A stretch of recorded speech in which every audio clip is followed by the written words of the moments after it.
with the potential things he's saying where it changes. I think you blew it by saying what he actually said.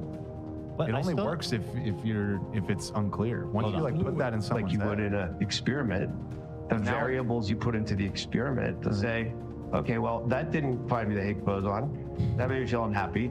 So let me take out what I ate. But I still don't know what the second half is. So he says, that didn't find me the Higgs boson. That didn't make me happy. Let me take out what I ate.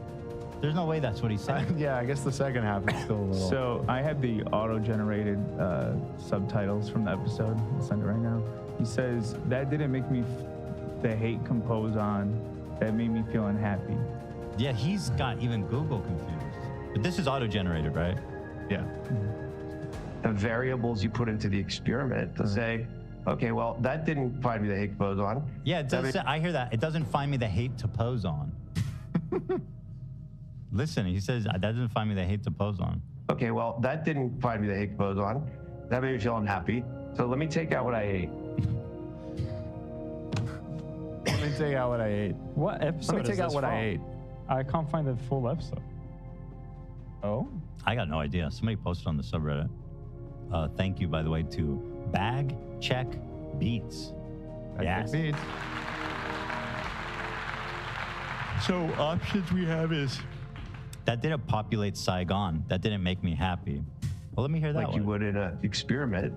The variables you put into the experiment to say, okay, well, that didn't find me the Higgs boson. I don't hear populate Saigon. I heard populate, but not Saigon. What about, okay, well, that did coagulate for one. Experiment to say, okay, well, that didn't find me the Higgs boson. No, I don't hear it. It's dead.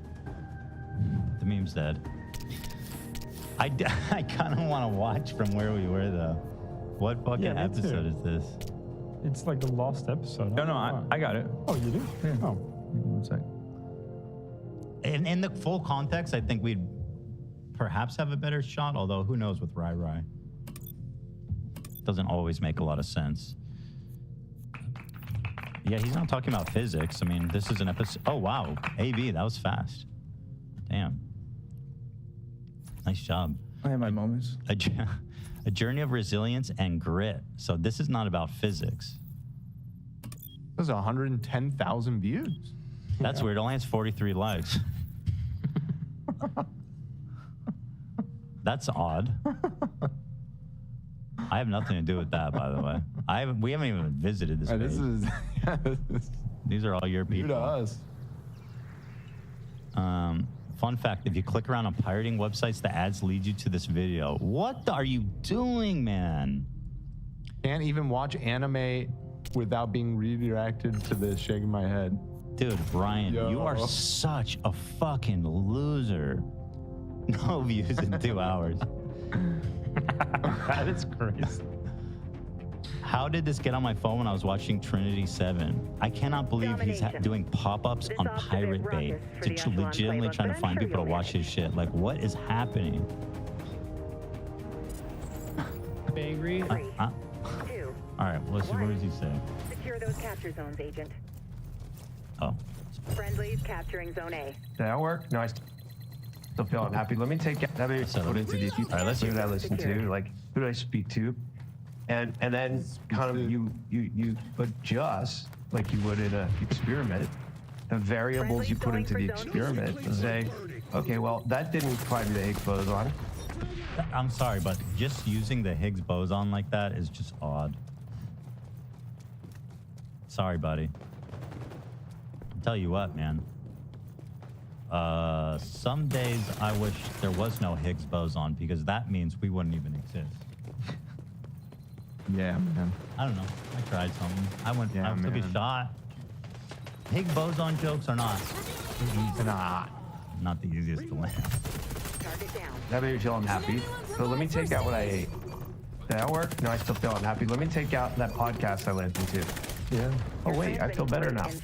Am I super happy? No, but I don't feel bad. Is he talking about our show? Yeah.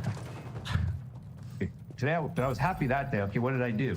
Well, I watched this and I ate that. Okay, let me go watch that. Let me wait that. Oh, now I'm happy, so I don't watch you. Not big. And that's actually That is literally what a scientist does. What's flying with this stuff? He is That is insanely stupid. He's so drunk, right? so drunk. You think so? Yeah. Oh, let He's me. like slurring, dude.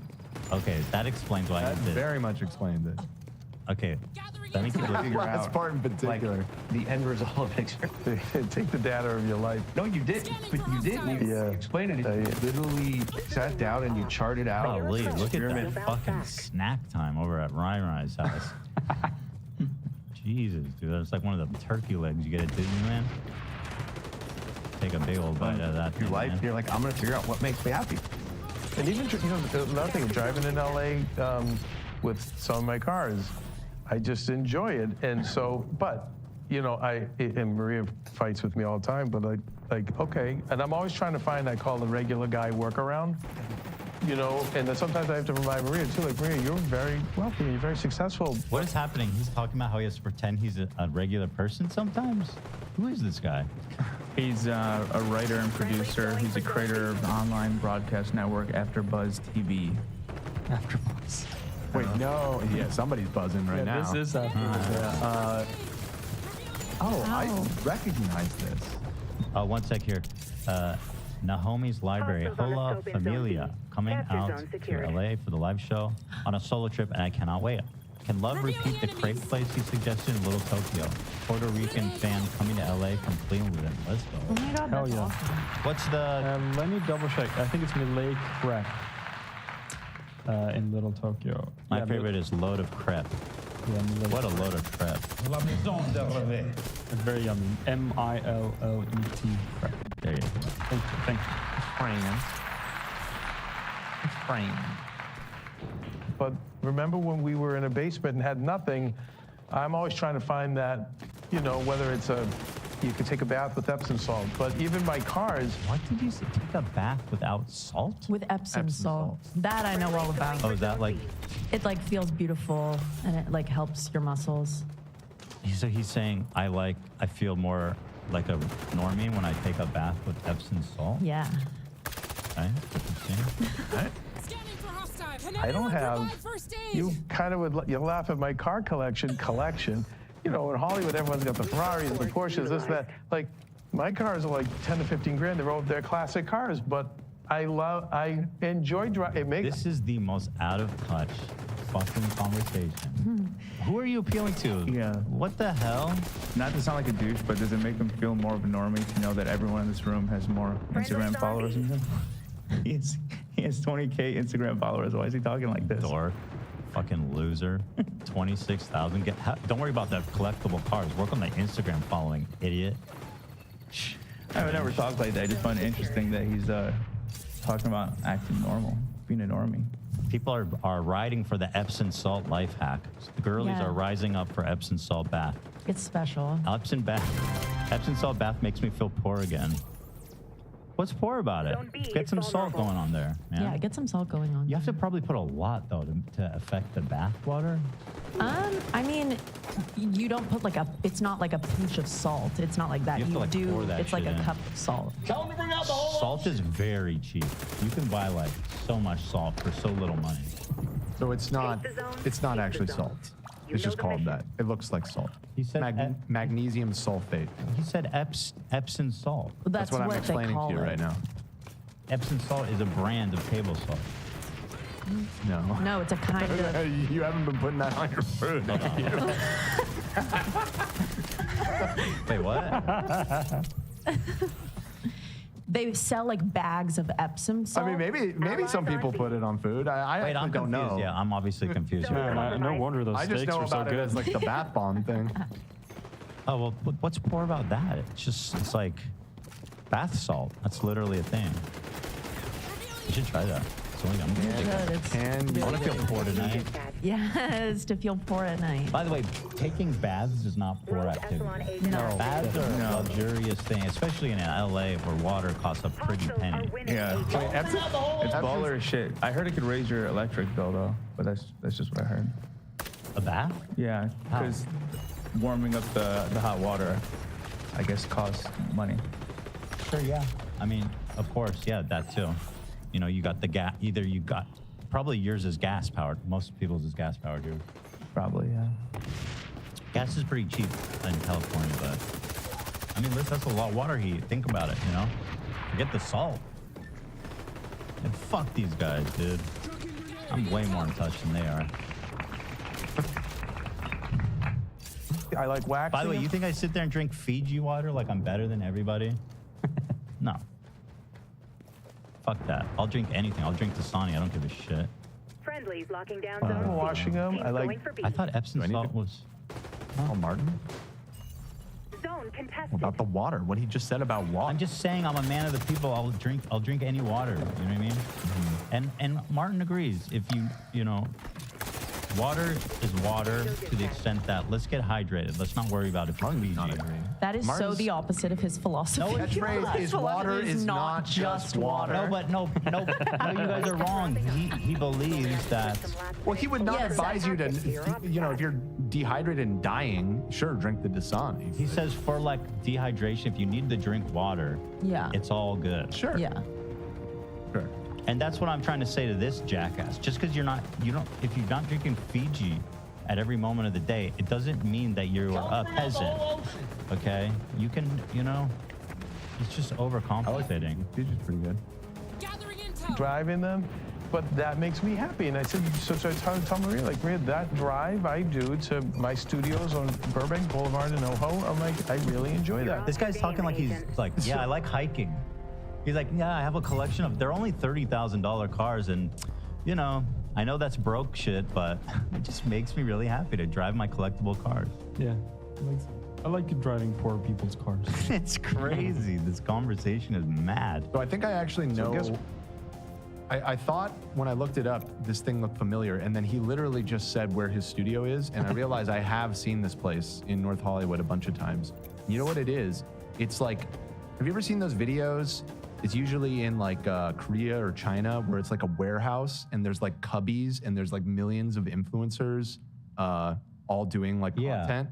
Okay, he owns one of those in North Hollywood. People do that here? Yeah. So you'd like rent the space? Yeah, it's like all these like little mini studios. You know how it's called? I'm curious to look it up. Called after. It says it in the description of the episode. After Buzz TV, I think. After Buzz TV. I gotta see what the. I'm Yeah, curious. when I looked it up, I saw that logo. I'm like, I've seen this logo around town a bunch. And, he just said exactly where it was, and it all clicked for me. Like a co-working space?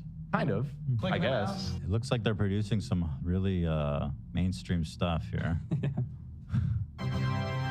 Well, they must have like a flagship something or other that is all branded like this. But I think the whole idea is that they have all these little mini pod studios that, you know, can white label for your YouTube video or That's whatever. what I want to find. What it actually looks like. I'm curious. After Buzz TV, even though, wait, I just had an epiphany. I think I know who this guy is. Uh-oh. Oh Bridge shit! burned. I have insider info about this guy that I actually probably shouldn't say. Mute the mics. Yeah, I want to know. Oh, go to the.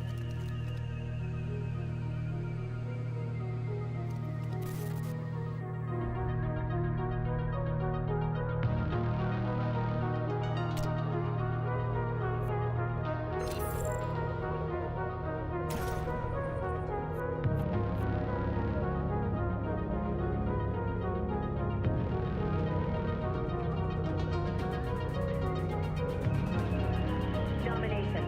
I'll take 3 objectives on your offsat. Assault them at your discretion. Three, two, one. Your mission is to secure the capture zone. Friendlies capturing Zone A.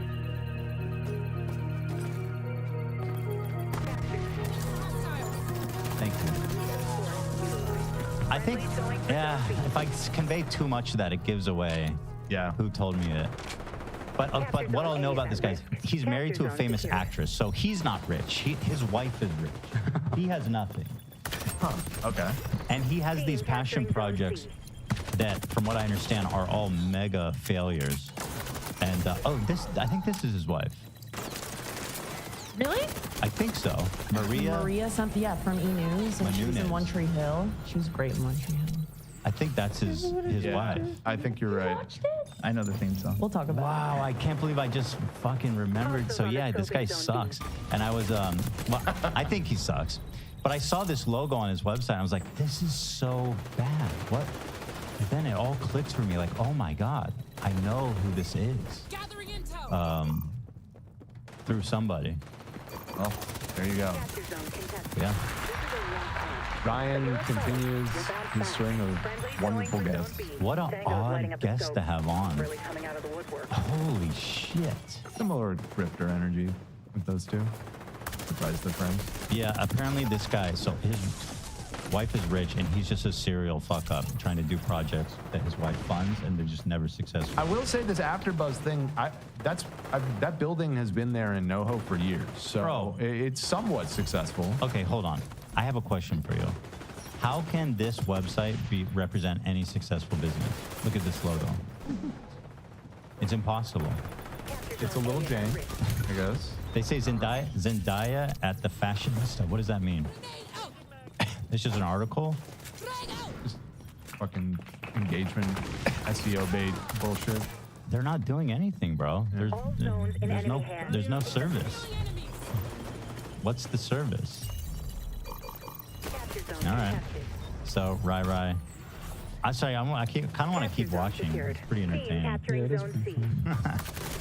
According to chat, AfterBuzz creates podcasts with reality TV stars on current reality shows to spill the tea, basically.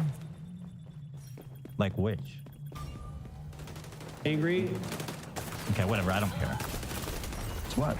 I'm gonna do that drive with my Thunderbird convertible, and like I'm just, and so those are like little things that put me in a good place that I wouldn't have.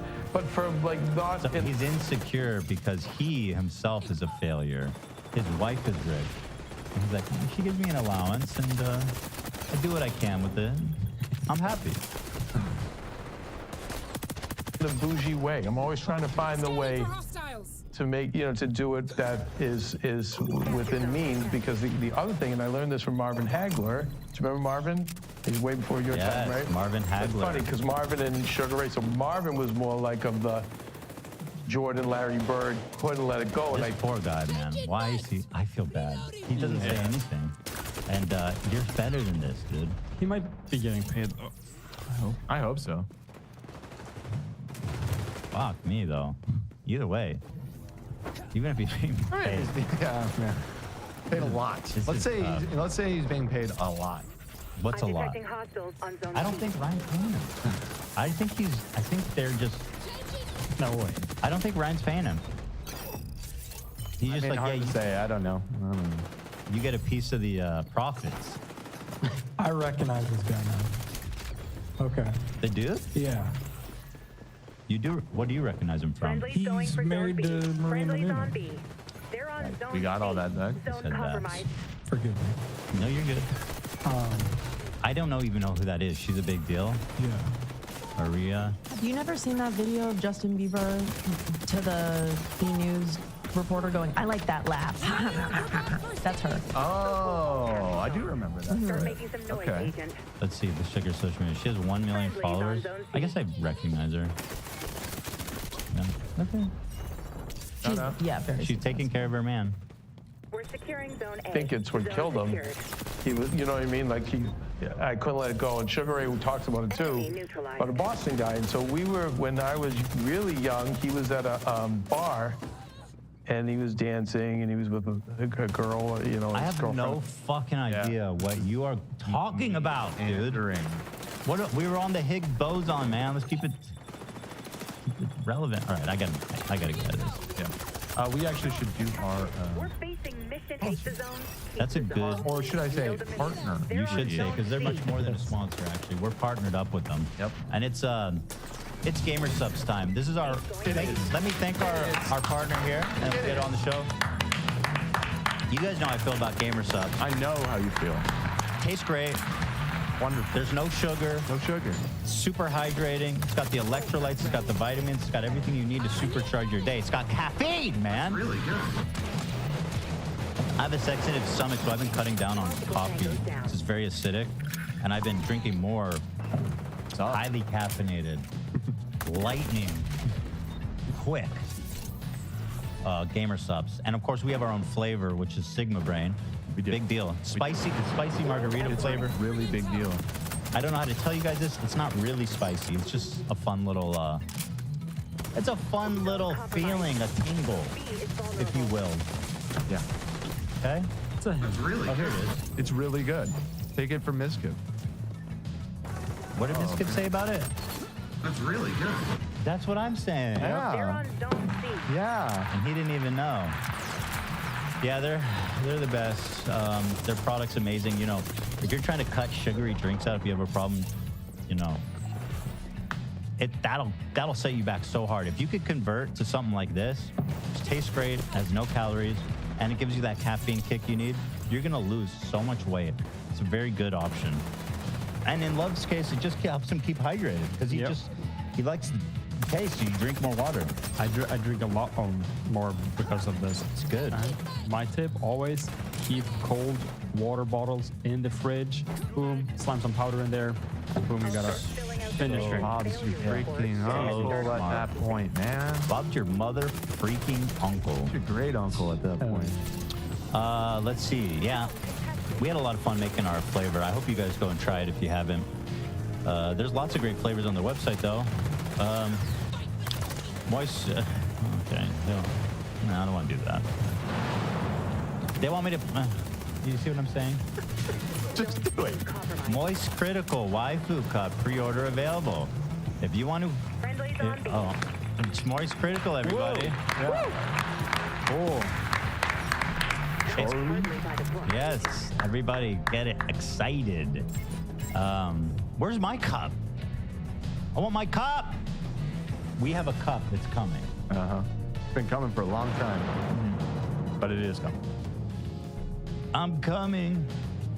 That's a Trump quote, not a vulgar remark. So, It's a dignified remark, okay? That was the president of the United States. also, if you don't want caffeine, they have caffeine-free options. Aha. So you don't have to even get plugged in with that either. Fantastic. Yeah. It's really good. So, guys, try it out. You're not going to regret it. They got a good deal for you guys to try it out here. Gamersubs.gg. Use the code H3 to get 10% off your order. What? Gamersubs.gg. Use the code H3 to get 10% off your order. Thank you, thank you, thank you to Gamersubs.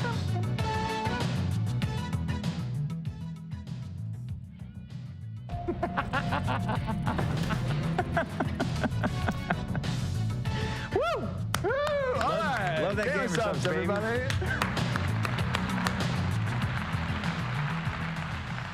Thank you to our wonderful partners, Gamersubs. Truly a great product.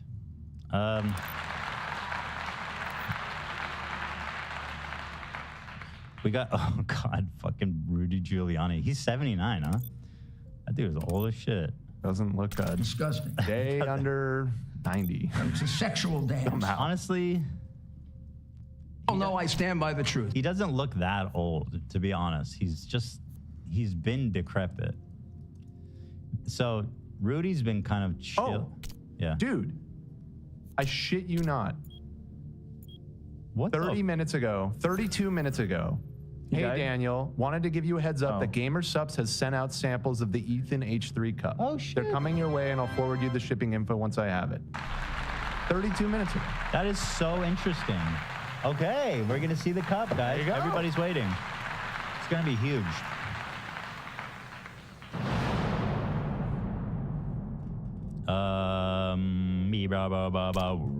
Excuse the expression. So Rudy's been shilling for a long time. He was doing like these My Pillow slippers, remember? Right, Rudy Slippies. He's in a tough spot. He's got lots of legal fees. I don't think Trump is paying him Domination. what he owes him. This officer America's is mayor, bro. It's time to move on. I mean, sure would- you'll manage. We can't Not- do. Let's think from Trump's perspective for a second. Would you pay Rudy Giuliani for Well, his services as a lawyer? Here's the thing. You hired him. Secure those Yeah, capture but zones, Agent. did you hire him to fuck up and do a press conference in front of a landscaping company in the middle of like an industrial district? That's the 4 seasons of landscaping. Here's the you know. thing. I'm just saying, I'm not defending Trump, but I kind of get it. Friendly's going for Like, zone B. he's a terrible fucking lawyer. Yes, but there's no way he did not know that when he hired him. That's like going to the dollar store and being like, hey, man, you know, these $1 pack of hot dogs is not the quality I expected. I want my money back. I mean, they could be bad hot dogs and you'd have a point, but in this case, the hot dogs are literally like full of cockroaches, like and molded. But he knew that they were full of cockroaches. That's what I'm saying. He owes Rudy money, man. Pay up. Hey up! New armament I'm acquired. pretty sure Rudy's low on his priority list of paying people back. Got a big problem. So anyway, get excited because Rudy has a new product, 100% Arabica coffee beans, roasted right here in America, guys. You will taste the difference. By the way, this domain is pretty great, rudy.coffee.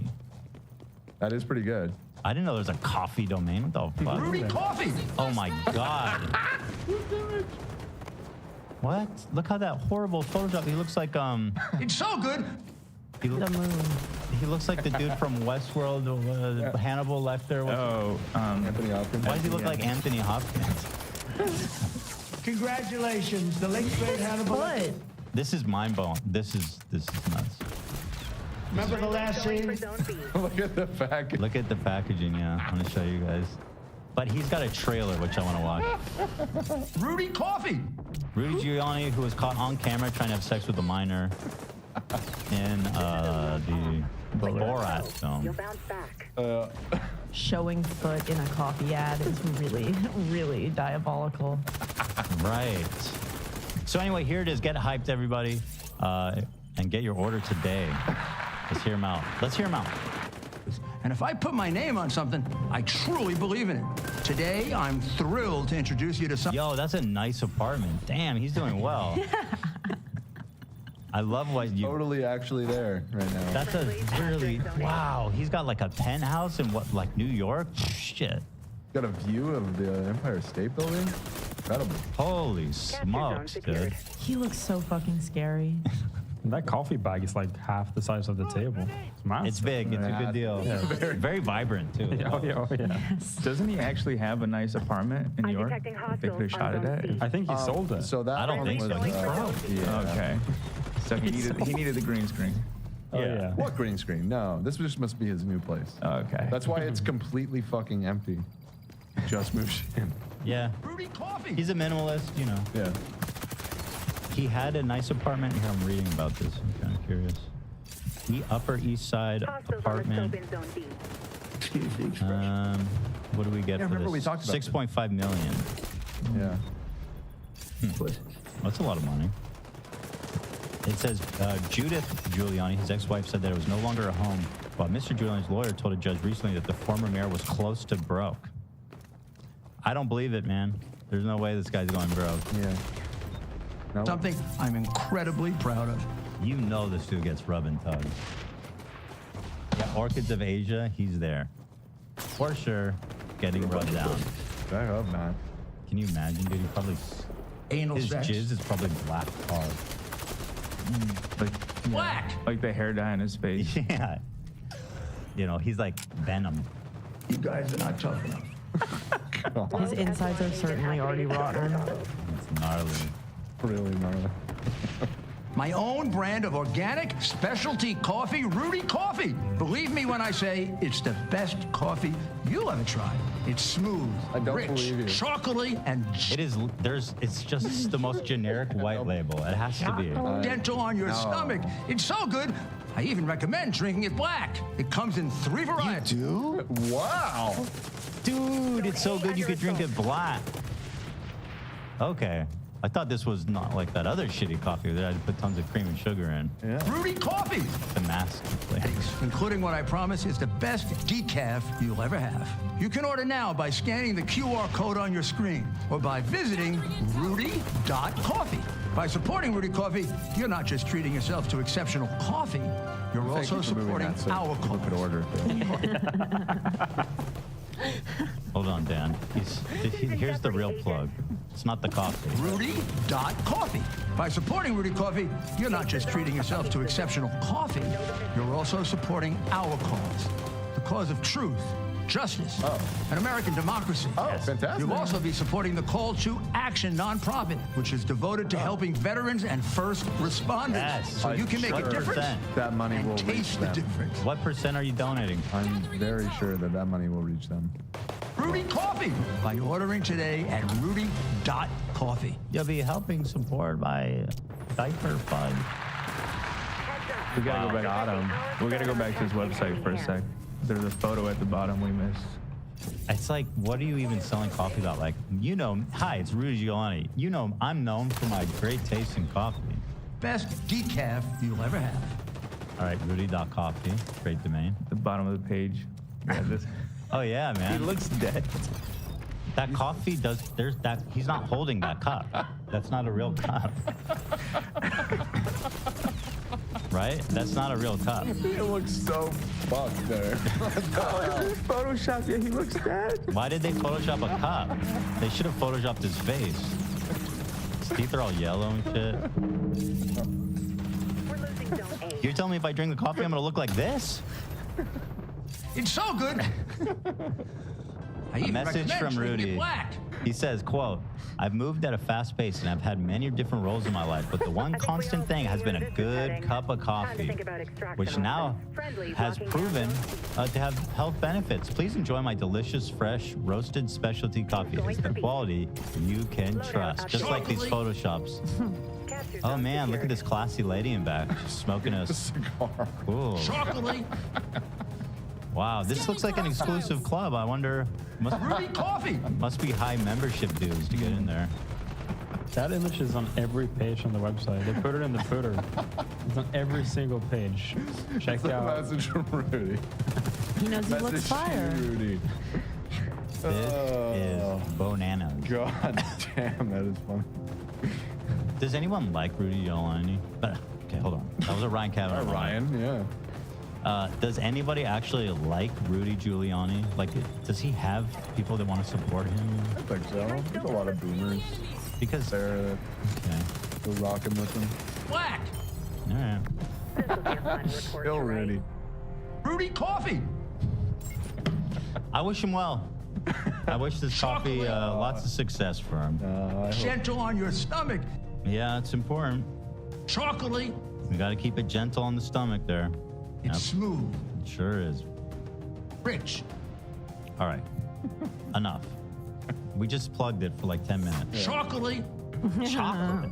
Chocolate. Pick a lane, dude. Chocolate. And gentle on your stomach. Rudy Coffee. All right, Rudy, chill the fuck Rudy, out. enough. 79. You're a bunch of pussies. Okay, fuck you, man. Don't get personal. Disgusting. Good news for all the. We should have. Okay. Oh God, we have a competition. I didn't even talk about it. You didn't. We mentioned it on Monday, but Zachariah, who is a music buff, we put him to the test, and he's proven himself to be a keeper of great knowledge. We had someone reach out who believes they are his equal or better. A young man by the name of Blake, who's going to be calling and going mano y mano, as the Romans said. That was Latin, right? Think so. So we're doing like the Romans do, and we're going to have a competition between Zach and Blake to see who is the ultimate music buff. And Zach, I want you to uphold your title, man. I'm rooting for you. How you feeling, Zach? I'm feeling pretty good. I think it'll be fun. I think we're pretty evenly matched, and it'll be a good time. Yeah, I did a little pre-screening, and I was the one that put together the questions last night. I think, I tried to keep it, I have a little bit of insider knowledge on what Zach's strong points are, so I tried to keep it as unbiased as possible. And, I guess we'll just see how it goes for young Blake here. And who knows? I mean, if he's not up to the challenge, maybe this can become a running thing. Maybe there's somebody else out there who wants to take that. He's competed once, and he won. Him and I went ahead, so we rewatched it actually, Ian and I at the office the other day, and we did 2 rounds of rock trivia because the first round we actually tied, Zach and I. However, it was inconclusive, but then we did a second round on another episode, and Zach trounced me. So Zach is the reigning champion at this point. So is he ready? He can be. I told him it would be around 1. Yeah, I mean, we're due. Let me tell him to hop on Zoom. It's very exciting. I have faith in our representative here at the show, Zach. Thank you. He's a smart. This man is a lockbox of music knowledge. He's the real deal. So I'm very looking forward to that. And Blake, don't embarrass my boy. Or your band, lifetime band. Or yourself. Or yourself. You can embarrass yourself. Make Zach look good for me. Chet Higgs, by the way, as we set this up. Excuse me, fucking hell. Oh my God. Speaking of, I need some of Giuliani coffee, man. Rudy coffee. I need some Rudy Rudy coffee. It's so good. I even Can I get some recommend drinking Rudy it black. coffee? Black. Lots of cream. It's smooth, rich, chocolatey, and gentle on your stomach. Sorry, I'm giving coffee notes in chat. Yeah, okay. Thank you so much. Chet Hanks, this is great news for most of us here. He just declared that this year shall be another white boy summer. We're so back. We're so back. As you guys remember, last summer was Black Queen Summer. And while we were all very happy for them, it's good to be, recognized once again. He says, I've consulted with the heavens. I felt a westward breeze and walked outside of a strip club and saw my shadow. This will be a white boy summer. I have spoken. The problem with this guy is that he's so fucking funny for no reason. He's kind of a genius. It's a shame we had a falling out. I blame Ian for trying to glaze him up too hard. He reckoned, Really? Yeah, Ian, when you tried to glaze him up too hard, you have to be real with. Chet is a man of the streets, Ian, and you have to speak to him like you were coming on a little strong. Ian. You were coming on really strong, and he sensed that. He sensed weakness, and he blocked us, bro. He blocked us. He was thrilled with me. It was entirely because of you. That's not true. You kept trying to glaze him up, and he was like, "Fuck you." We were hitting it off so good. That is not what I recall. I don't remember seeing that part of the convo. Yeah. No. Well, because that's between us. Oh, you had a side convo with them? We were hitting it off. He was asking me, how's your family doing? When's Thanksgiving? Friendsgiving. I said I'd send the invite, and then you really fucked it up for me. You did Chat and Ninja. You're losing all of my What did I do? Yeah. Well, you burned the Ninja Bridge. I stand with Ian. Thank you. What the fuck did I do? You burn all my bridges too. You did. What bridges? All of them. You wouldn't have any bridges if it wasn't for me. Also true. You know what I mean? If you walk down a bridge, it's because I fucking reinforced that shit with titanium and steel. And then if I want to burn that bitch down, I'm kidding. I don't know. Have I burned your bridges? Yeah, but Which I recant my statement. I'm with Ethan. Sorry, Ian. That's my boy. So now you've burned a third bridge. No. Wow. Wait, what bridges have I burned? I'm curious. Oh, you can say. It's funny. No, No. I mean, there's so many. Can I type one in chat? And you can, I know one. Yeah. Can I type in chat? Yeah. Yeah, send them my way. Everybody send your favorite. Oh yeah, I mean, you didn't burn that one. You just made it a little super awkward. Yeah, I didn't think I burned it. A little super awkward. Oh, did I burn the bridge with the... She stopped responding to Lena. It was weird to begin with. Yeah, no, I mean, it was, I'm not, yeah. The Vanderpump. Christy, Every time we bring them up. Yeah, listen, I don't like her. What can I do? And like, you know what? You guys are mixing worlds.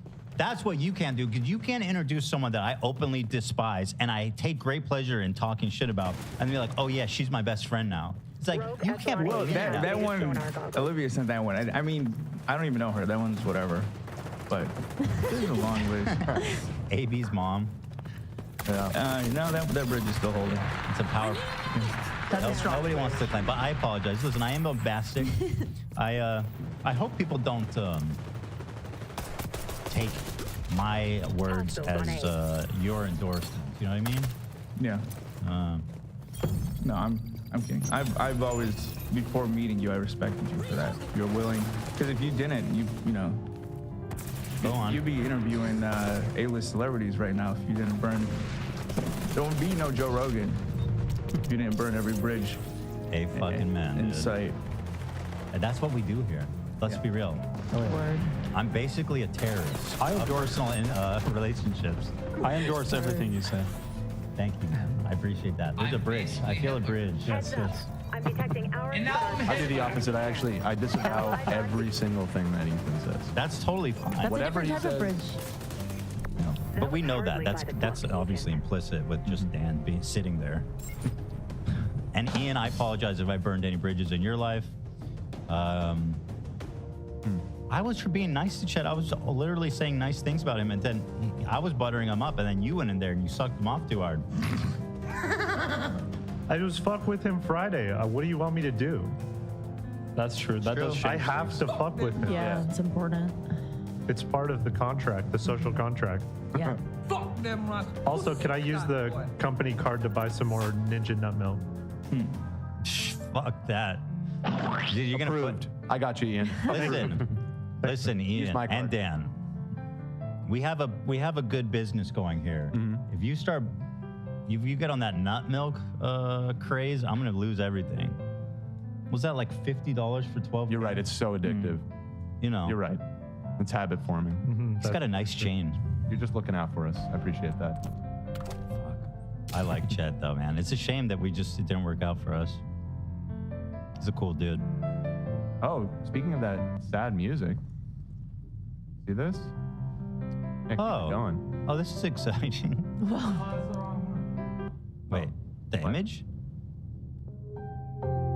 Guys, yeah. I'm Different so thing, happy to announce to you guys today that I have an exclusive flavor with Gamer Subs Sigma Braid here in my apartment. This is where I live, guys. As you can see, the city skyline. Did Cam make this? Is that what's happening? Yeah, Cam made it. I guess I just missed my old friend. I opened up the window and took flight. Coffee! Colorful wings and all that kind of stuff. Some wings are too colorful, gotta fly away with them. But I missed Gentle on your stomach. I missed the feathers and the wings and all the colors.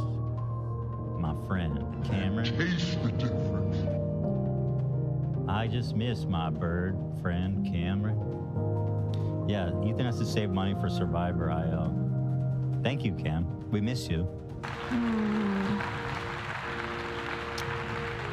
Thanks, buddy. Partner. Well, is he coming to the live? I don't think he's going to make it. Oh no, that's so tragic. I guess I just miss my old friend. Some feathers just too bright to be held up in a cage. Gotta let him fly far away, come back, then you own him. Rudy Coffee! But if he don't, it was never meant to be. Colorful feathers and a beautiful song on his little chirpy lips. I can hear him even now. I close my eyes. Got all kinds of special bird feed left over. We didn't let him eat no kind of human food. That's why we gave him bird food. And I love that. Very inexpensive. It's pretty funny. AB, Ethan, when AB makes a new friend. It's not intentional, I promise. I'm happy for you guys whenever you guys branch out and make connections and stuff. Yeah. All right, so Blake is ready, huh? All right, come on down, Zach. Indeed.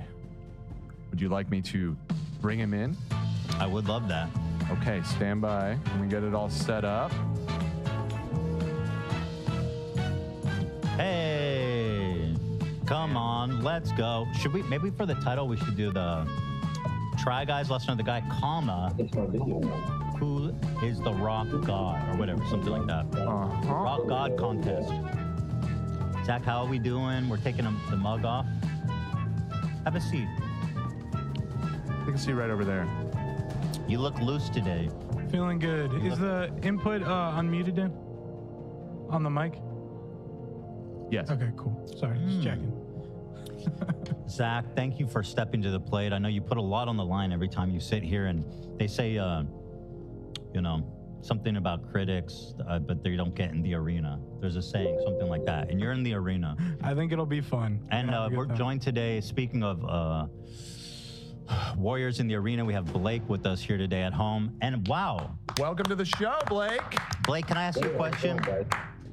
Are you wearing that Hawaiian shirt in homage to Zach, or is that how you usually dress? I am. It's out of pure respect for Zach. You know, I saw him on the pre-screen, and I had to go throw my own on. So that's really cool. No, he's a cool dude. Now, Blake, what are your credentials that you think you can hold a candle to the great Zach Bernstein? Well, like I mentioned in my email, I'm a musicology graduate from a local university here in Georgia. And I have the same passion for music that Zach has. I've been listening to music my whole life. As you can see behind me, I'm kind of into music, so. A little bit. Dude, and by the way, I want to correct you for a moment. I did not mention that I'm equal or better than Zach. I don't believe that. I just think that this will be a fun thing to do. Okay, well, hold on then. Well, if you're not better than Zach, let's just find someone else. Well, we'll see. We'll see. We'll see. You're right. You're being humble. We'll wait, and then we'll determine. Zach, are you intimidated by his record collection back there? Nah, I mean, he's got some great shit back there. Do you collect records? I do, yes. Is your collection bigger than that? I'd say it's about equal. Wow, you guys are evenly matched in all regards. Do you got any Credence in there? I have the entire discography. Oh. Get him off the fucking TV, Dan. I'm sorry. Damn, you guys have so much in common, except that's such a deal killer. You guys also are the same age. So in terms of life experience, this is as evenly matched as it gets. No, it's gonna be cool. I'm looking forward to it. Wow. All right. This is Blake versus Zach. Battle of the Rock Gods. Everybody ready to get started? Yeah, and let's do it. I just realized you're going to need to open up your monitor on your computer, Ethan, if you want to see, because we have the Zoom thing open. There's some. Is this I think I know what to click. This thing, right? Dan, can we? That's me. Yeah. Nice. Dan, can we boost the Zoom audio a little bit? Yeah. Let me. All right. Let me pull this up here, guys. Send it to. You're saying in the monitor, right? Yes, please. Okay, I'm gonna boost it a little bit. So the format of this contest will be as follows. We have 10 rock trivia questions.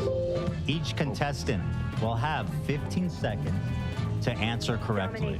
If both of you cannot come up with the correct answer, we will be providing a hint to both of you. First person to answer correctly gets the point. Beautiful. Okay? And the hint will be a visual clue of some kind, visual component. So we are putting up the visual components for the audience so they can see. They'll be able to see it too. Okay. But we'll only throw that up if neither of them can get the correct answer.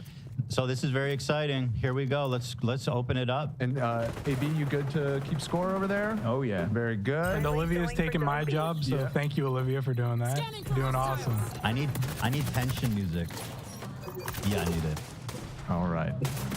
Yeah. So I've divided these into easy, medium, hard difficulty, and then one extreme difficulty for each of you. So first question is going to go to Zach first, and if you can't get it, Blake will have an opportunity to steal. All right, here we go. This 1975 album by a legendary UK rock group had the band's biggest worldwide hit, but it also had a #1 hit in Brazil, Love of My Life. What's the band and what's the album? That would be Queen's A Night at the Opera. Wow. That's a point for Zach. Very nicely No done. hesitation, huh? And Blake, did you know that one? I did, yes. Of course you did. Okay. All right, well, Blake, let's test you out. Starting out easy. Yeah, but I should. It's still. All right, here we go. Which band's frontman once directed a concert? It's not me. I just flipped on What just happened? the scoreboard's flipped. Oh, okay. Yeah. All right, one more time, Blake. This one's for you. You ready? Sure, let's do it. Which band's frontman once directed a controversial film called The Education of Charlie Banks, which premiered at the Tribeca Film Festival in 2007 and marked his directorial debut? That seems hard. Yeah, it's a tough one. Can you repeat that? Sure. Which band's frontman once directed a controversial film called The Education of Charlie Banks, which premiered at the Tribeca Film Festival in 2017 and marked... No, 2007. Sorry, 2007 and marked his directorial debut. 2007, apologies. Man, that's a tough one. Hostiles on Clock the is filter ticking. zone B. You're down, but never out. Okay, that's the You got 15 this. seconds. Blake, Zach. I don't blame you. I don't know who could know that. Yeah, that's a tough question. All right, well, let's see if Zach knows. I'm gonna say Lou Reed. That is incorrect. That is also incorrect. All right. So now we're going to the hint round. So guys, this is a lightning round. So whoever answers first. Now, in this case, because it's sort of a meta question, the hint, I don't know how much this is going to help you, but if you could throw this up from my second screen here. Okay, there you go. Can you see that? Here is the poster. The poster for the film. Yeah, a tense and compelling drama, it was said to be.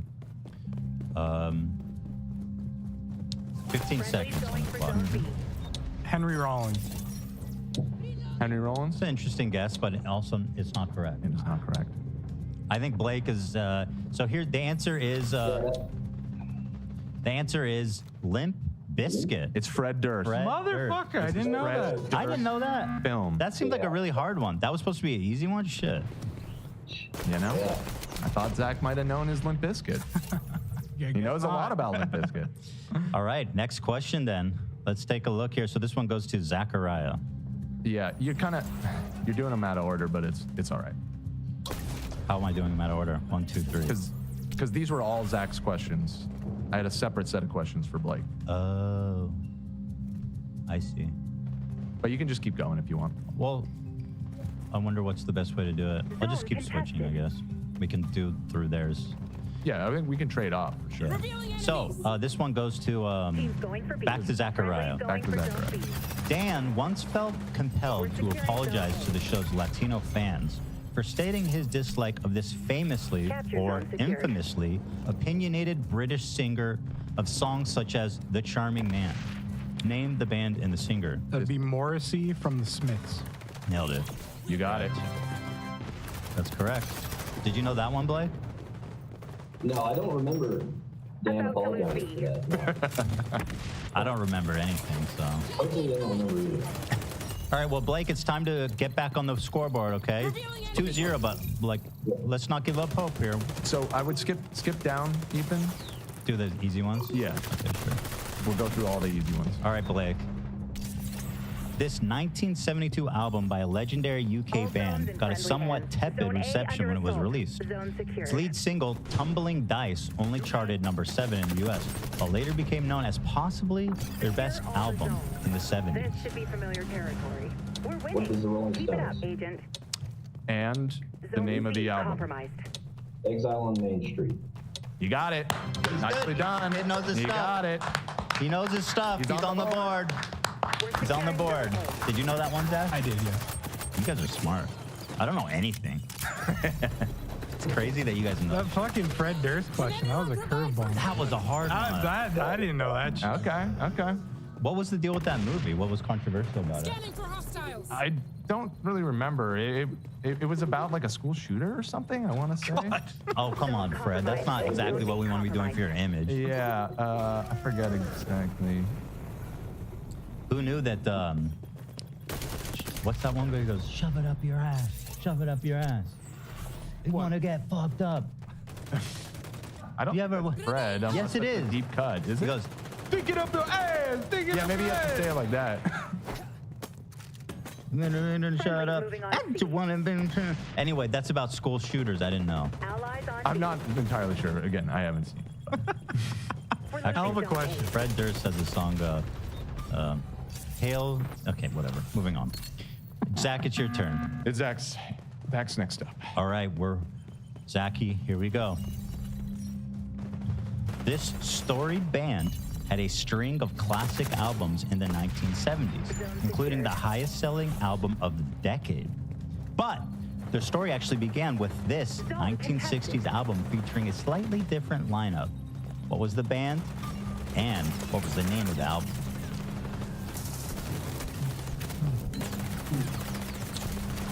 Pink Floyd. Agent activated sonar goggles. A saucer full of secrets. Sorry, that is not correct. Blake, you will have an opportunity to steal this point. Go right ahead. Hey, can I get a repeat of the question? Sure.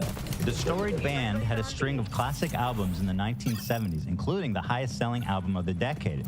But their story actually began with this 1960s album featuring a slightly different lineup. What was the band and the name of the album? I'm gonna guess Pink Floyd, Hyper the Gates of Dawn. Whoa! That's correct. That's correct. Nicely done. You were close, Zach. I got mixed up Saucer and Piper. That was the Piper second was the album. second. Yeah.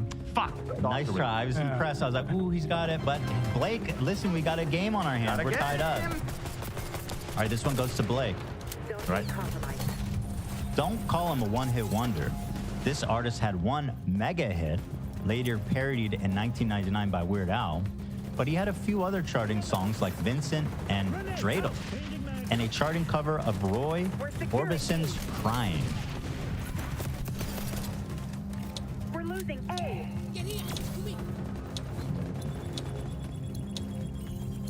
Clock is ticking. 15 seconds is about up here. Blake does not know it. That's it. That's it. All right, Zach, for the steal. So I know the guy's first name, but I can't think of his fucking last name. What's his first name? Don. That's correct. Oh, motherfucker. Starry night.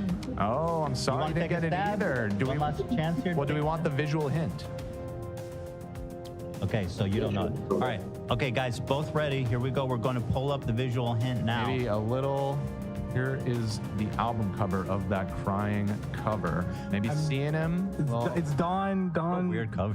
Don. He's American Pie. Don McLean.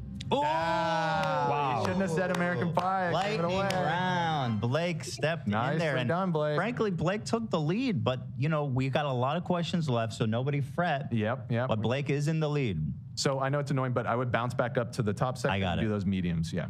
Yeah. All right, we're moving on to medium. Those were easy. I'm afraid. Mm-hmm. But I feel like you guys are more expert mode anyway. Sometimes the easy ones are the hard ones for the real pros. So true. Here we go. This one's going to you, Zach. Okay. This band's album, released in 1981, is the only album to have been written primarily by founding member Vince Clarke before his departure from the band.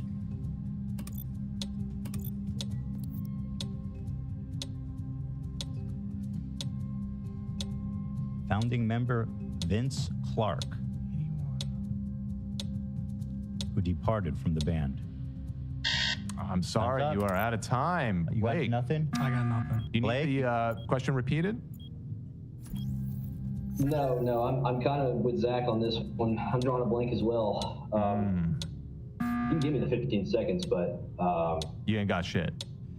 Yeah, I got shit. Well, just let this clock run. Okay. Because I think it's important that he sweat. All right. That he suffered. We're all just looking at you, Blake. Yeah, 15 seconds, Blake.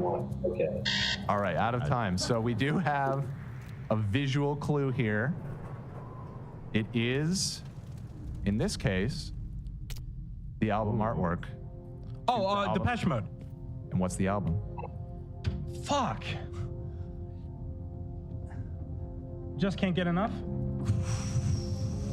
Unfortunately, that's incorrect. I'm sorry. That is the famous song from that album, but that is not the name of the album. I'm sorry. Speak and Spell. Yes, I am so sorry. You got the band correct, though. Okay. But I'm sure you'll manage. Well done on that. Stumped you on that one. All right, we are moving on over to, wait. It'll be this one. Right. So wait, it's Zach's turn? No, Blake. Team Then- capturing zone C. Okay. It'll work out. Which 90s post-grunge Capture zone band secured. was initially called Naked Toddler before adopting their more well-known for zone B. name and releasing this album? Naked Toddler. Zone secured. 90s Hostiles on post-grunge the scope in band. zone B. Name of the album. Or The just band. yeah. the band. I'm gonna just guess Smashing Pumpkins. That is incorrect. That is incorrect, Zach. You have the opportunity to steal. I need the hint. Okay, so take the 15 Well, we gotta seconds do the to 15 cook. seconds. Sonic Youth. Nope. No, I'm afraid not. All right, guys, get ready. The visual hint is going to be coming up any moment. Here we go. Oh, Creed, My Own Prison.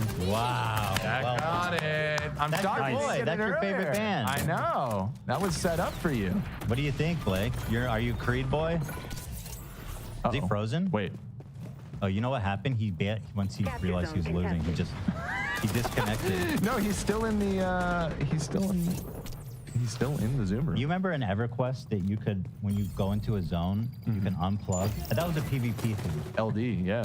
It was called blazing. Link death. Lag switch. But Or lag switch. You weren't PvP, were you? Me? Yeah. No, I didn't play on a PvP. Because so if you're getting stalked by someone way stronger than you, you just fail. Then the crazy thing is people would wait there for hours. 'Cause they're like, I'm crazier People than were you are. psycho, yeah. So Blake has rejoined from another device or something. Let's see if we get him back here. Yeah, can you see me? Yeah, now I can. Oh, you're calling from your phone? Computer crash? Yeah, it said low network bandwidth, and I just disconnected. No, okay. All right, well, that's okay. We got you here. Either and try to rejoin, but for now I'm doing okay here. This sounds fine. Okay. This is very bad. Let's be honest. Okay. Yeah. I mean, it's the internet quality that it's very choppy. Okay, let's see if we can. You should see me coming in the waiting room here. Yeah, in the meantime, didn't Zach just score a point, or is he tied up? He did. No, Zach got Creed, My Own Prison. 4, right? Zach has 4. No, we're tied. 3. Oh, it's 3-3. Okay. Zach, you're coming back. Feeling good? Yeah. Nice. You should. They make you think, man. Dan got some good questions. Oh, yeah. Oh, yeah. All right. Well, this one goes to... this one goes to Zach? Yes, because the last question. Yeah. All right. Well, I'm going to throw it to Zach. Here we go. Throughout the 1970s, David Bowie took on a number of alter egos, 2 of which shared a name with 2 of his biggest albums of the decade. Name 3 of those alter egos. Ziggy Stardust, Thin White Duke. Friendly's going for Zone B. 30 seconds or 15 seconds. Aladdin Sane. Boom! You got it at the last second there. Nicely done. Nicely You done. got it, man. Yes, Nice indeed. work. Nice work. Nice work, dude. Okay. I'm in bad shape. I need to go to the bathroom. Oh my God. I'm trying, but like you know what I mean? I'm having issues lately. Thank you, Olivia. Olivia's killing The it. coffee was a bad idea. Wait, you got a shit? Yes, bro. Wow. I have like, bro, I'm getting a colonoscopy and on Monday. I'm having issues. It does say I'm a special person, and what that means is shitting in the middle of my life. Is that Rudy coffee? It's not supposed to hurt your stomach. Fuck me, dude. I'm trying to get through this. All right. Plug it up. We could keep going. Do you want us to wait for you?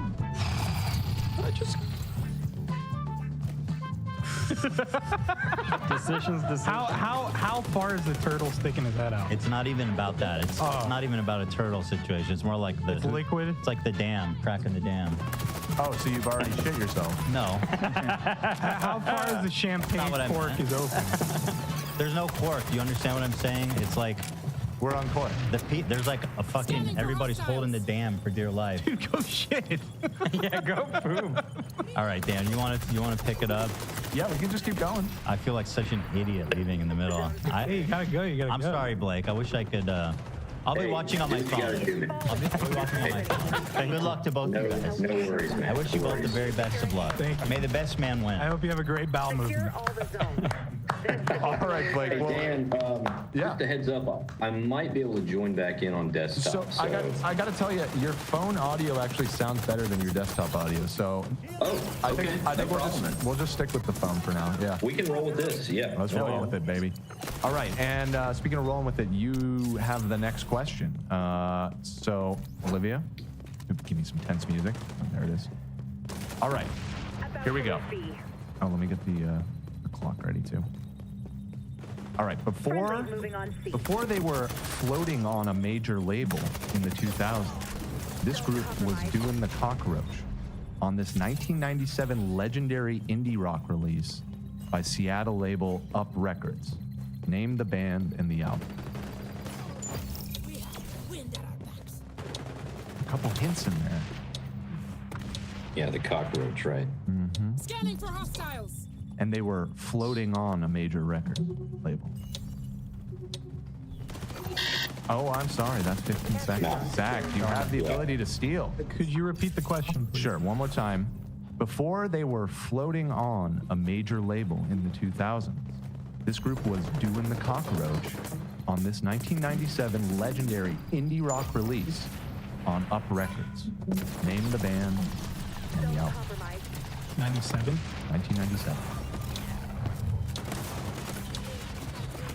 Garbage? I'm sorry, it is not garbage. Here we go. I'm gonna pull up the visual. This is Zone B compromised. the cover of said album. Heads up. I'm detecting our sonar tech in enemy hands. Wilco? It is not Wilco. Modest Mouse. And the name of the album? Man, I can't remember the name of the album. That's the best I can do on that. Well, unfortunately, we can't do half points. You're right about Modest Mouse. Yeah. You are correct on Modest Mouse, and the name of the album is The Lonesome Crowded West. I gotta be honest, I've never listened to Modest Mouse. You should listen to that album. It's a good one. It's a classic. All right, fair enough, fair enough. All right, moving on. Here we go. This one is for Zach again. All right. Though perhaps most famous for his time with Cream, this drummer later moved to Africa to record and perform with legendary bandleader Fela Kuti. Ginger Baker. Didn't even have time to start the clock. You got it. Nice. Thank you. Very nice. Okay, what are we at? I can't see the score. It's 5-3. 5-3. Okay, we still got a game. We got a lot of questions left, so let's just keep going. This one's for you, Blake. Do not fret. The producer of this highly influential, highly in all caps, we're talking real influential debut 1988 album. The producer passed away suddenly, just recently, earlier this month. And this album also inspired the writing of Nirvana's Nevermind. What is the name of the... Talked a lot today about Black Ops. Ladies and gentlemen, we have talked a lot today about Black Ops 6. We dove into the very first teaser for the game. And in fact, one more teaser actually came out. And if you want to stay up to date on everything like that, be sure to check out my Twitter. It is linked down below. But I'm assuming we're going to be getting more teasers tomorrow. So I'm going to save that other teaser for another video coming tomorrow. So make sure you're subscribed to the channel. You can check out my other socials down below. But in this video, what I want to be talking about is XDEFIANT. It's the new free-to-play game by Ubisoft that is said to be the Call of Duty killer. And in this video, I'm going to show you what is kind of new in this game now that it is fully launched and go over my initial opinions of the game. Now, keep in mind, like a Call of Duty game, it takes time to put together opinions, come up with thoughts, and kind of feel out the game as a whole. But I've played for about 4 or 5 hours on stream. My stream is also linked down below. And I got a pretty good feel for what it's like. And there's some very interesting things in regards to leveling and how you unlock things and microtransactions that I wanted to go over, as well as just some basic looks at the gameplay as a whole. So without further ado, let's dive into starting off with the menus to show you what I'm talking about. So this is XDEFIANT, and as far as the game goes, underneath my little face there, it says that I am rank 10. Now, the interesting thing about this game is your rank really doesn't seem to matter. There is no skill-based matchmaking or engagement-optimized matchmaking whatsoever unless you are playing ranked play. However, your player level, you'd think as you leveled up your player, you would unlock various different weapons, but in fact, that is not the way that it works. If I go over to my loadouts here, you can see after playing for about 4 or 5 hours, I have the Vector level 4, I have the M4A1 level 3, the M44 sniper rifle level 2, so I haven't leveled up my weapons much whatsoever. And the interesting thing is, when you go into your weapons, you go to barrel. For example, this barrel I unlock at weapon level 39, and most of them have unlocks up to like level 42. And then later on, when you actually get into your skins and mastery, these go all the way up to level 100. So each individual weapon has 100 levels. So those level up just like they do in Call of Duty. However, how do you unlock these weapons? If I go in here, you can see the P90, the MP7.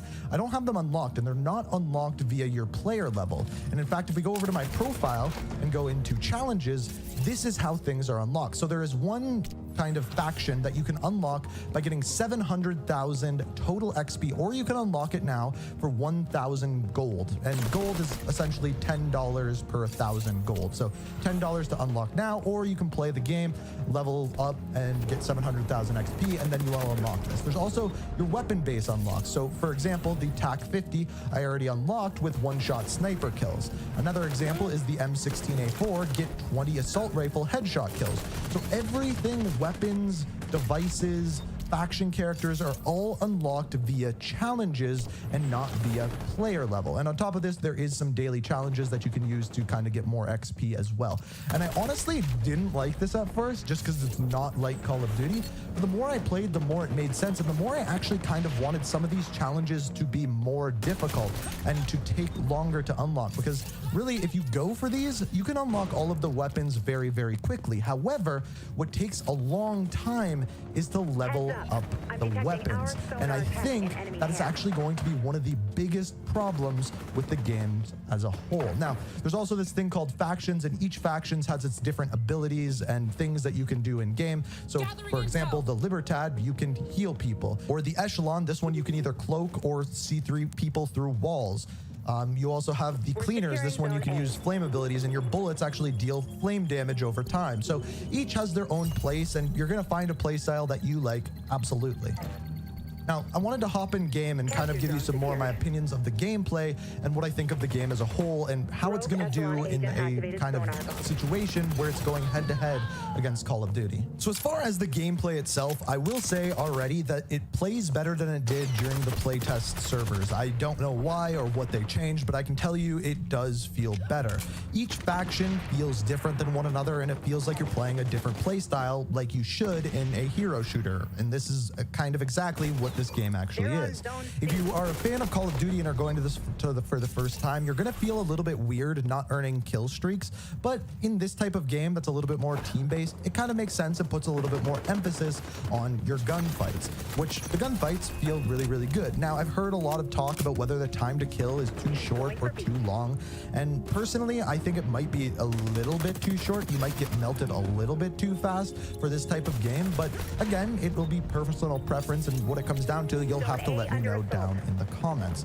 Now, aside from this, some things that I noticed in game is that, first of all, it takes a long time to level up weapons, and to get all of the attachments, it's going to take you hours and hours. The way that I compared it when I was live streaming, and if you want to check out those highlights, it'll be linked down in the description, but when I played it on live stream, it kind of felt like leveling weapons up in Call of Duty Vanguard, how each weapon had like 50 levels, and to unlock all of the attachments, you had to get to that, and it takes a long time, which I think is going to be a bad thing for a free-to-play game, because the barrier to entry, once people have attachments unlocked to go into this free-to-play, you are going to be like, holy crap, I'm gonna have to play for hours just to unlock all of the attachments for one of my weapons to be somewhat decent against these other people's. Now, what does make up for that is the lack of skill-based matchmaking and engagement optimized matchmaking. There is none in this game, and what I will say is if you are established in first-person shooters and you've played them a lot, you are going to notice right away that your lobbies are very varied. And what I mean by that is one lobby you're gonna go into, you are gonna go in and absolutely dominate. There's gonna be other lobbies where you do not stand a chance and the players are far better than you. There's also gonna be lobbies where it's evenly matched, but there's a big big variance in the different types of games that you are going to get into. And that is one of the things that I think keeps this game fresh, and really the only thing that sets this game apart from something like Call of Duty. But that in itself is a big problem when it comes to XDefiant. I'm gonna say it right now, XDefiant is a really good game. The problem is there is nothing in this game that sets it apart from any other arena shooters. It's a mix between Black Ops 4, maybe a little bit of Overwatch in there, set Call of Duty games, and it just kind of combines it all into one. And yeah, it plays really good, but there is nothing that really sets it apart. And the question I kept asking myself is, do I see myself playing this a month, 2 months down the line, a year from now? And I think their plan to keep people engaged is to have them take a long time to level up individual weapons, because as I mentioned, the weapon levels go up to 100. And I think a better way to deal with this is make the weapon leveling much faster up until, say, level 45, where you unlock all of the attachments, and then slow it right down to get your mastery camos, because your mastery camos aren't based off of challenges, unlike unlocking everything else. Your mastery challenges for your camos are based off of just XP per weapon, kind of like what we are seeing with Call of Duty weapon prestige camos now. So this game is free to play, and if you are bored of Call of Duty or want something fresh, this is a great time to hop into this game. It is refreshing, it is fun, and I recommend trying it out. My question for you is, do you see this being a game where you are going to play it a month, 2 months, 3 months, 4 months, a year down the line? And my answer to that is, I don't know. Over the next little while, I'm going to be streaming it over on Twitch. Be sure to check out that link down in the description.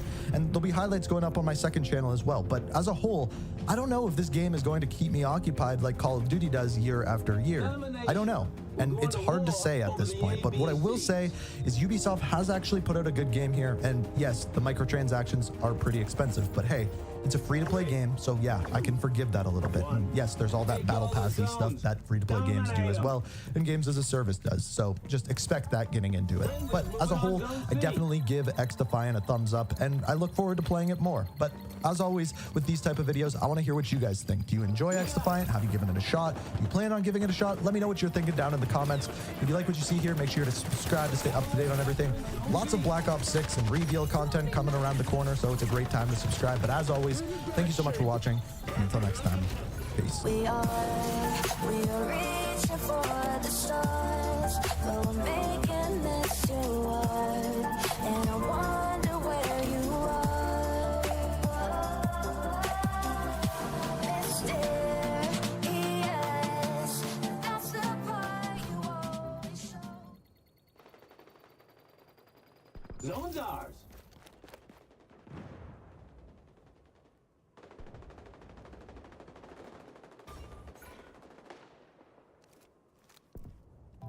And I wanted to show you something, because a lot of you guys are really worried about my fish. The last time we showed you this fish tank, it was considerably darker, but this is because we just put in a course of antibiotics in here, and we had to run the filter to take care of the fish. Also in there, by the way, besides the big goldfish, there is 2 little algae eaters in there. And a lot of people pointed out that this is a relatively empty tank. Well, let me show you why. Our goldfish lost an eye. He went nuts one day trying to get to one of their algae pellets and accidentally scratched his eye out. Seems that everything in Boogie's life is constantly trying to run away from him. And can we really blame them? Can we really put some fault on the goldfish for saying, you know what, this might be my chance? There's a little, I don't know, maybe they had SpongeBob's house in there, and he's like, this is for all the marbles, and all he did was catastrophically injure himself. I don't know, spitballing. I know you guys love him when I say spitballing, but basically, Boogie is in this trend where he's choosing to, I don't know, try and stay relevant, try and clickbait.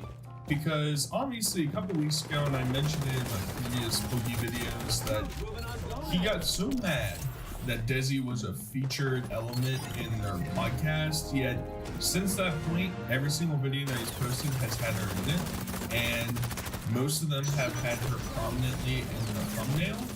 So I don't know, there's a disconnect there, Mr. Boogster, and it's sort of backfiring, because initially when he was doing all this fucking cope and cry and beg type of shit, he was getting, you know, 30, 40K views a video, and now he's getting like 12 to 15K. So he's gonna have to reformulate the calculations in order to get those numbers back up, baby. And maybe he's figured it out. Maybe he's figured out the proper formula, and we're just gonna sit back and enjoy some good old-fashioned bookster. Didn't know what I was getting myself into. I mean, it's nothing crazy, but you know, every dollar counts these days, right? And then secondly, I'm surprised how much effort and work goes into it. The good news is she does all the effort and work. It's her hobby. I just had to pay her the bank. And whatever we're buying today. Baby, as a crazy bird lady, how have you not begged me for birds yet? Have you not bought a bird with your own money yet? Look at it. Yeah, it seems like she doesn't have any of her own money. That's why. She sits around at home all day and gets high. That's her hobby. That's what she's into. And it's so cute that, you know, Boogie likes to pretend like they're in some sort of intimate relationship, that this isn't some sort of father-daughter seeking type of coordination between the two. But in actuality, I mean, he's doing all the shit for her that any independent adult would be capable of doing for themselves. You know, Boogie can get her a fish. He can win it for her, right? And maybe they'll buy a tank together. But there's no reason why she shouldn't combine the food and whatever, you know, decorations she wants to put in there, extra fish she wants to put in there. No reason that she shouldn't be able to take care of that herself. And that's why this whole thing, whenever he cries and complains about money, is so fucking frustrating, because he literally just enables these other fucking freeloaders inside of his house to do nothing with their lives. And the obvious implication of that is his roommate's the one wiping his ass. I get it, big trade-off. You know, I wipe my ass every day, I don't pay rent. I don't know if it's fully equal, but Desi, on the other hand, it just comes off as like, it'd be different if he was like, oh, like, hey, I do YouTube. Maybe you like YouTube. Maybe you like streaming. You know, maybe I can give you some pointers, and that's how you can bring some revenue, is by making your own content. Nah, she can't be fucked with that. She also doesn't film anything, really. You know, she was touted as the camera girl for a while, but most of these vlogs are from Boogie's perspective, so it's not like she's actually doing anything or documenting stuff. So you don't even get like a worker's benefit per se. So why can't she just go work at the fucking Burger King down the street, work 15 hours a week? You know, bringing in an extra $150. Hey, that's not bad. That's not bad. And you know, maybe that'll help you buy some more magic cards. Maybe that'll pay for your gas to go to these conventions and wherever the fuck else you're going in Arkansas. I don't know. It just seems like you're taking this fatherly role, and then you'll turn around and shout, saturated content? Wait, why do you think I'm such a creep, dude? We're in a relationship together, brother. Well, it's because you treat her like a fucking kid, bro. Tell them what you just said. We had chicken nuggets for dinner, by the way. Not homemade chicken nuggets, by the way. A little bit healthier, but I'm at the doctor's office now. Just got my weigh in. I'll show that to you here. About what I weigh at home, which again, by the way, people insist that I weigh more than I actually do. For some reason, I don't know why. he wants me to get Wellbutrin. He wants me to wear a heart monitor, and he wants me to get a calcium look at my heart. I don't want to do any of these things. I want to go home and eat snacks, but I guess, should I do what the doctor says? Should I do what the doctor says, guys? Why do you even bother asking Desi or anybody else? We all know you're gonna fucking go and gorge on any fast food you can find. Right before you went to your fucking doctor's visit, you eat homemade chicken nuggets, which are healthier for you. Alright, buddy. I'm sure. We've seen your cooking skills. I'm sure you and Desi are just top-of-the-line chef. I'm sure you're using the nicest ingredients in order to have healthy chicken nuggets. That makes a lot of sense for you. I mean, I guess potentially you're cutting out some of the processed garbage that's added to food, maybe. But in my thought, it's more than likely he probably bought like an organic brand of chicken nuggets and is pawning it off as, yeah, we made our own, man. I'm fucking Jamie Oliver up in this bitch, you know? I'm gonna taste test it with kids and they're gonna fucking love this shit. It's gonna be fucking epic. I don't know. And he's not gonna do any of the doctor's recommendations. We all know that.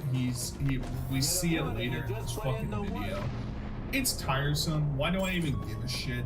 There's no point in us sitting here and being like, Boogie man, you gotta straighten your health out, man. Who gives a fuck, dude? Boogie doesn't give a shit. He claims he loves Desi so much. I love Desi. Oh my god, it's gonna be so hard because I'm gonna die early and she's gonna be all... You don't give a fuck, bro. Jesus Christ. What are you filming? I'm driving here. I'm driving in bumper-to-bumper traffic in Arkansas. Arkansas, not LA, where it would be expected and reasonable because you get to live in California. No, you have to live in Arkansas, except it still takes 2 hours to get home. That's only 30 miles away. How are we stopping? How is this? What the fuck? Fucking forced drama. You like the fucking windshield wipers running? Fucking spurg retard. You guys like it? Is your little chimp brain activating and say, whoa, a bookster going Francis mode up in here. Hashtag Francis Maxing up in this bitch. It's so, and if I was one of the other people that's sitting, driving in front of him, and I'm seeing this fucking 400-pound monster honking his horn, oh, we get to the next stoplight, I'm getting out my car and fucking breaking his headlight. Holy shit. So fucking aggravating. And he's acting like there's traffic everywhere, bro. Traffic everywhere. And I've questioned this previously. He's gone to different places and been like, why are they closed at 4 o'clock, man? What's up? Boogie, your entire life is you just filming random bullshit that you wander around to. Wake up at 9 in the morning and go out right away. That way you don't have to interact with rush hour. Oh, I know that's a novel idea, bro. I know that's crazy. You sleep fucking 40 hours a day, so you can't be fucked to try and plan around the events of normal society. I know that's difficult. Also, a little nitpicky, this isn't fucking bumper to bumper traffic, all right? You're not moving 5 feet, stopping, moving 5 feet, stopping. It looks like you're probably going like 30, 35 miles an hour, just sort of coasting a little bit. Yeah, there's some traffic, and it's always annoying. I get aggravated at times, and I have to remind myself, there is a somewhat of an explanation for traffic. It exists out there, all right? It's not just because everybody is choosing to be a complete fucking moron and is slamming on the brakes at all times. There's plenty of that, no doubt. But when there's rush hour and there's cars coming onto the highway and people switching lanes, it causes all the lanes to slow down. I know, that's fucking wild. I wouldn't expect somebody of your brain intellect to be able to comprehend that, but it's crazy, bro. Maybe with all your time that you spend sitting on the internet all day, maybe you can Google search how does traffic and get back to me. Write me a 5-page essay, buddy. But I am dating a 21-year-old girl, and she likes to do young things. So we're gonna go do young stuff, including playing Pokemon Go for me. Here's a true story about me being more active with Desi. When I met Desi, you'd spent the last 3 years on a farm doing nothing other than taking care of your animals and like relaxing, right? Right. When I first met her, she was content to do nothing. Sit around, watch shows with me, play video games with me, and then I made the mistake of showing her the world. The world. Hey baby, let's go to the park for 15 minutes so I can film a video and cry and complain about how hard my life is. Doesn't that sound fucking epic? Hey baby, let's go to the pet store once a week and buy some pet supplies. Isn't that fucking cool? You're not fucking bringing her to the Sahara Desert, all right? You're not driving her to Yellowstone, All right, your life is fucking boring, and you guys don't do shit. And it should be ringing some red flag alarms that a 19-year-old at the time, mind you, Boogie's grooming this little girl, right? She had no interest in life, had no desire to really go out and explore the world herself. And so she chooses to leech off of a guy that promises to cover all of her living expenses so she can fucking just go get high and do nothing all day. Doesn't that sound fucking epic? Also, I highly doubt that she was actually doing work on her parents' farm, because I mean, I'm not a farmer, I've never owned livestock, right? But I used to volunteer at farms, and that shit is fucking grueling, all right? You're working from sunrise to sunset, and depending on how large your farm is, I mean, you're working with so many fucking animals, there's so much shit you have to do, right? And maybe all she had to do was walk out there and pet the animals every once in a while. That was her fucking job. Maybe, and then she could go back inside, fucking do some fed. I don't know. I understand why Boogie would want to be attracted to her because he has no other prospects, but like, this is like scum. Somebody, and I understand she's young, she can figure it out. She hasn't shown any desire to do anything. We don't see any hobbies. Now, I'm gonna do a quick tangent, all right? If you ever watch Amberly Reed, obviously that's where my channel started, and you go through the girlfriend sagas, you'll understand that each of the girlfriends that she had aspirations. They had things that they really liked. For instance, Becky really liked to do artwork, right? We don't see any of that shit with Desi. She's just a fucking, I don't know, blank piece of paper that just sort of cloaks Boogie at all times. That's it. It's like, fucking find a hobby, bro. Build a fucking Lego set, all right? Allies capturing Zone B. And so you get worried about what other people are going to think about you. Except most people don't think about you. Even at 600 pounds, people would look at me and they would be like, oh, look, there's a 600-pound guy. Wow, he's so fat. And that's it, right? They're dealing with their own shit. They're fighting with their boyfriends or girlfriends, or they're trying to meet somebody, or they're paying the bills, or worried about work, or they're worried about their own shit. Most people don't give a shit what you're doing, unless they're the terminally online folks that, you know, pay for memberships at the local live show. This is what Boogie thinks of fucking low-life scum. And it's the same with Wings of Redemption. Wings has basically been pseudo-doxing people that were supporters of him on the live stream. So that's very cool. That's very epic. These two absolute scumbags, just trash of the earth. And yet they still got, like, I don't even know how many members they have now, like 700 plus, something like that, right? Do they have 1,000 yet? I don't know. But you're throwing your money to low-life losers like this, who will turn around and spit in your face, and then you'll say, thank you, sir. Yes, my life is so pathetic that getting spit on by Boogie, the biggest, most pathetic loser creep that is on the internet, is an achievement for me. So it's like, yikes.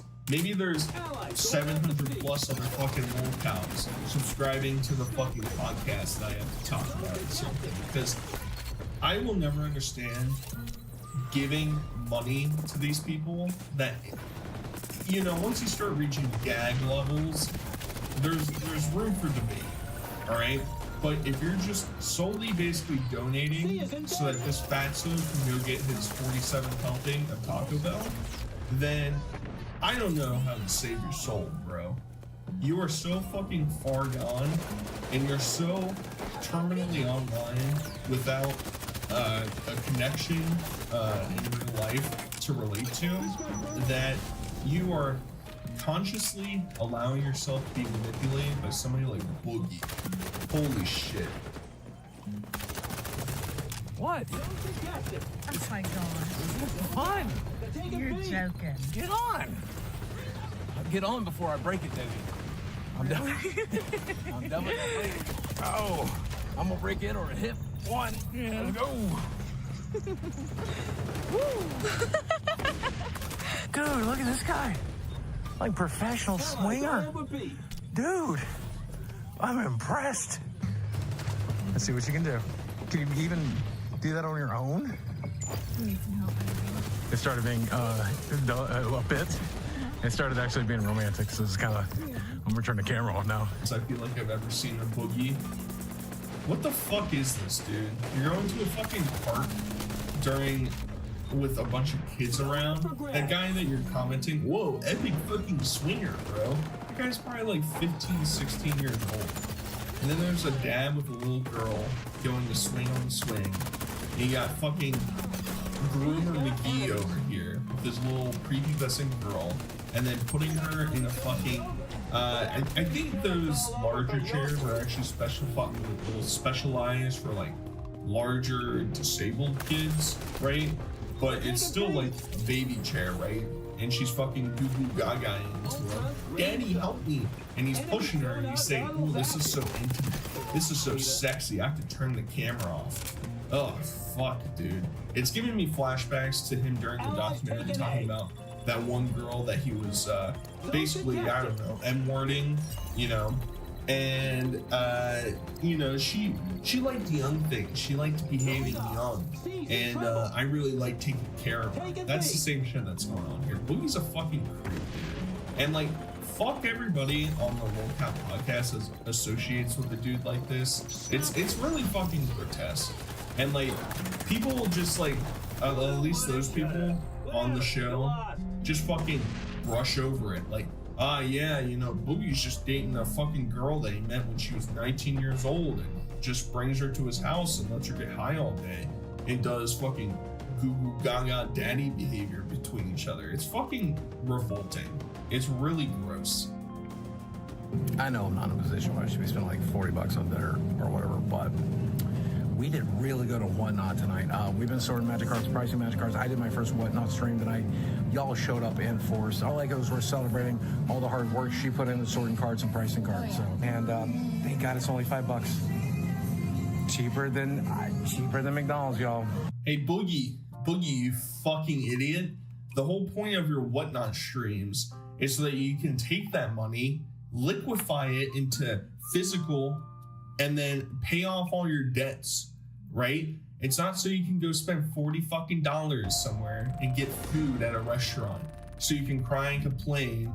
And so you guys, I just can't make enough money, guys. I don't know what's going wrong. Well, maybe if you stop dipping into your fucking tangible assets that you have and actually put it towards something, I don't know, a medical bill or two, I don't know, some of your mortgage. That was the whole point of this fucking thing, right? That's why in the Mike Klum documentary, in subsequent videos, you were groveling and crying and saying, yeah, man, I really need this money. It really needs to help me out. And then you'll turn right around and say, we did a good job, guys. Therefore, I'm gonna reward myself. Holy fuck, dude. Holy fuck. Winding down, y'all. She's a lightweight. I mean, it's a Friday night. This is what someone her age is supposed to be doing. And my entire life, I'll be doing the same thing for her tonight that I've always done. Babysit drunk people. Good morning. My plan worked. She's been asleep for about 12 hours.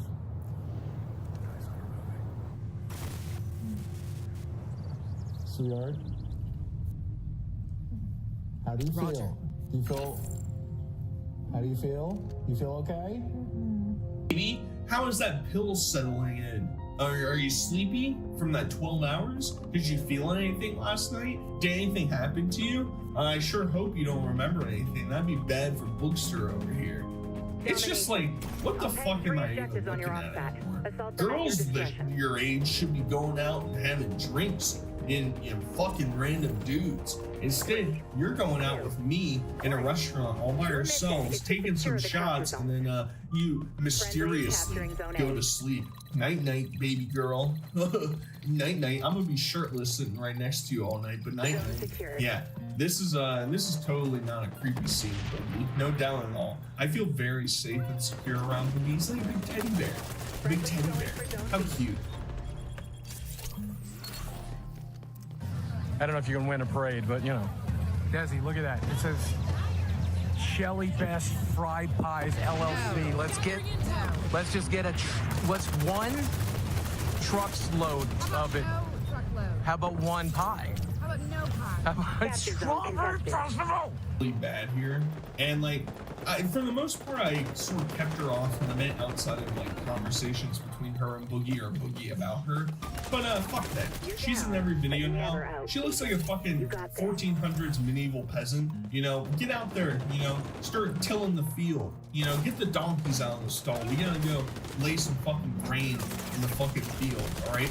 Or our Lord's gonna come and decapitate us. All right, get out there, lady. You know, that's what she's looking like right now. You know, yeah, potato famine, Ireland. I don't know. I'm just throwing out things right now. And I always love that. Ooh, she's the strong one, guys. Boogie wants to get a truckload of fried pies. Ooh, no, you can't do that. Well, you're gonna go fucking eat a fucking, I don't know, shitload of ass food later. Man, Satchel, you're fucking sick roast, bro. Sick roast. You're fucking killing it. This video. Jesus Christ. Just set and be happy by it. I remember when I was a very young kid going to waterfalls just like this in Castlewood. I don't know where in Castlewood, but my parents took me to it, and I played in those waterfalls. It was like right under a bridge somewhere in the Castlewood area. I don't know. I want to get down and play in that right now. I really do. Oh God, it is not. I really need to start playing on tennis shoes for these adventures. Oh no. Capture zone contested. He's making noises just like Airsoft Fatty does when he's like doing any physical activity where he's it's like the exact same thing. And coincidentally, they both wear Crocs everywhere. And I don't know what the explanation is. Like, once you reach a certain weight, do your feet just like expand wider? Do they just get really fucking plump? And so his feet can't fit in regular shoes anymore. So he has to wear Crocs because they're the most convenient and comfortable for somebody his size. I really don't know. But hey, he's doing all the work. He's going outside exercising. He's changing his life, guys. All he wants is some shekels from you. Send Boogie money. Keep donating, pig. I don't know. Either way, I hope you guys enjoyed this video. Until next time, I'll talk to you guys later. Peace.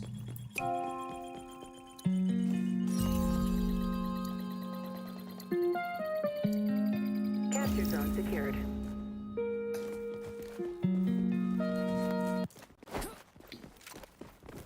Grenades away! That's to Stone Axe. They were saying like, oh, all these dumb drama bitches online talking shit about their friend who cheated on I'm detecting his hostiles wife. on zone C. I feel like they were talking shit to me. I do remember that, but there were a bunch of comments on that Reddit post that were like positing other drama YouTubers that had talked about them kind of like in a mean light, so we don't know. They might love us. They were talking about Keemstar, probably. Yeah. That's what Kendrick Lamar refers to as a sneak diss. Yeah. We don't very fuck with good. that. If we catch a flight, it will be direct. I've been listening to that a Very lot. good. All right. Try Guys is changing, and there were going to be changes to come and other announcements to come, and here it is. Here's the announcement time. It's happening.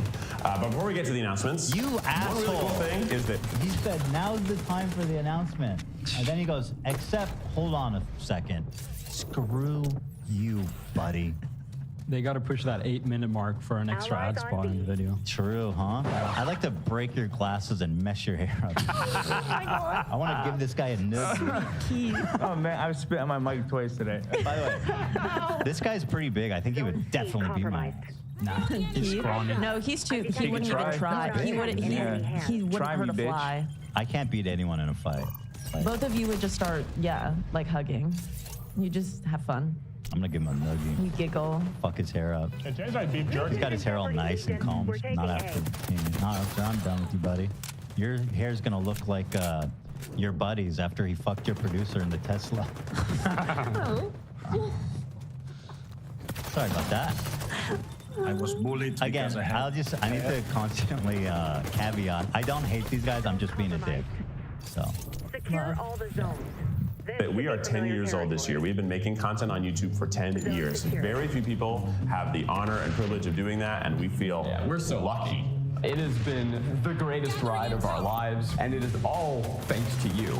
You are the best part of all of this. The community that we've built here, reading your comments, seeing your photos, taking pictures What's with the you, seeing announcement, pictures of dude? your cat, watching Eat the Menu. He's just trying to butter y'all up so he can get $5 a month from your ass. I see them.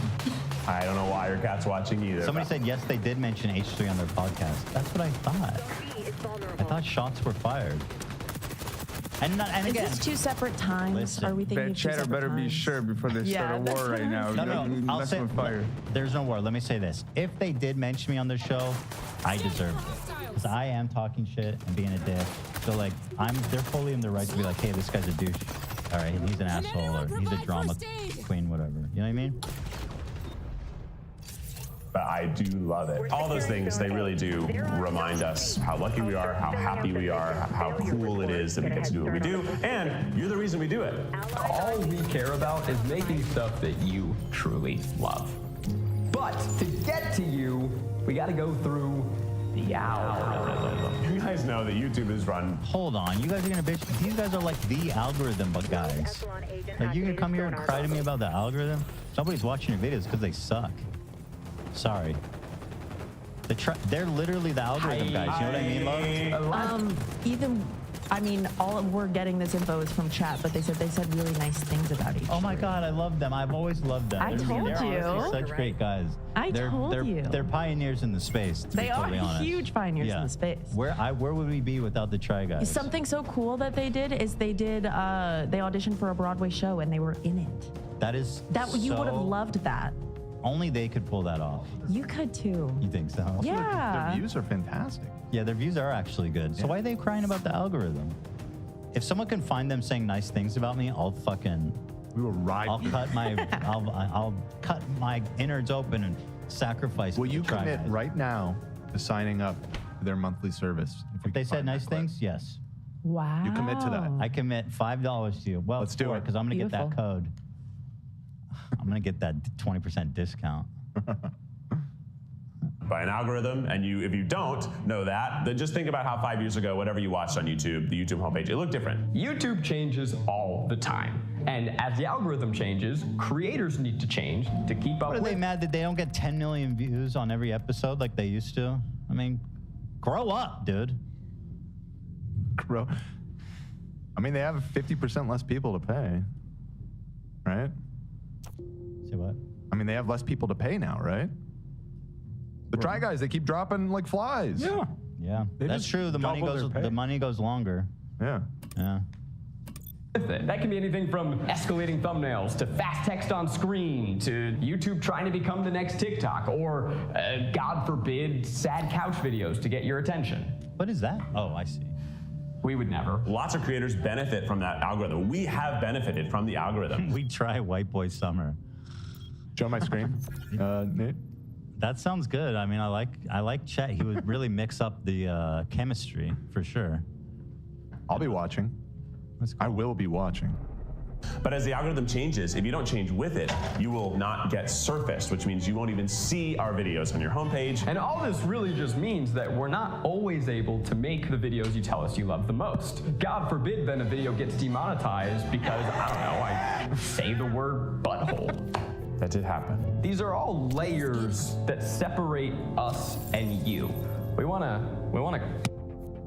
Sorry. Get rid of them. We wanna touch you. Well, you guys must have crazy brand deals though, right? Because they're like so clean. Not anymore, they're not. Damn. Uncensored and unhinged. Shit. Try Going whole. We try gay sex with each other.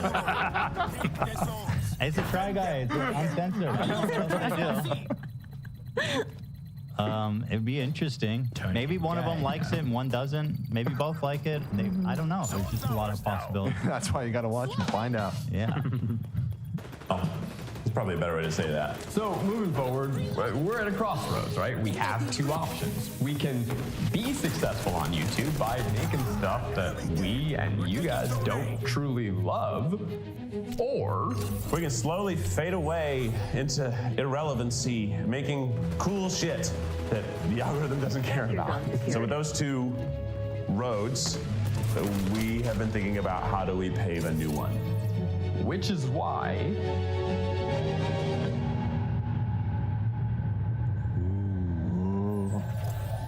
Hence. Sad couch video. Ooh, that's pretty cool editing. instead, we're going directly to you. Wait, Zach, what do you mean? No wonder they fucking need. These guys are so funny to me. No wonder they need money. Look at this shit. What are they doing? They got like 20 employees and moving sets. You know, like what the hell? You got this. Doesn't look too far off from our operation. Tone it down. What? We don't have. Look at this shit. That looks crazy. Okay. Don't you think? And we don't have a big sliding door. Instead, we're going directly to you. They have ballerinas. What do you mean? We've thought a lot about what we want our next try to be, and we finally figured it out. Starting today, we are launching a subscription streaming service. Our shows are coming straight to you. No ads, no algorithm BS, no clickbait thumbnails, just the good stuff. Yeah. And it's going to allow us, I'm talking you, watching, and us to be directly connected with nothing else in the way so we can make the shows you want to see and nothing else. Not cake. What happened to just making a page? I mean, you need money. You got. By the way, this video. Patreon takes a cut too. They could cut. What? I could cut. No, I'm saying Patreon also takes a cut. But it's not a lot. Like 10%. Is it? I don't think it. I think it's like a pretty fair. Unless they 3 to 12, depending on 8 to 12. That's totally fine. Is it 8 or 3 to 12? 3 to 12. Dude, that's badass. Okay. Because they and like 5%. what I yell at YouTube about is like if you're bringing in more membership money, you should pay. Capture Zone A is at risk. Is something you've heard a lot over the last, I don't know, 5 or 6. So left-wing people are ruining comedy is something you've heard a lot over the last, I don't know, 5 or 6 years. Something I've covered on this channel as well. And most recently, Jerry Seinfeld and even Stephen Merchant have talked about, you know, PC culture, the woke left.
ruining comedy. And I always find this so funny because it feels like so much revisionist history about just comedy and what is like culturally funny. And they're often confusing old offensive jokes that don't work anymore to just like the whole comedy scene of the past. So obviously, like a lot of you about my age, you would have grown up with The Simpsons. And if you go back and watch The Simpsons, you will find some jokes which probably wouldn't really land today because they are inherently offensive and they rely on you probably having an issue with maybe a marginalized group or a racial minority. But by and large, if you watch The Simpsons, a lot of the stuff that most people were outraged at the time, it was mainly like them punching up at the powerful. The Simpsons, especially the first 10 seasons, had a lot of good political commentary, and it wasn't focused on like demonizing migrants. It was about like attacking the police, the Republican Party, the Democratic Party, and it was like really good, and it was offensive to people because it was more like left wing. But these guys have seemed to rewritten history where now apparently the left wing have never been funny, and now they're just like censoring comedy. And it was so much better back in the day when we had people like George Carlin. Despite his like more shock humor of saying like every single racial slur, which isn't politically correct, a lot of his comedy relied on things even they would find offensive. Type in George Carlin Israel and see some of his jokes about that. Do you think Jerry Seinfeld would like that? He wouldn't, right? But I'm sure a lot of these people would say George Carlin was like the benchmark of comedy. He would offend everyone. He wouldn't even care. But now it's the left ruining comedy. And I would say it's just old comedians whose stuff isn't funny anymore, just being butthurt that people don't like them. So an easy way out is, well, blame the woke left. And I'm going to talk about these people's comments because Stephen Merchant's comments have been clickbaited a bit. Like, I'm going to be fair to him because there was a lot of articles going around which cherry-picked some comments he made in an interview and basically saying like he's the same as Ricky Gervais, right? He's saying it's the woke left ruining comedy. I want to talk about the Jerry Seinfeld thing as well. And I also just want to maybe read one Babylon Bee article to show you like how not politically correct comedy isn't funny. So all of that coming up for you today. Please follow me on social media at The Tabernacle, mainly on Instagram, but also my travel Instagram as well, and check me out on Blue Sky and Threads. And if you want to support the channel, please support me on Patreon, focused on getting as many $1 to $3 patrons as possible, and you will get access to the Discord server. So before we get into the comments that these people made and talk about like anti-woke comedy and stuff like that, I want to give you a more recent example of both something that is funny and is making fun of the people who always say the left are ruining comedy. Now, Tim Heidecker is someone you've probably seen pop up on some other like left-wing channels or people streaming what he's put out. But there was something he did a while back, maybe a year or so ago. He basically did a parody of Joe Rogan's podcast. Now, of course, Joe Rogan is another one who talks about, you know, the wokes ruining comedy and left-wing people censoring free speech and how comedians are the truth tellers. And this is probably one of the most funny things I've seen in a while. So I'd recommend everyone go watch this. There's actually two versions. There's like a 10-hour version where it just loops. And it's him, Jeremy Levick, and Rajit Suresh. And it's just so good. And it's basically an hour of them talking about nothing, essentially, but it resembles so many different versions of the Joe Rogan podcast. If you haven't seen this, I'd really recommend. I might play you a little clip here, but I want you to actually watch it because how much they nail like this bullshit you hear on Joe Rogan is just so good. It doesn't rely on your hatred of minorities, women, and the LGBT community to actually get a laugh out of you. I should say we've got Rajat Suresh here. I'm saying that correct? I don't want to be disrespectful. Oh, no, man. Oh, the cancel mob's going to come down your throat, man. Dude, they will. They will. That's for real. That's for real, though. Yeah. Like, if I don't get that right on the money the first time round, that's it. Like, oh, my God. Yeah. The shit that I will get. The shit that I will have to get. Yeah, man. For that. It's gotten crazy out there. It's crazy. It's gotten really crazy out there. Well, we'll get to that. Okay. But people like to make a big Hollywood thing out of this thing, like E.T. Oh, there's a guy in a bike that flies or something. They like to say that kind of thing. Right. But we're not talking about that. Take the bike out of the picture and just make it the alien that's flying. Right, because there's a much longer, bigger, sort of macro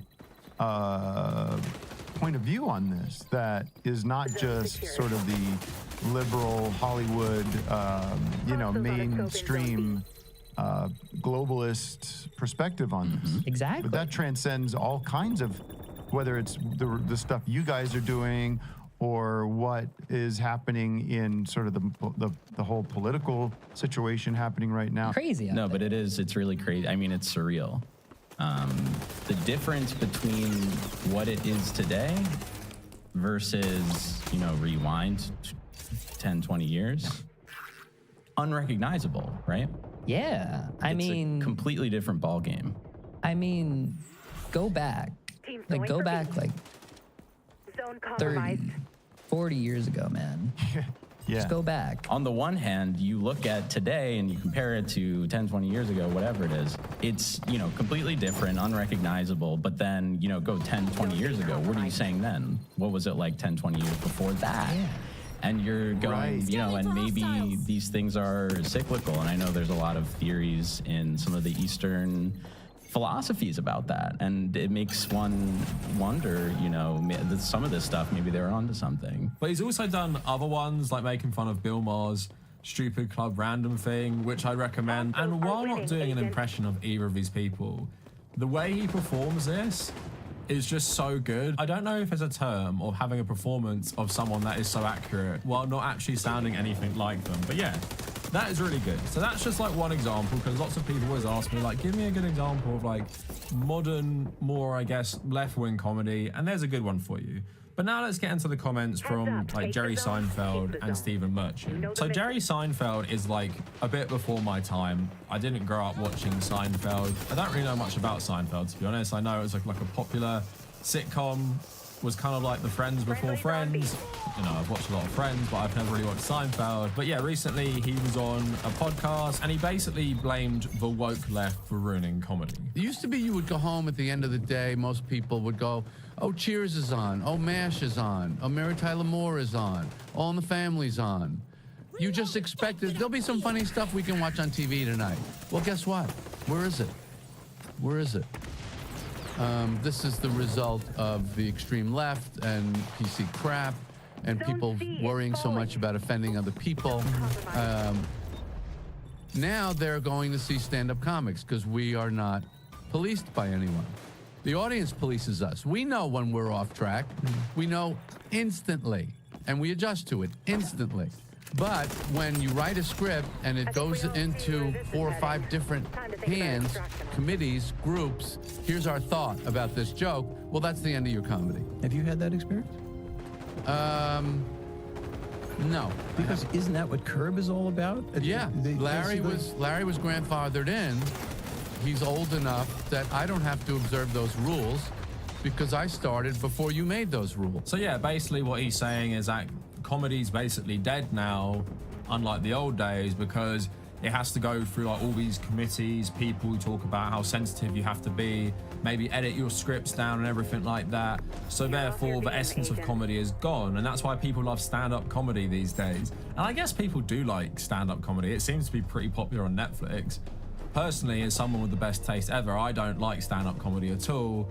And also, I'm not really big into comedies these days. Maybe I'm just more cynical. I don't like to laugh anymore because I'm so like black-pilled about everything in the world.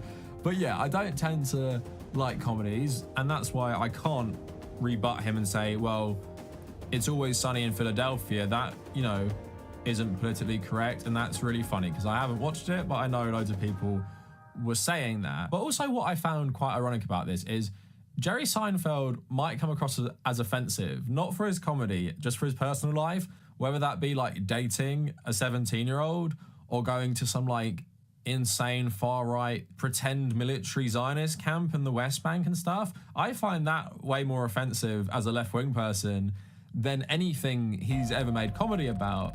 And having watched like clips of Seinfeld, it never came across to me as something like outrageous, like he was really pushing the boundaries of comedy. Someone actually wrote a good article about this, and I wasn't aware of all of this, but you guys might have been if you followed Seinfeld's career, by Stuart Heritage in The Guardian.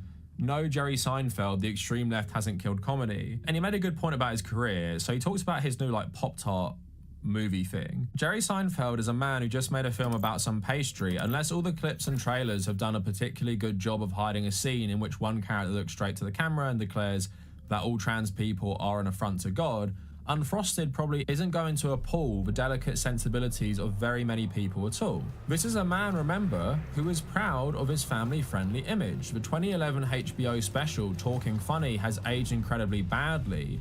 It's a roundtable discussion of comedy that features both Louis C.K. and Ricky Gervais, but Seinfeld's contributions hold up. During his discussion, he defends his decision never to swear on stage, insinuating that it's an easy way to get laughs. It's a subject he followed up a few years later, telling The Guardian, a person who can defend themselves with a gun is just not very interesting, but a person who defends themselves through Aikido or Tai Chi, very interesting. And let's not forget, when Seinfeld's co-star Michael Richards ended his career with a racist rant on stage, Jerry Seinfeld not only brought him on Letterman to explain himself, but treated the incident with such grave intent that at one point he sincerely ordered the studio audience to stop laughing, telling them it's not funny. So there have always been gatekeepers to what is and isn't funny. Indeed, in his own work, Jerry Seinfeld has been one of the staunchest gatekeepers of all. Perhaps the problem here isn't that the extreme left is a stranglehold on comedy. Perhaps it's just Jerry Seinfeld is getting old. And yeah, those are things I didn't really know about him, but he never came across as like a firebrand comedian offending all sides or something. Like even The Simpsons has been far more offensive than anything Jerry Seinfeld has put out. So yeah, that's how I feel about a lot of these people. They're getting old and they hate left-wing people more because of their own personal politics, like Jerry Seinfeld's support for Israel and what he's been saying recently and stuff, and maybe his own career like petering out as he's becoming more irrelevant and people don't know who he is anymore, so he lashes out and blames the woke left. But if someone went around like Jerry Seinfeld did in 2011 talking about like swearing or, you know, talking about how racism isn't funny and stuff, then they would call him the woke left. I watched another comedian talk about this, how it just feels like for a lot of these older comedians entering their like 60s and maybe even 70s, it's just like the last gasp for attention. It's basically like, oh my God, the woke are ruining comedy. Let me get Fox News to talk about like how right I am about everything. But like as a lot of people were saying, like It's Always Sunny in Philadelphia, lots of other shows that are like explicitly left-wing or written by leftist people are still funny without being like actually offensive by just relying on your bigotry to make something funny. And that's just the nature of comedy anyway. As like society changes for the better in most parts, some stuff just seems outdated. But this image of us all being like super sensitive snowflakes, like when I watch an old Simpsons episode and there's something that hasn't aged great, what do you think I do? Nothing. I just keep watching, right? Because I know it's a product of its time. It's like when you watch an old movie and stuff, like what do they think we are? I think it's projection on conservatives' part, because they can't watch something where something disagrees with their politics without going absolutely insane. And recently, even with like Assassin's Creed Shadows, they can't even handle like a black man being the main character of a video game, right? So they think we must be like them. Like if I hear The Simpsons say something homophobic, I'm gonna go absolutely mad or something. And to me, offensive comedy that relies on this stuff is just so unfunny. I can't even find it offensive. I'd find it gross if I knew people who like thought it was funny myself and wouldn't want to associate with them. But when I read the Babylon Bee, which I'm gonna do at the end of this, it's just sad and pathetic. Like, it's not funny, it's not offensive, it just does nothing, really, to me. Apart from make me, like, really cringe that people write this and think it's funny and people consume this and think it's funny. But moving on, we have to talk about Stephen Merchant. Now, like I said, this was being clickbaited everywhere by the Daily Mail, so you see a headline like this on Twitter. Comedy is being policed by the left with sensitivities that seem out of proportion to the joke, says Office co-writer Stephen Merchant. And in this Daily Mail article, which I read first, they basically just take a tiny bit of his interview for clickbait. But if you actually read it, which I'm going to do for you, read the the relevant parts, it's a bit more nuanced, but I'm still disagreeing with him on some things. So last month, Seinfeld joined comics like Ricky Gervais and John Cleese in condemning cancel culture, blaming the apparent death of TV comedy on the extreme left and PC crap, which we just heard. Merchant approaches the subject of cancel culture. Are we seriously still talking about cancel culture? Cautiously, As if walking barefoot on stones. Well, he says, it seems to me that there's always been policing of comedy, of there being guardrails. I think the difference is that it used to feel like it was the right that was policing it, and that's what I referred to kind of, earlier with The Simpsons. It feels like the left that's doing it now, and it's allowed the right to become the arbiters of free speech, which does feel like quite a significant shift. There are, he adds carefully, sensitivities that seem out of proportion with the joke. I've noticed it in stand-up, how you're more cautious because you don't want to spend weeks on Twitter trying to justify a joke you were just experimenting with, because putting out the fires is exhausting. But, and perhaps this is where he differs from Gervais, and what the Mail didn't include, I'm also aware that sensitivities shift over time, and that people are allowed to criticize and query things, and we do look back at old comedy and think we wouldn't do that anymore. I have no objection to sound shifting. I think that makes sense, and I'm loth to become a kind of old man of comedy railing against the younger generation. You do feel like there's a sensitivity to the words before they've even heard the joke or the context, and that's inevitably a straitjacket of sorts. It quashes experimentation. What riles comedians today says is that they grew up feeling nothing was sacred, and that's easy for me to say as a white heterosexual middle class bloke, but it used to feel like the things you weren't allowed to joke about were the things that you should. So for older generations like me, you do feel a bit like there was a freedom there, and it was your own conscience and judgment that meant you were the arbiter of your own taste, and that didn't mean people weren't offended or that you didn't make mistakes. But now it does feel like there's a danger, and there's a prescriptive list of things you can joke about. Everything else is off limits, which is a hard thing to navigate when you're trying to be creative. So trying to lump Stephen Merchant in with Seinfeld and Ricky Gervais, I think just feels like a general narrative thing they're trying to do on the right, of like, look, all these comedians who are like liberals, they think the left has gone too far, when it's pretty clear Stephen Merchant's take on it is a bit more understandable, although I disagree with it, because I understand what he's saying to like an extent, but also he recognizes his own privilege of, when I was making this comedy back in like the 1990s, early 2000s, the audience was completely different, and we weren't actually sensitive to many things. Like, go watch TV back in the early 2000s, or even something like Friends, and see how much like transphobia, homophobia is in stuff like that, even racism, and how much that was just like a normal thing to joke about. But part of the reason it was normal is because, of course, the industries where you told these jokes were dominated by people just like you. So no one really found it offensive because you couldn't really speak up about these things, and often people didn't have like much representation in the industry, so you wouldn't see it as like tasteless or whatever. But I do get like sometimes, you're just experimenting with jokes and you don't know what goes too far, what doesn't. As someone who's criticized things like woke fascism, I do think there is a certain element with liberals, and this is where they get it wrong, not the left, that are like really highly sensitive, because to a lot of them, being seen as a bigot or racist, being seen as one, is the worst thing ever. So if you look at the Labour Party right now, with a lot of their support for Israel, because they've been criticizing people like Jeremy Corbyn for like years and years, calling him an anti-Semite, well, to them, the worst thing ever would be other people being able to call them that. So that's why they put themselves into a corner where they have to support Israel no matter what, because they're terrified as liberals of being called an anti-Semite, right? That could be the worst thing for them, to individually be labeled that. And I think that's the people who would like never forgive you if you maybe told an offensive joke when you were experimenting, didn't really realize why it'd be offensive, and then apologize for it. I think if you actually are a leftist, you are more forgiving, because we're more forgiving in our nature of people who like genuinely show remorse. At least I am. But if you like double down like Ricky Gervais and you're like, oh, you leftists are ruining comedy, so let me double down and tell even more jokes about trans people for no reason, where I say like really offensive crap just to try and piss you off, it's not actually funny, is it? You're just trying to get a reaction. You're just being shocking. You're not being funny. There is no attempt to tell a joke. You're just trying to annoy people, right? And that's completely different from what Stephen Merchant is saying, is like, if you're trying to experiment, sometimes you're worried about how things will be taken by people, which I kind of get to an extent. With Ricky Gervais, he really doesn't give a shit about that, but he just wants to be offensive now. So I kind of want to take this to its conclusion now. So what if we lived in the world without the woke left? What if we lived in a world where we could tell any jokes we wanted without being seen as offensive? Which also seems kind of weird at the moment, considering like all these like offensive comedians are getting like massive like Netflix specials or have huge platforms.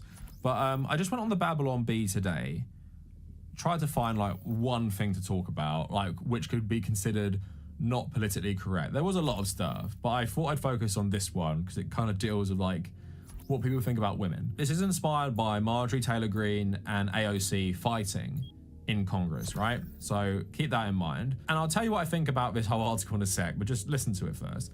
Congressmen build special soundproof girl Congress next door so the men can get some work done. With women on the House Oversight Committee raising a ruckus and bringing a halt to legislative business, congressmen announced they had built a special soundproof girl Congress next door for the women folk to go so the men could get some work done. The smaller, cuter Congress building was helpfully painted pink and has been outfitted with all the girls' most desirable amenities, including thousands of throw pillows, wicker baskets, and Stanley tumblers to give the girl congressmen a comfortable place to screech obscenities at each other while the male congressman tended to the business of the country. The congressman made sure to specify that the building would be fully soundproof to prevent anyone outside from hearing the constant nagging and arguing going on inside. That was priority number one, said Rep. Glenn Groffman. The noise, we had to make sure we contained the noise. With that taken care of, we can finally hear ourselves think. They can stay in their girl Congress and do girl things, braid each other's hair and whatnot. At publishing time, an urgent call would come in from the girl Congress building to have one of the male congressmen come and open a jar. So just like most Babylon Bee articles, the premise is just absurd, but like not in a good way like The Onion, because it's not like satirizing anything. Like what is really funny about this? It's hard to even ascertain like what the actual joke is here. Is the joke women are hysterical? I guess if this wasn't a conservative outlet, right, you could maybe say the joke is the reaction by conservatives to this fight and to AOC, right? So the reaction is they're all misogynists, so they've come up with an idea to make a girl Congress based on their misogynistic views of women, and that could be the joke, right? But that doesn't seem to be the joke because it's written by a conservative outlet where you know people will be sharing this saying, oh my God, like great idea.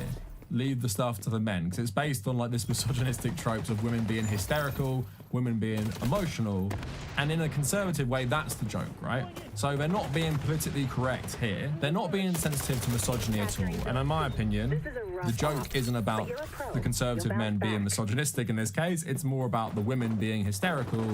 So they haven't been politically correct. Did it enhance anything?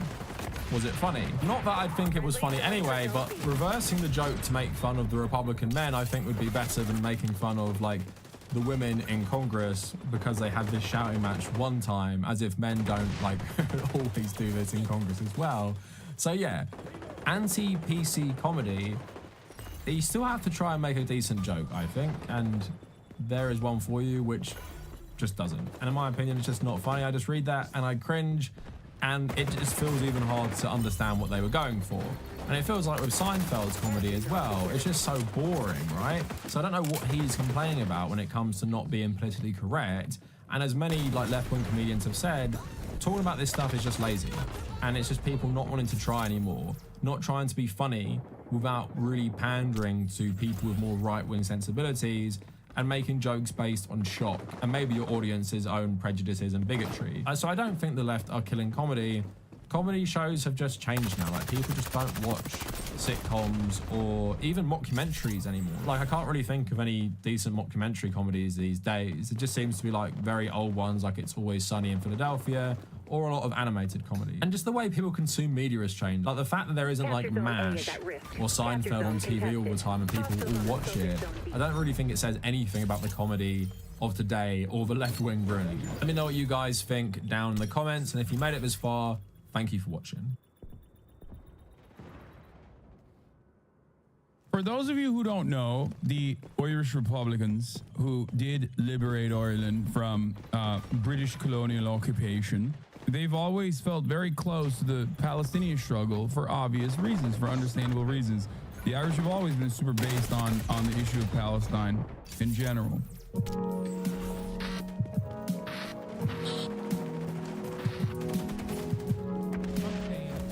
All right, let's get started on some good news. Once again, Ireland, Norway, and Spain recognize the Palestinian state. These are 3 states that I routinely give mentions to, and with the exception of Spain, I guess. Okay, I'll just say it like this. Shouts out to all the Hassanabi adjacent states out there. You're doing the most. Welcome to the rest of the world. Because as Ireland, Norway, and Spain recognize Palestinian statehood, we must remember that there is more than 140 nations that have already recognized Palestinian statehood. It's just that Ireland, Spain, and Norway are some of the first in Western Europe to recognize Palestinian statehood. Spaniard here, the Spanish shit is so bullshit, still sending arms to Israel, piggybacking off the encampments. Yeah, Spain is in a unique, it's always the same map, huh? It is always the same map. It is always the same map. It's literally, everything is the same map. It's always the same map. Now, the difference, however, is that that map is getting a little bit smaller for Western Europe. Ironic because, like, this is literally, this map right here happens to be where 4/5 of the entire planet live. We are talking about damn near every single person. 4 people out of every 5. Like, one person, only 1/5 of the planet lives in the gray areas. The rest is just the rest of the planet. It is like an omega super majority. So it's wild to consider that, like, these guys are kind of running the game. They're running the show still. And they will, at least for the time being. But this is kind of what we talk about when we say the Western world, a sphere of Western influence. This is it. But it is odd. Unequal exchange only happens in one direction for most of this, for most of the nations on this. And yet, you know, the great countries kind of dominate the world. But it's good. It's good that things are changing. And they are very mad, of course. Israel is so mad. Ireland, Spain, Norway, Spain, Ireland, Norway. It's like, are we for real right now? Like, what's happening? Anyway, let's get to the way the BBC is covering it, and then we'll move on to the reactions of it. Spain, Ireland. And I'll also, of course, talk about what it means. Oh yeah, the Stop Anti-Semitism account that considered me to be anti-Semite of the week has also been hallucinating rapes once again, doing rape fantasies once again, because they're mentally ill. Spain, Ireland, and Norway have announced that they'll formally recognise an independent Palestinian state. The Irish Prime Minister Simon Harris said that the children of Palestine and Israel deserved peace and that it was the right thing to do. Meanwhile, Spain's Pedro Sanchez said that there was an obligation to act, while Norway's Prime Minister said that a 2-state solution was in Israel's best interests. At least 140 members of the United Nations already formally recognise Palestinian statehood. Others, including the US and the UK, do not. Reacting to the news, the Palestinian Authority and its rival group Hamas have welcomed the recognition and urged other nations to follow suit. But Israel's Foreign Minister Israel Katz said the move endangers his country's security. He's recalling the ambassadors to the 3 countries. While Irish Prime Minister Simon Harris explained his reason for the move. Let's have a listen. Recognition is an act of powerful political and symbolic value. It is an expression of our view that Palestine holds and should be able to vindicate the full rights of the state, including self-determination, self-governance, territorial integrity and security, as well as recognizing Palestine's own obligations under international law. It is a message to those in Palestine who advocate and work for a future of peace and democracy that we fully respect your aspirations to be living freely, in control of your own affairs and under your own leadership. The Irish Taoiseach there. Well, let's have a listen to what the Spanish Prime Minister had to say. Here's Pedro Sanchez. The Progressive Coalition Government of Spain, echoing the majority feeling of Spaniards at large, next Tuesday on the 28th of May will, at Cabinet meeting, recognise the State of Palestine. We are going to recognise the State of Palestine for many reasons, which I can summarise in 3 words: peace, justice, and logic. Peace, because this is the only solution to the conflict. And by that, I imply the essential... I still don't understand why recognizing Palestine is such a bad thing by Western countries, because they're bad people. That's it. I don't know how else to describe it other than they want to do bad things to the Palestinians. And even a symbolic recognition of Palestinian statehood is seemingly breaking through that narrative that, like, no, the Western world is actually unified under the common goal of doing bad things to the Palestinians. That's it. Remember the map I showed you, okay? The world is already pretty much completely on board with Palestinian statehood, universally recognized damn near, with the exception of a couple countries. Those countries happen to be the most important countries, of course. Those countries also happen to be the countries that are doing the most to the Palestinians.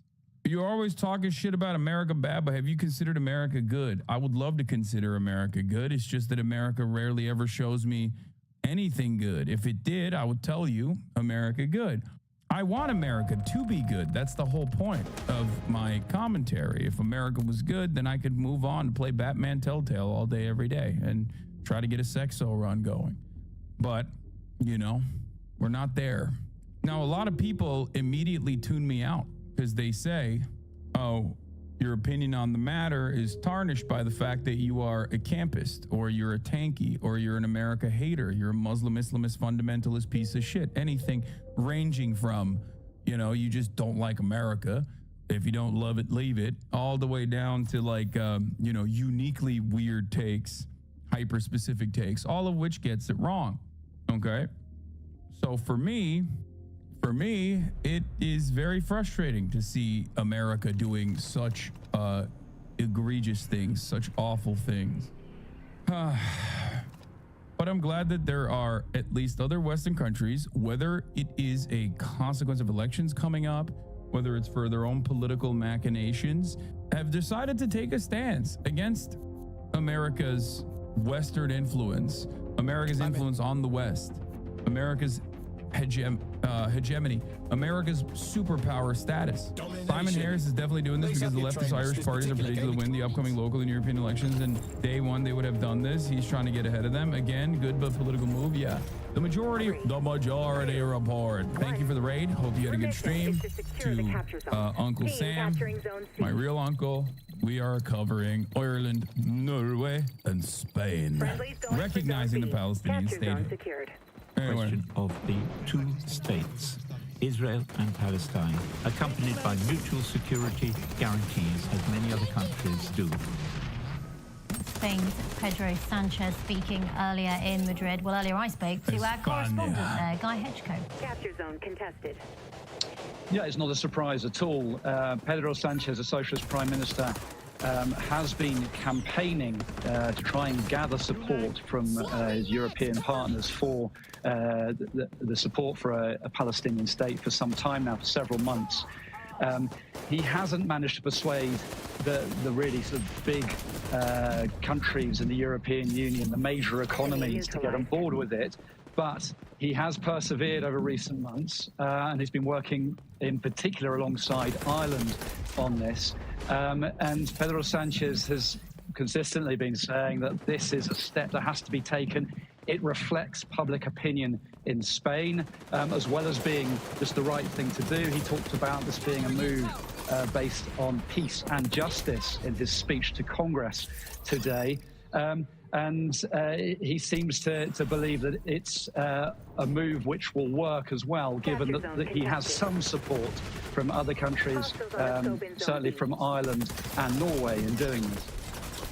That's Guy Hedgecoe there. Well, for more reaction on the day's developments, let's go straight to Jerusalem and join Dan Johnson, who's there for us. Dan, first of all, just take us through the reaction we've been getting from the Israeli government.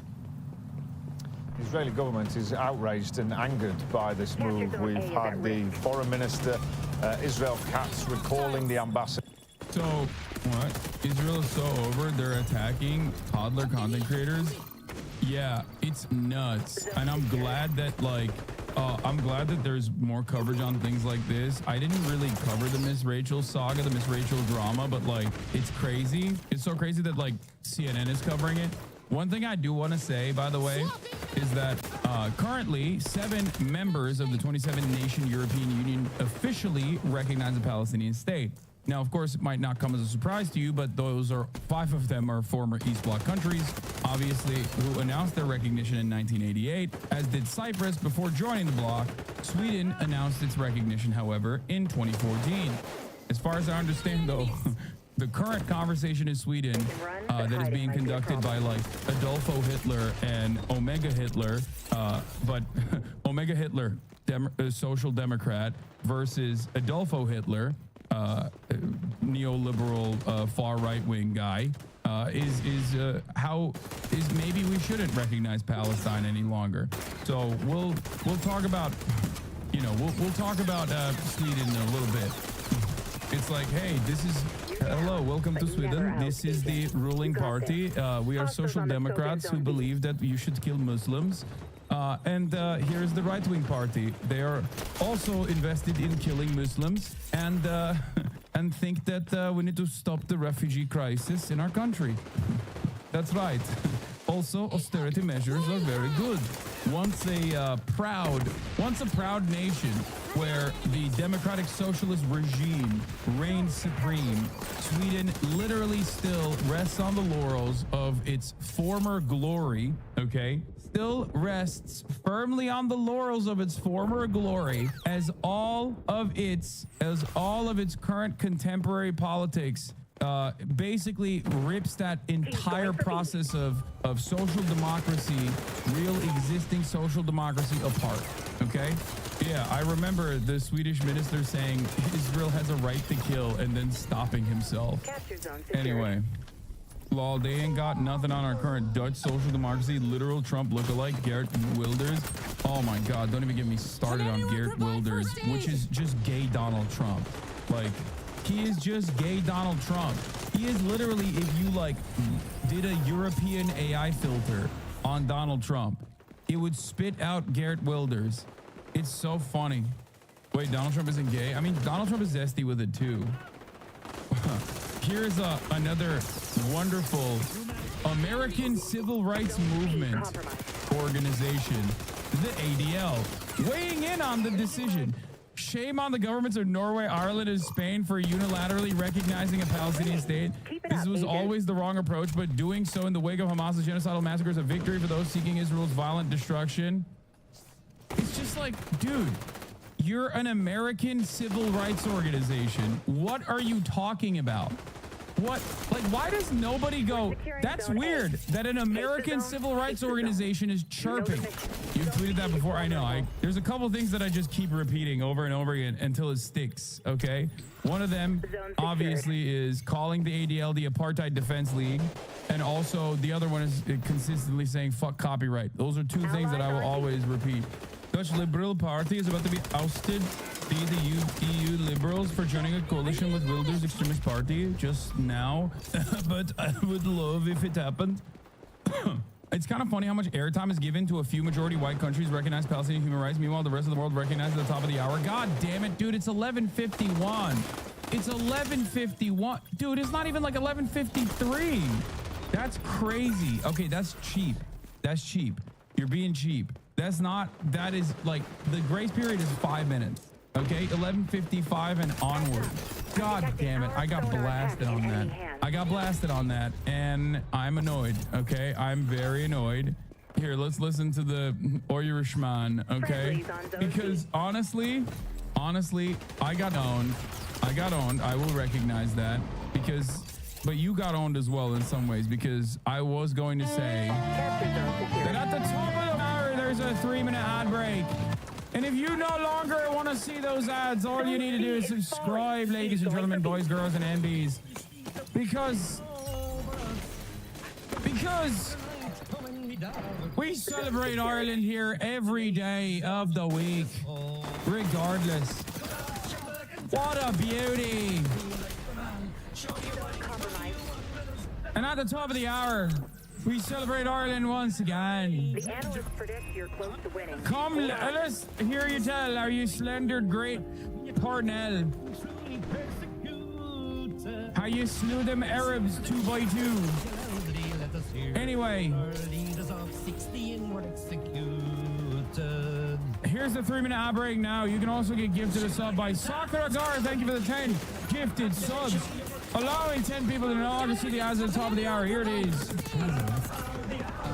Long past time for ceasefire, for the unconditional release of hostages, for unhindered access to humanitarian aid. There should be no further military incursion to Rafah. There should be no more Hamas or Hezbollah rockets fired at Israel. Civilians on all sides must be protected under international humanitarian law. We will see a united Ireland in my lifetime. We will see a united Ireland in my lifetime. Today's decision to recognize Palestine is taken to help create a peaceful future. Because a two-state solution is the only way out of the generational cycles of violence, retaliation, resentment, hatred, where so many wrongs can never make a right. Just as Ireland's recognition as a state eventually led to the establishment of our now peaceful republic, we believe that Palestinian statehood will contribute to peace and to reconciliation in the Middle East. A peace that honours the legitimate aspirations of all people in the region to live with respect, justice, security and dignity, free from violence or the threat of violence. Today, moving in lockstep with other European colleagues, we seek to be bearers of hope. We want to reaffirm our belief that peace is possible, that justice is achievable, and that the recognition of both states, Palestine and Israel, is the cornerstone on which that peace must be built. For those of you who don't know, obviously, the Irish Republicans who did liberate Ireland from British colonial occupation, okay, who fought long and hard during the Troubles, they've always felt very close to the Palestinian struggle for obvious reasons, for understandable reasons. The Irish have always been super based on the issue of Palestine in general, you know, because England was the country that fucked them over in the same way that it fucked the Palestinians over. Foreign Minister said Israel will not let this go. Katz recalls envoys from Norway, Ireland over Palestinian state recognition. Israel will not let this go quietly. Oh no. Oh no, they're isolating themselves further diplomatically from the Western world. Oh well. Oh no. What will everybody do? Bro, no. I don't understand it. What will anybody do without Israel? What will anybody do without Israeli cooperation? No more ways for you. Say bye-bye to Waze and the shittiest techno music you have ever heard. No more Soda Stream. It's like without incredibly invasive surveillance technology and like weapons, some weapons. What the is Israel good for? What the has Israel done? Soda Stream, dude? Bubbly water? Is that it? That's it? Waze? Israel only knows one speed, bro. Just killing children. That's it. That's like the best thing that Israel is good at. The number one thing that Israel is good at is just like killing children and then training our cops in the United States of America. Look no further than how gross Sabra hummus is, which I was automatically doing a BDS before I even knew the existence of BDS because of how dog shit it was. It literally doesn't taste like chickpeas. I don't know how they did that. I do not understand how Sabra hummus was able to literally take hummus, which is like pretty similar in taste no matter what. Like obviously it depends on like what kind of spices you put in it, you know, how you spice it up, how you season it. But it blows my mind. It just doesn't taste like hummus at all. Anyway, literally all ADHD medication. Teva is one of the largest pharmaceutical manufacturers in the world. Also, all amoxicillin is made in Israel, if I recall correctly. Also, like a ton of computer chips.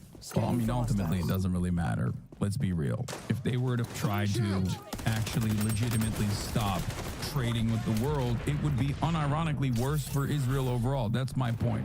Israel has no way to pressure people, okay? It doesn't. It is a settler colonial state that was literally designed by the Western world and has only been able to be as violent as it wants to as a consequence of the Western world. Without the Western world, without the Western world and its unconditional support, Israel is nothing. It doesn't exist. It is fake, okay? Isn't real. You might as well call it. That's it. And this is something that I've tried to stress to people over and over again since October 7, and many people have even chirped at me and said that I'm wrong, like, oh, America comprises only 5% of Israel's like overall weapons or whatever. Dude, literally, America can shut Israel down tomorrow, okay?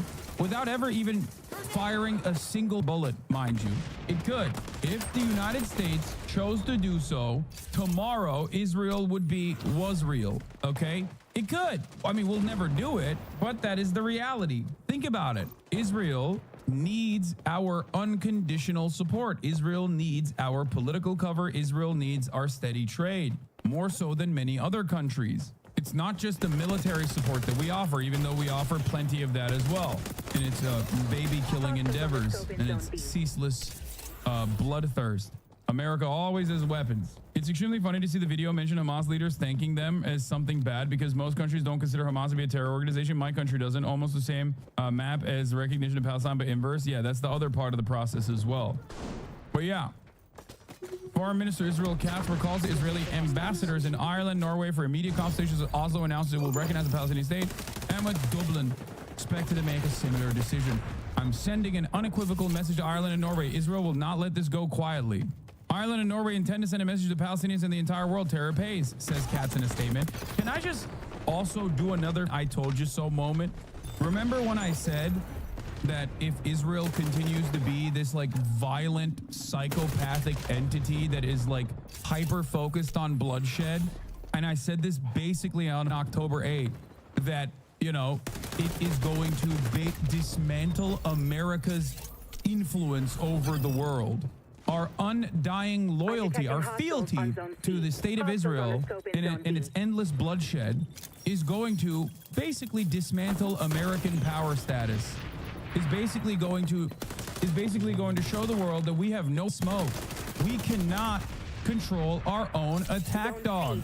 The fact that the ICC is applying to send arrest warrants to the Israeli head of state and the defense minister is proof of that. The fact that now you have Western nations, okay, not Eastern Bloc nations in 1988, not the one-off with Sweden, but actual Western nations like Spain, Norway, Ireland coming out and being like, no, we recognize Palestinian statehood too. This is why I always state it opens up new pressure points. It's massively important, okay? America is an incredibly powerful country, okay? We have our tentacles all around the globe. We have 800 or at least 400 official military bases all around the world. We have NATO, which is a protection racket. We have the SWIFT financial process that controls 80% of every transaction that occurs globally. It's all run on the dollar. It is very, very, very difficult to dismantle. Okay?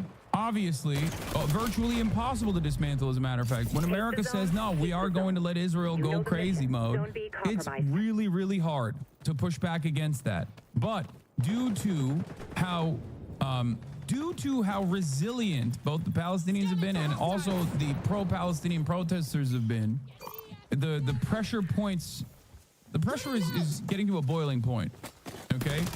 It's impossible to avoid. It's impossible to not recognize, and it is genuinely causing fear in the hearts of many in the American leadership who absolutely will have a very difficult choice to make. How many more AIPAC dollars do I want versus completely losing America's grip on the entire globe and its affairs? I already ran the top of the ad break, by the way. I did. I got debated. And you can tell that people are terrified of it, especially the Israeli officials. I mean, look, Benjamin Netanyahu tweeted this out. The intention of several European countries to recognize a Palestinian state is a reward for terrorism. 80% of the Palestinians in Judea and Samaria support the terrible massacre of October 7th. This evil cannot be given a state. This would be a terrorist state. It will try to repeat the massacre of October 7th again and again. We will not consent to this. Rewarding terrorism will not bring peace, and neither will it stop us from defeating Hamas. You make Bibi sound like Bernie. Bibi literally has a Philadelphia accent. Don't even give me that shit. That's what he sounds like. Just to be clear, that logic doesn't even work on the Irish. I'm literally only a citizen of the UK because of terrorism. Anyway, just something to consider about when you hear all of the pro-Israel defenders chirping on the timeline. Yes, Benjamin Netanyahu is from Philadelphia. Do not let anyone tell you otherwise. Many Philadelphia boys out here, many Pennsylvania defenders will lie to you and act like he did not grow up and have most of his formative experiences in Philadelphia. He did, okay? You cannot erase that stain, Philadelphia. He also went to MIT. I hate watching from now on. Listen, I love Philadelphia. Philadelphia has like decent public transit, all things considered, in comparison to other American cities, of course. But you know, let it be known that Benjamin Netanyahu is from Philadelphia. He grew up in Philadelphia. Okay, Philly has not been doing well. Yes, you got the move bombing, you got Meek Mill, Big L, you got the Eagles. There's a lot wrong with Philadelphia. You wouldn't believe how mad the Israelis get when I deny them a stay in our hotel. They literally can't comprehend their actions have consequences to the West. They also stay arrogant like we are the evil ones. So far only tourists, but I'm doing my part. What do you mean? You're denying Israelis a stay at your hotel? I don't understand what that means. You can tell the dam is breaking when even Jerry's having takes like this.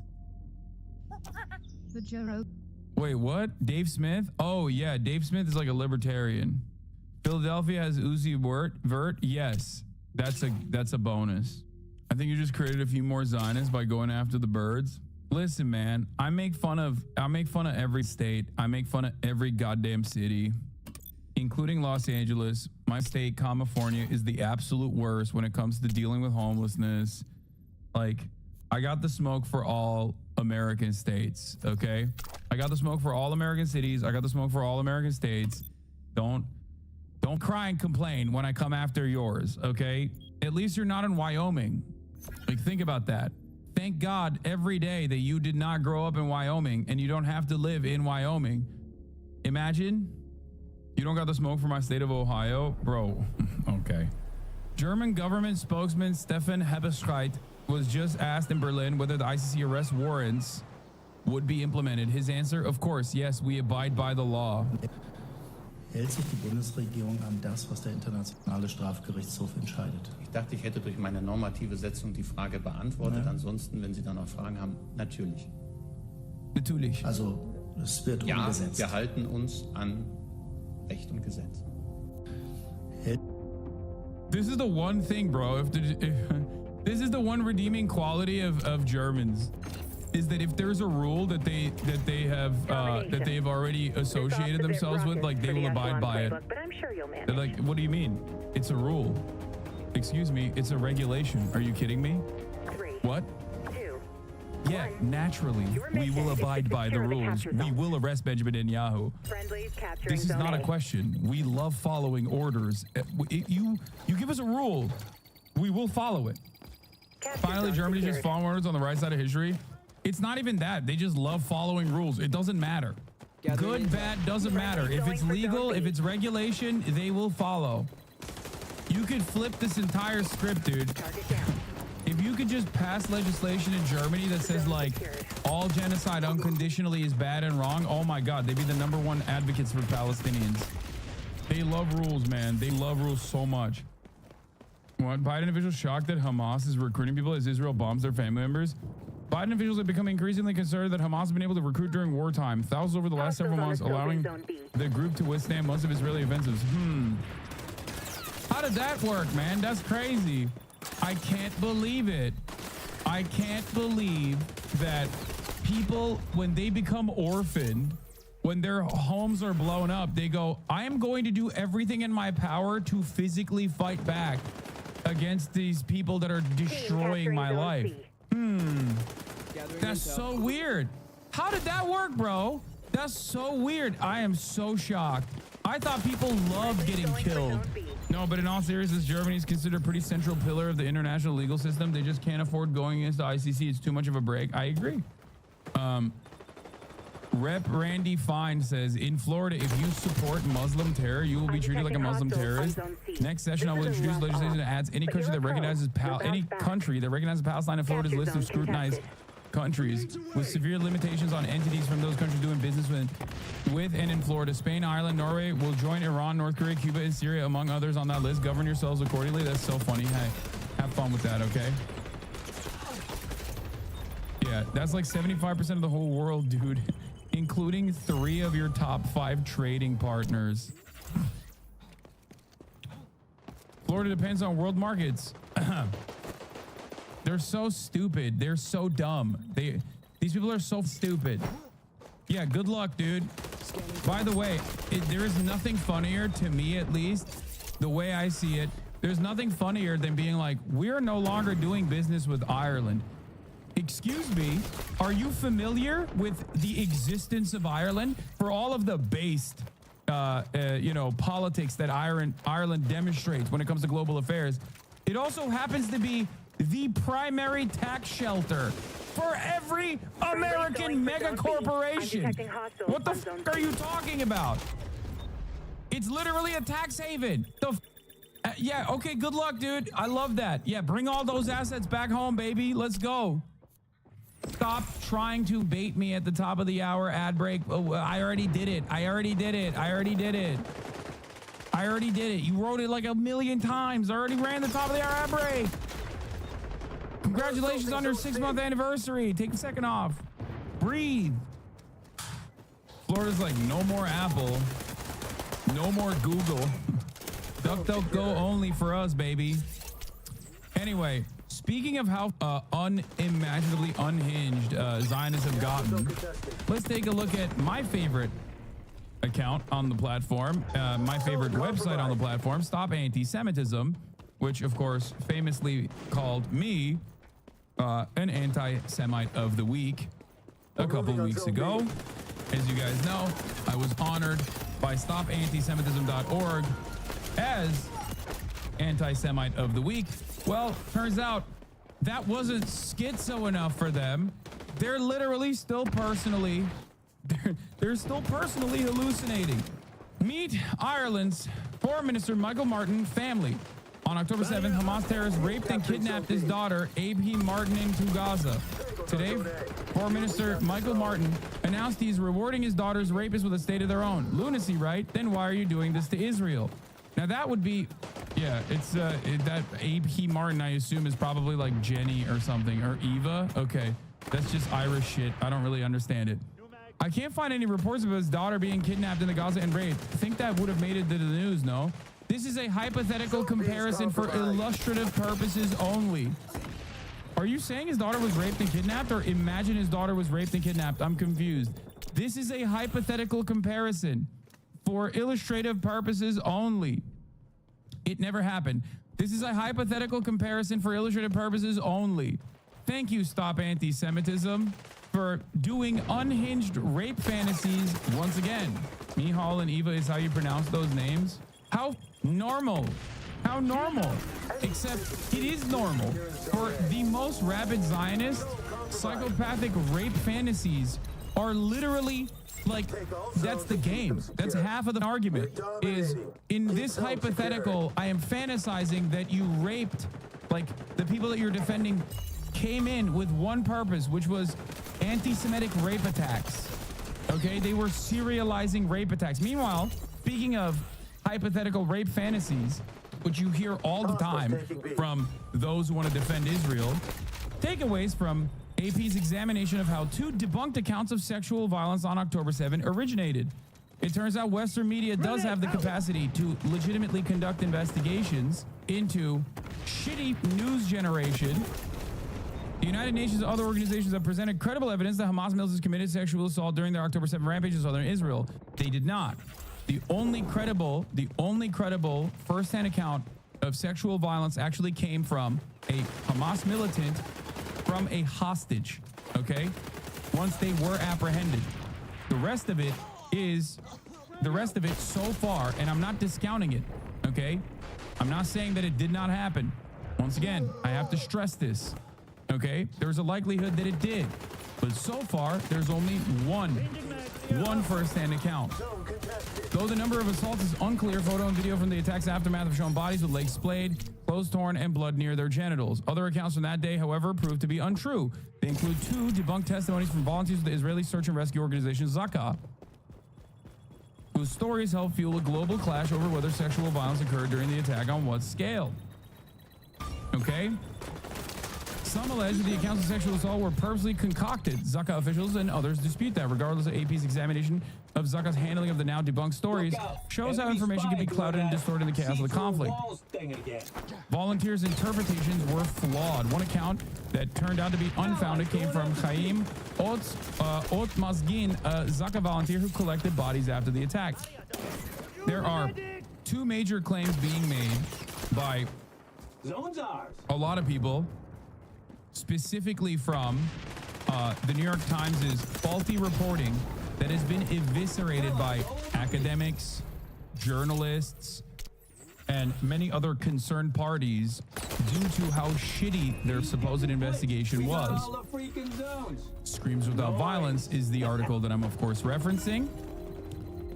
That article did not, or Screams Without Words, sorry, not Screams Without Violence. A squirrel, gray zone, and intercept? No, that's bullshit. It's not just gray zone and intercept. Or Zay Squirrel that called in the question. Screams Without Words. That's ridiculous. Intercept did conduct a phenomenal investigation into how the New York Times actually concocted this article and found that it did not meet their own internal standards.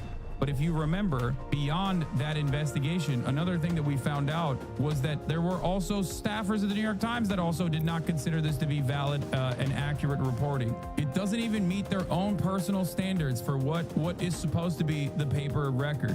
The author herself of the article literally had unhinged sentiment expressed about Palestinians in general, which is the reason why the New York Times slowly and quietly removed their association with the person while still standing on the merits of the article, which did not meet their own personal standards. Now, having said that, once again, this does not mean that sexual assaults did not occur on October 7 or after, okay? Sexual violence always occurs in war, in times of conflict. It's very common, and the likelihood of it happening on either October 7 or after October 7 is still high, okay? I'm not going to sit here and act like it's not a thing that occurred or that I know that it never occurred. I will, however, reiterate my point that this is something that requires investigation, okay? Real investigation, not just like listening to the Israeli government claim without a single shred of evidence that it happened over and over again until we just take it for granted. Zaka didn't just make up shit about sexual violence that they perceived to have occurred. They also made up a bunch of other shit, like the decapitated and burned 40 babies. Well, that wasn't just Zaka. That was an IDF guy who made that up. But Zaka also said babies were thrown in ovens. That was also false. Okay? They have mishandled the forensics on they've mishandled the forensics on October 7 so dramatically that there may never be conclusive evidence on what truly happened on October 7. The victims might never receive closure as a consequence of their mishandling. And the first outlets that covered Zaka's mishandling were not Western outlets. They were Israeli outlets. And it wasn't even like 972 and Local Call, which I bring up quite frequently. Those guys are great. It was literally Haaretz and even Yediot. These are not like hyper lefty outlets at all. They were the ones who were conducting investigations into Zaka's mishandling. So that's something to remember. And yet we still continue with this. We still continue with this narrative over and over again. Haaretz, the communist propaganda brother. I know. This is like if you're super far right, you think that and you claim that. But anyway, it's also crazy because Joe Brandon still repeats a lot of this unsubstantiated bullshit when talking about it 8 months after the fact. Like in his Morehouse speech, he said when he went to Israel 9 days after October 7, they showed him footage of a mother and a child being tied by rope and being lit on fire with kerosene. That's bullshit. Ryan Grimm investigated further and asked Biden's own team, to which the reaction was they did not. He didn't actually see that. He didn't actually see the footage at all. That was not a real thing. It just didn't happen. But it doesn't stop Biden from lying about it. And there is no punishment, once again, something that I always reiterate, there is no punishment for lying in the direction of the American State Department interests. There's only punishment for getting something wrong if you're against America's State Department interests. You can always lie in the direction of America, which happens to also be in the direction of Israel as well. If you're pro-Israel, you can lie all the time. Seems like you're picking and choosing what to believe. It did happen. Seems like you're picking and choosing what to believe. I'm confused by what you're saying here. I'm not discounting that there is a the fact that someone was tied together by rope and lit on fire with kerosene did not happen. Joe Biden also never saw that footage because it didn't happen. And he never saw footage like that.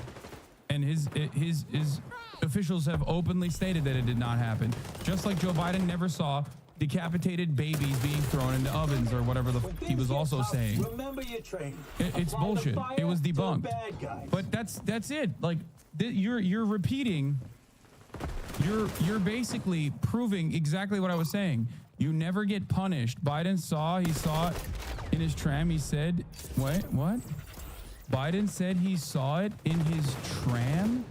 Said he didn't? You choose to believe one, not the other? Wait, what? You mean his team? Biden said he saw it and his team said he didn't. You choose to believe one and not the other?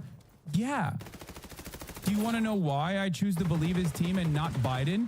Because this is not the first time that Biden has hallucinated seeing things that did not happen, dumbass. Yeah, of course. Of course I believe his team more than I believe Biden.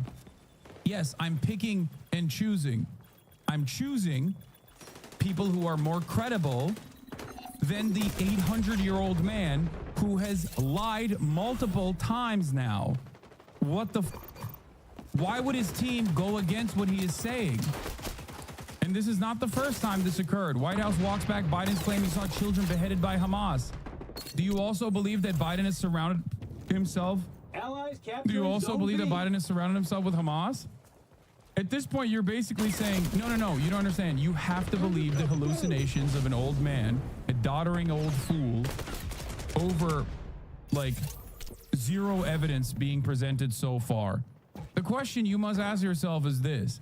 If Israel actually had this footage, would that not be plastered everywhere?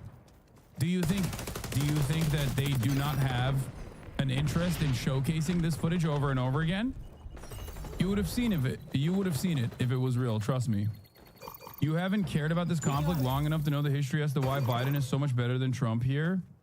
I'm kidding, baited, sorry. Oh, thanks, man. Good bait. In any case, let's get back to the reaction from the rest of the world.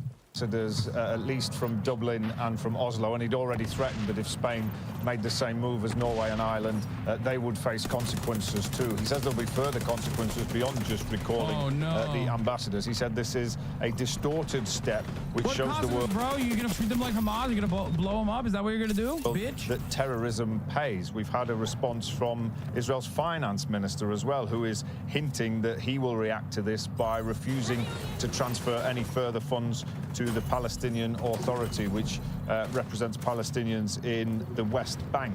There is a feeling that Hamas has been rewarded for the attacks that it carried out on the 7th of October, that is how this is being seen by some high up in Israeli politics. We've just had a statement from Itamar Ben-Gvir, the national security minister, who said the countries that have recognized the Palestinian state today are giving a reward to murderers and abusers. And I say we will not allow a declaration about a Palestinian state. I say one more thing. In order to destroy Hamas, we need to get into Rafah all the way. That is the city in the south of Gaza. In order to return our hostages, we need to stop the fuel, determine that humanitarian aid only in exchange for humanitarian steps. So he is suggesting the reaction to this should be a step up in military action in Gaza, should be a restriction on aid to make sure that none of it is going to... It's so psychotic, but also in a way kind of comical that like every single time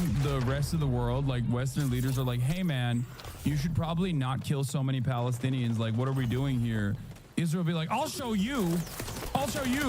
Like the world will be like, hey, you're really restricting a lot of aid from going into Palestinians' houses, like going into Gaza. Like it's really fucked up. Israel will be like, I'll show you. I'll restrict even more aid. Ha ha. You. And it's like ridiculous. They don't understand. They don't understand that like this is only further negatively polarizing the rest of the world against them. They don't understand it. I get that we want to be careful given Israel spreading misinfo and its use of anything to push genocide, but it's sad to see people just dismiss any non-first-hand account out of hand. First-hand accounts are always going to be rare for extreme sexual violence and extremists that like this. It takes so much bravery to come out. There's other credible second-hand circumstantial evidence we should maybe handle with more care and empathy. I understand the instinct not to, but still, yeah, there needs to be more evidence conducted in order to make a proper assertion of what happened, especially as it pertains to sexual violence. I would like for us to be at a place where saying maybe there was some sexual violence doesn't make you a Zionist. I mean, I say that, and I don't think it makes me a Zionist. I say that as well. But if the conclusive evidence is coming from Zakah or the Israeli government or the Israeli police force claiming that they have a mountain of evidence, because remember, the Israeli police force said they had a mountain of evidence, and then when questioned on it further said they had no evidence whatsoever. Like if all we can rely on is the word of the IDF, that's ridiculous. There is, however, evidence. There is, however, real evidence as far as like first-hand accounts and testimony, even second-hand accounts and testimony from hostages. So that part is real. That did happen, which is very important, and that was a part of the UN investigation that was conducted. I've never discounted that, just like I've never discounted the likelihood that sexual violence did occur on October 7 and after. How do you dismiss accounts of kerosene and burning but not dismiss sexual violence? What do you mean? Because one, there is no evidence whatsoever for one. It is completely and utterly made up. But there is a likelihood for the other, and also evidence as far as first-hand testimony from a hostage. The fuck? That's the difference. Anyway, the problem, however, is that given the intensity and proclivity for the Israeli state to lie about things like this, and also other like non-professional forensic accounting being conducted on October 7, this has muddied the waters so much that understandably many people are like, what the how am I going to believe this? How am I supposed to believe anything that Israel says? There's a perfectly valid criticism to have against the state that has lied every single step of the way. Many hostages have records of saying two different things. Also, how are you sure Israel didn't force them to lie? That's ridiculous. By the way, none of which justifies Israel's actions. So it doesn't even matter. None of this justifies that Palestinians have a right to dignity, a right to emancipation, a right to live free lives, free from this occupation. Doesn't matter. Doesn't matter if rapes happen on October 7. Like that doesn't change the dynamic for me even this much.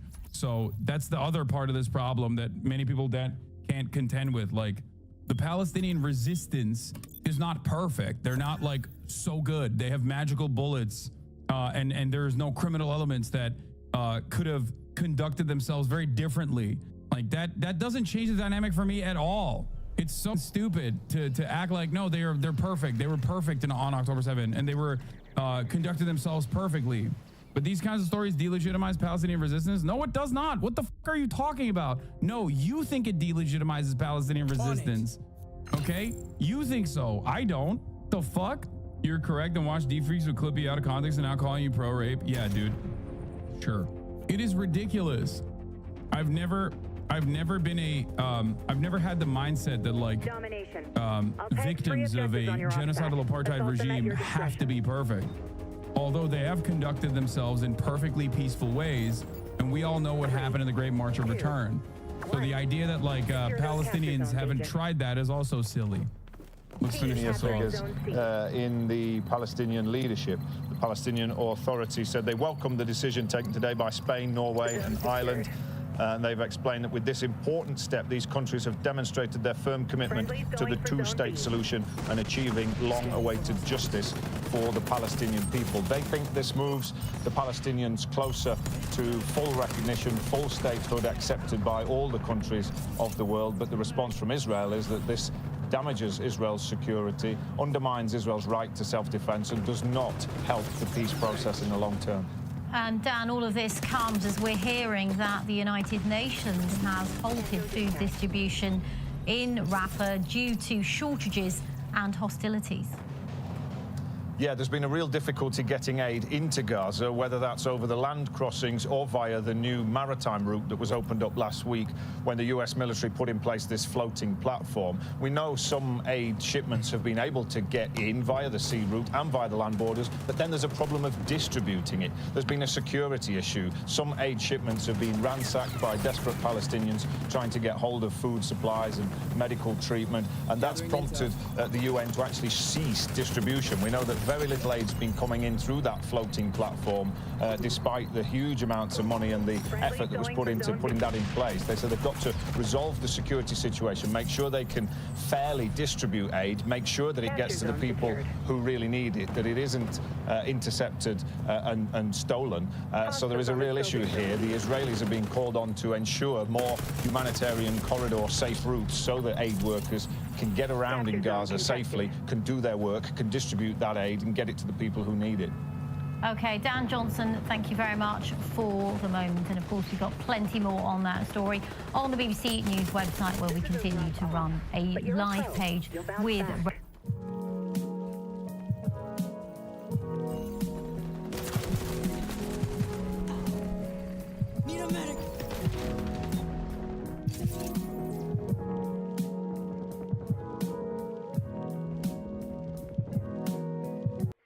People are more gullible now than they ever have been in the history of this species. That is just a fact. People are throwing away any level of thinking and rationality just to believe in the most outlandish garbage imaginable and just falling victim to every scam you could ever possibly drum up. 3 days ago, the stupid man's genius, Terrence Howard, went on Joe Rogan's podcast, and Joe Rogan only piped up for 13 minutes out of this 3-hour Arkham Asylum debriefing. That's 13 minutes worth of speaking from Rogan here. The rest was Terrence Howard brainwashing idiots into thinking that he's some kind of enlightened genius. For almost a decade now, Terrence Howard has gone on this international mission to convince the world that teriology is the future. That's what he calls his logic language. Teriology. Let that just marinate in your noodles up here for a second. You're believing in a guy who's fucking preaching about teriology. So, there already exists so many people that have broken down everything Terrence Howard is wrong about in the teriology logic language system. I'm just going to focus on his biggest one. 1 times 1 equals 2. That is something that he has built his entire fucking identity around when it comes to his math. And for the first 9 years of this one-man traveling circus, everyone laughed at him because it's so outrageous. If we followed teriology, cars, phones, planes, medicine, literally everything that is keeping you alive right now would not exist, because his logic language is fundamentally wrong. It's not up for interpretation. He is provably wrong in every possible measurement. And I want to dive into this deeply because so many people are thinking that he is correct. They are throating his cock and balls, literally slobbering all over his meat because he went on Rogan and used words they didn't understand. So since they didn't understand the words, they took it as a sign that this guy is the fucking chosen one when it comes to math. I'm not even mad at Terrence Howard. I want to make that clear. I'm mad that a lot of people think Terrence Howard is right. I'm more mad at the gullibility of people to just take this at face value without doing any level of thinking for themselves. It's so easy now for people to just throw away their own thoughts and just let people tell them what they should believe in. They're like, yep, that sounds right. I want to believe in that, so I will. It's so fucking frustrating because that sets us so far back. Now, before I even dive deep into this rabbit hole, I want to tackle his biggest one that he has always put on the boxing gloves and fought for the honor of, which is 1 × 1 = 2. He even made his own YouTube video here explaining how 1 × 1 = 2, and admittedly, if you set aside everything that he's wrong about, he's still fucking wrong. He doesn't even come close to accidentally tickling something correct. He is fishing around in the dark looking for a urinal to piss on, but he keeps pissing on the floor because he can't find it. He doesn't decide to just turn the lights on. He wants to live in this absolute, like, void of logic. I am going to demonstrate why 1 × 1 can never equal 2. A 3rd grader could do this, and I'm going to break it down in a way that no matter how stupid you are, and no matter how much you want to believe in this concept, it can't work. In no dimension in the multiverse could this ever be a real possibility. So when you're saying times, when you're using multiplication here, you're talking about the groups of something. So 1 group of 1 is 1, but let's get more physical with it. And I'm going to do it using a physical object here. We're going to get real, kinetic with it. And I'm going to use the GamerSupps Moist Waifu Cup. So this is me on the cup, big titty anime girl. It's available at gamersupps.gg. I'll put a link to it in the description. It's available for the next 2 weeks. This just seemed like a natural segue into mentioning that while I demonstrate this. Now let's put this concept into practice in a real world scenario. You catch me at the grocery store, you say, "Pardon me, Charles, looking extraordinarily breedable as ever today. I have this box of moist GamerSupps waifu cups. Come take a peek." And I march on over and I say, "By Jove, look at that. There is a single moist waifu shaker cup in that box. There is 1 box with 1 moist GamerSupps cup in it. 1 box with 1 cup. I pick that up. I would have 1 shaker cup. 1 × 1 = 1. That's just how it works. There's not any scenario where all of a sudden this waifu shaker cup is going to start budding like it's fucking SpongeBob and I'll end up with 2 somehow. That's not how it works. I have 1 box that has 1 cup in it. You come up to me again, this time it's at a Sam Ash music store, I'm fucking blowing away at a trumpet. You say, "Charles, check out these moist GamerSupps waifu shaker cups I have in these boxes." I say, "Oh, how many cups are per box?" You say, "There's 2 waifu shaker cups in these boxes," and I have 2 boxes. 2 boxes of 2 waifu shaker cups, that's 4 total waifu shaker cups. 2 × 2. It's like, this shouldn't be a hard thing for people to grasp. These aren't hard to understand, but when you have someone like Terrence Howard preaching just completely incorrect things, it's able to mislead people who want to believe in something different, that want to have this big paradigm shift in mathematics, which I don't really get. Why do you want mathematics to change? The only reason you're alive right now is because of that. You would have likely already been mauled by a bear, died from an infection, died from dysentery, wouldn't have made it past the Oregon Trail, like way before you even made it to whatever your current age is, if we didn't have math. We wouldn't be where we are today. You wouldn't be watching this. You would likely be out there hunting and gathering and probably dying in the process. There is nothing that changes about this kind of concept when it comes to math. Now, it's important to note, I'm not a mathematician. That's something Terrence Howard and I have in common. But I think if I was a mathematician, most of you would trust me less. You'd think I've been indoctrinated by big math or something to keep the genius revolutionaries like Terrence Howard down when it comes to these innovative concepts of new math. No, an actual child could prove why 1 × 1 will always equal 1 and never 2. It doesn't take a genius to prove that Terrence Howard is wrong. It takes an ordinary person using their own brain a little bit. And Terrence Howard is hoping that you're not one of those people that think for themselves. For some reason, we've entered the age where people don't trust experts anymore. The individuals that have dedicated their lives to a certain subject like math now have the most scrutiny from the average ordinary person, thinking that they're wrong and evil. There must be like a puppet master behind the scenes controlling the experts. Instead, the average person would rather put their faith in someone that has never studied math and never done anything properly in the subject that they're preaching about, like Terrence Howard. He has dedicated his life to being wrong. Meanwhile, the experts that just get fucking torched by people that don't understand math have an entire history of inventions to show for it that these people are literally using to criticize them. these inventions that they take for granted is the product of that math, not Terrence Howard's teriology math. If teriology was the correct mathematics, where are those drones that he was talking about for Uganda? Where is all of the potential huge breakthroughs using teriology? Where are those inventions? Now, over a year ago, I did make a video on Terrence Howard going over some of his more ridiculous and embarrassing moments. I'm not going to really harp on those here because a lot of people went from Joe Rogan to that video and said that I was just attacking him on like a personal level or something, which I really wasn't. I was just explaining why a lot of this is so silly and I was making fun of it, as everyone used to do back when we used to think for ourselves instead of just be spoon-fed all of our opinions. So, what I did talk about in that video is something I'm going to briefly mention though. He tried to scam all of Uganda by promising them these drones that literally just don't work. I'm just going to play you a clip from that again to remind you that Terrence Howard uses this math in pretty nefarious ways from time to time, like in the case with Uganda drones from the hydrogen proton geometry. Was there for 2 years until I saw that there was an inconsistency with the math there. And so I went out to explore a new way of understanding how the universe works, and I was able to define the grand unified field equation they've been looking for and put it into geometry. Once again, just a friendly reminder, there is nothing more consistent than 1 times 1 equals 1. To represent it one more time, I have one box with one waifu cup in it. 1 times 1. The total waifu cups is 1. One box has one of these in there. There is one of these in total. And then with that geometry, I was able to put props on that. And what I'm saying is now we have invented a new form of flight that I would like to bring here to Uganda to replace the drones, to replace the helicopters, to replace the planes. Now this is the geometry of hydrogen. Of hydrogen. Hydrogen. This is the proton itself.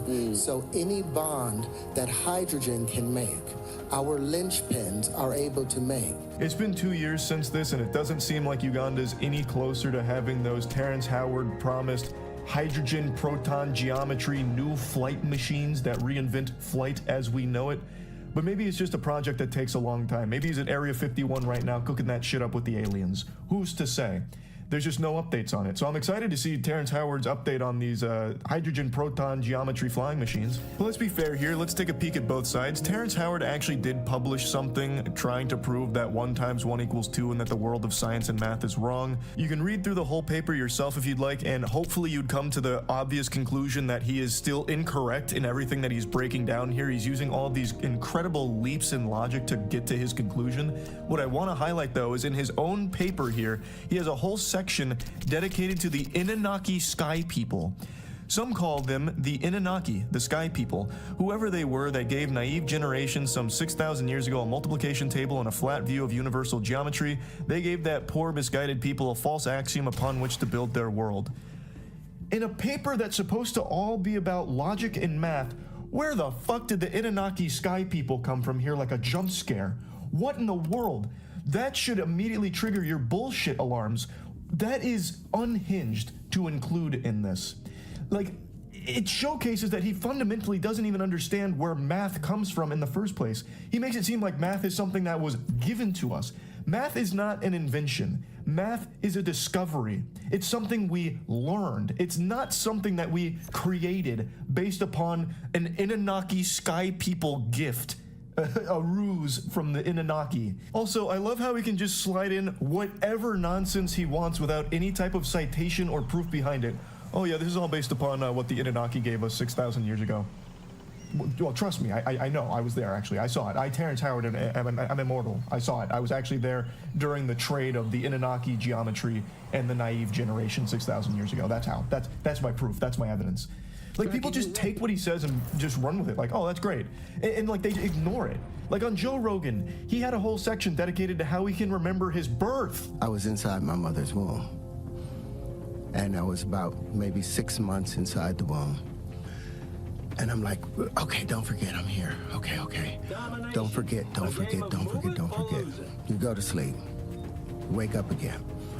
Now something's moving in front of you. And you're like, oh, that's my friend. But I had a different name for it. I didn't know it was my hand. But I knew I had a title for it. go back to sleep, all of those things. Then ultimately you get ready to come out.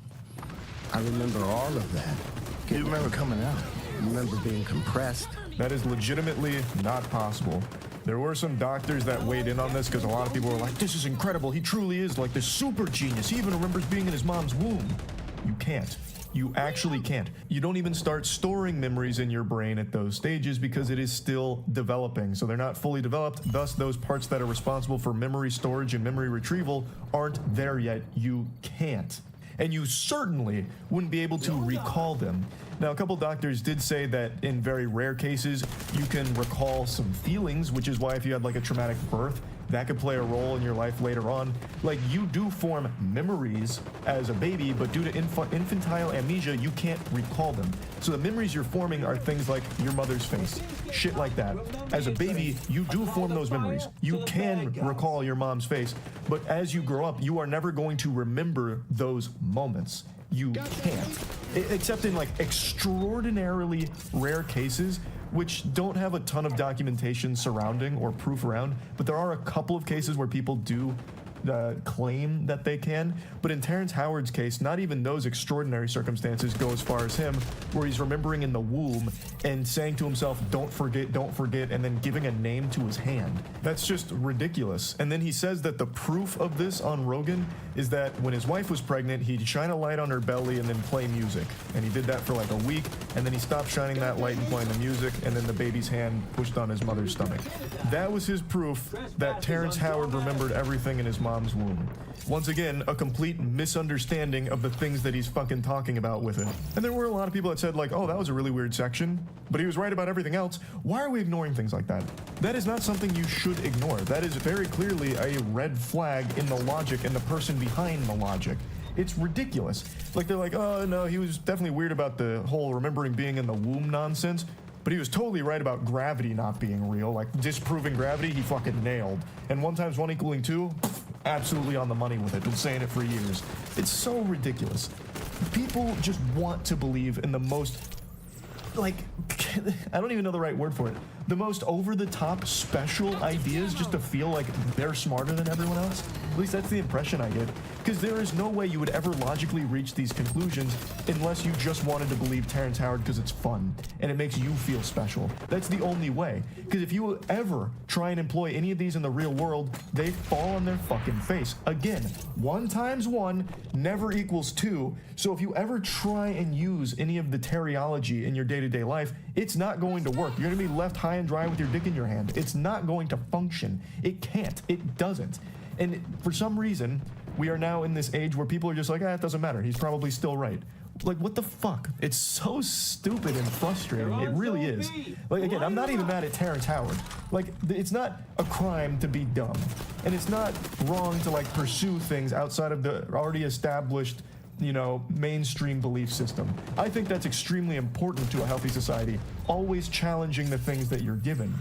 But this is the exact opposite. People aren't challenging what Terrence Howard is feeding them. They're just accepting it with a fucking smile on their face and not asking any questions. Terrence Howard pursuing this is not the biggest deal in the world to me. In fact, I do think in a lot of cases that can be really helpful. If someone goes out and challenges like some really well-established theories or whatever, like, let's see. It's always important.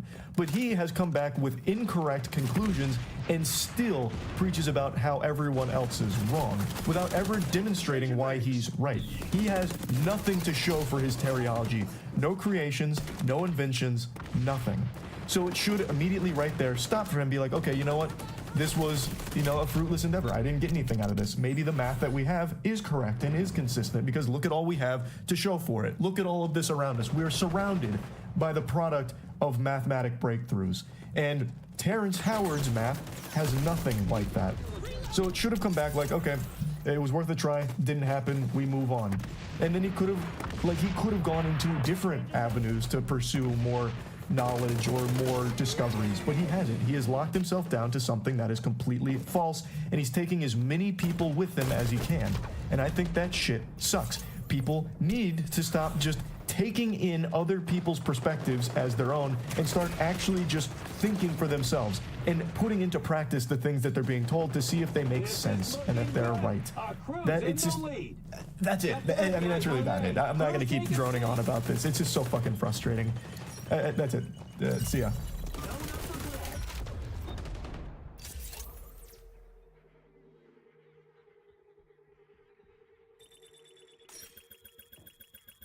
Take all the zones, then keep them. That's the work order.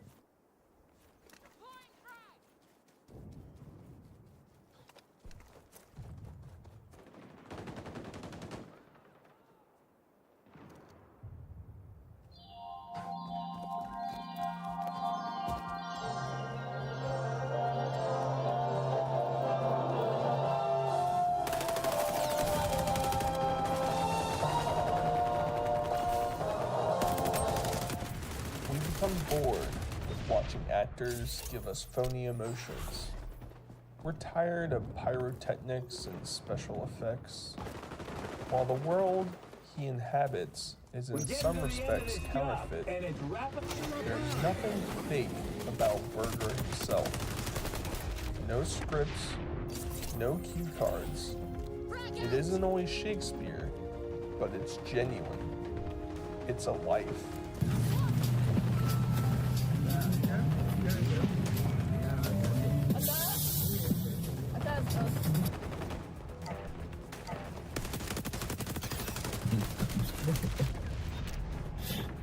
Here we go again.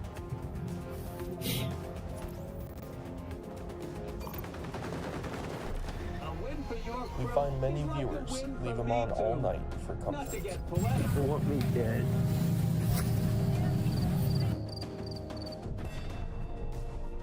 Trying to see if there's an extra fork in the bottom. Okay. They don't have to have a pity party about it.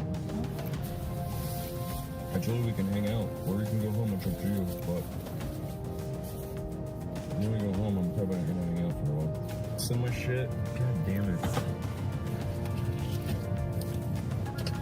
Fucking done with this stupid bullshit. Here, you keep it. It's in your yard.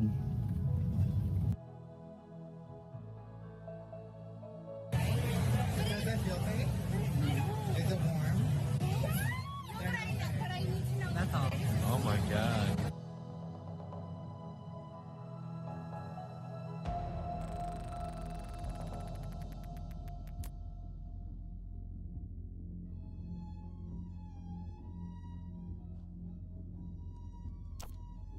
I started the Josh McCutcheon Show with a mission. I wanted to interview celebrities and wild, weird people in New York City and go to all these amazing events and be able to document the crazy, extraordinary things that happen to me in my everyday life when I'm interacting with people in the weird, unusual ways that sometimes I do. Burger Planet is one of my favorite characters that I've watched on the internet, yet I feel like he constantly is forgotten. He disappears into the background of the internet. Maybe he's just overlooked because of larger figures, or maybe people have had enough of listening to him.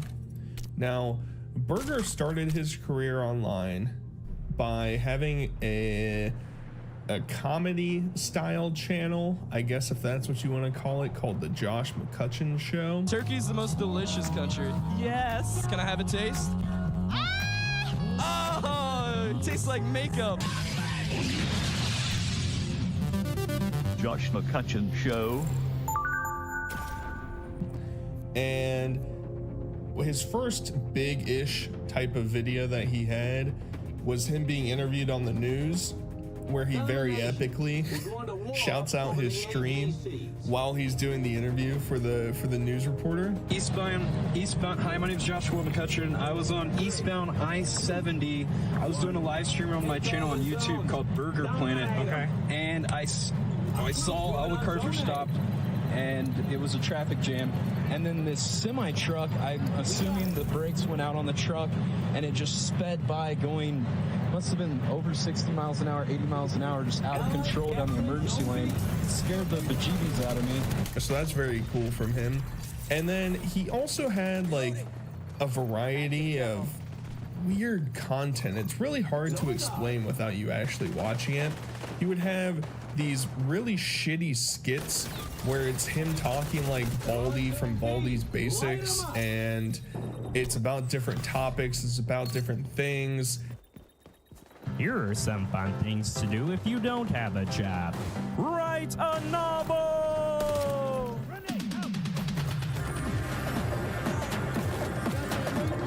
It's really perplexing how we transition from a guy who just wanted to go around, do interviews with people, make some stupid jokes, and try and become famous, baby.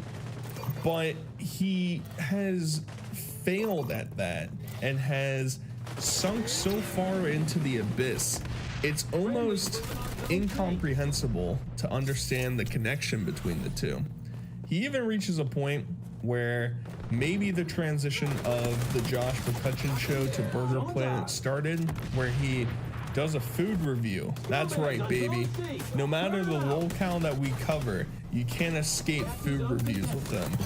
Today we're at Red Robin at the Glendale Mall, and we're gonna try their delicious burgers. Yum, yum, yum, yum, yum, yum, yum. Okay. Well, can I get the Red Robin gourmet cheeseburger with no relish, no pickles, no mayo, and I want pepper jack cheese, and the burger cooked medium, and I want to add caramelized onions, or cooked onions, or whatever. Do you guys have seasoned fries with those fries, or? They put a seasoning in. Oh, cool. Nice. And he reviews a Red Robin burger and is all pissy and is all sad, and you sort of start to get the first perception of his personality that people know of him today. That's all the cooked onion I got. All right. Each other first bite. No condiments. Red Robin tries to fill you up with those bottomless French fries. I'm not stupid. I know French fries and potatoes are cheap, so they try to fill you up with all that. It's still way too overpriced. Also, they charged me 75 cents extra for cooked onions, and I only got a very small amount of cooked onions for 75 cents. That was a total ripoff. Now, Burger didn't always have such a shiny, glimmery outlook from the community. It was discovered that he also was referred to as Planet Xenon, Xenon Planet, and the Pizza Show. Now, way back when, he would basically go around in Williamsburg in New York City and harass Asian women and make them feel very uncomfortable. Burger Planet was actually the notorious man known as Xenon the Stalker. In a blog post, it was revealed that Burger Planet in a previous life was known as Xenon and actually used to harass Asian women in the New York area when he would get drunk at bars. So much so that he was kicked from multiple bars and actually was noticed after 8 years of not being in the area by a bartender and was subsequently kicked out. You can't vape in second off your 86. Oh, I am? Oh, really? Who said that? I've worked here for a long time. You gotta go. Oh, really? Can I be your friend? Can I be your friend? I have no one. Tonight, I have no friends. When he tried to scrub that information from the internet, and he really doesn't like it when people bring it up nowadays. Wait, what happened? Did you attack Joel? Are you live right now? Yeah. Wait, is he staying at the door? I don't think he's I don't think he's mad. What did he say to you? He gets really pissy, he'll throw a fit, and it sort of is a look into the eye of who Burger truly is, and it's juxtaposed with moments like the Dr. Disrespect issue, where if you don't know who Dr. Disrespect is, a quick synopsis: he's one of the biggest streamers, gaming streamers online. And several years ago, he got caught at like a Twitch party or some social media influencer party, flirting with other chicks, made this whole spiel about how he was cheating on his wife, blah, blah, blah. Kind of have a little bit of a little bit of an announcement. And I just want to be completely transparent with you guys. We're on A. Enemy crews got all the zones. As you guys know, I have a beautiful family and a wife and kid. And I want to be transparent that I've been unfaithful. Well, guess what, baby? Burger also had a run-in with Dr. Disrespect. Guess we're not gonna collab. Don't ever film me again. Why? Don't ever film me again. Don't ever get me on there. Okay. You hear me? What? Don't ever. Hey. What? All right, we'll get away from it. Don't be on there, okay? All right, I'm coming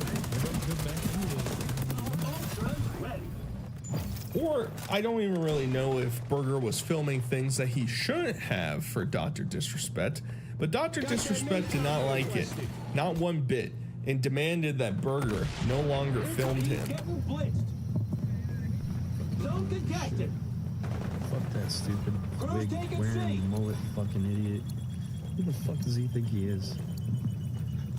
And in response to the whole allegations that came out about Dr. Disrespect cheating on his wife, Burger went on a fucking rampage, making videos about how he's the victor and he just has to sit back and watch the dominoes fall.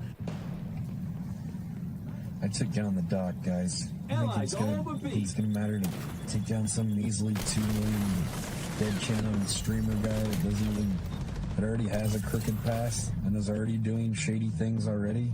I don't have to do anything. I just sit back and watch the dominoes fall. I mean, this man was acting like a Game of Thrones fucking villain at this point. Well, if you need a place to crash while your wife kicks you out and takes half of everything you own, you can move in with me in the mansion.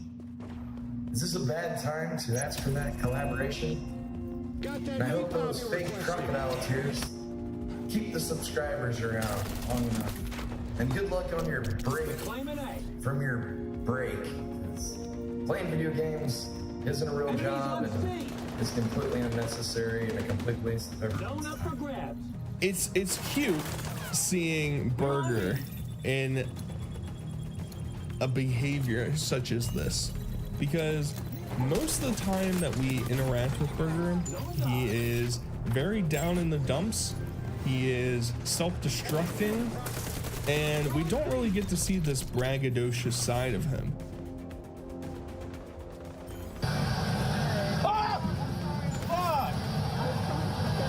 His arguably most famous clip online is his hair freak out video. It is basically exactly what you think it would be. Burger went and got a haircut. What the fuck is this? He's like, people get this haircut, believe it or not. Dude, apparently, because you just gave it to me. God damn. And when he went to the barber shop, he asked the barber to get him a haircut like James Dean, because I don't know, he wanted to look like a greaser. I don't know what his objective was trying to get out of that. Burger doesn't look like James Dean. He doesn't have a facial complexion as James Dean. He doesn't have the same hair as James Dean. It's very confusing, but that's what Burger wanted. And I think the barber even started to understand that, because he was chuckling. He was laughing while he was giving Burger this haircut. And as soon as he gets out, he's driving in his car, and the realization starts to set in that, damn, this haircut really fucking sucks. He keeps comparing himself to Bert from Bert and Ernie and calls himself a paintbrush, and it's just having a complete and total meltdown. Yeah, so I look like Bert and Ernie if I spike it up. Fuck! Oh, why? My beautiful hair, it's fucked! My life just gets fucking worse and worse every fucking day. I can't even have a fucking haircut that looks good.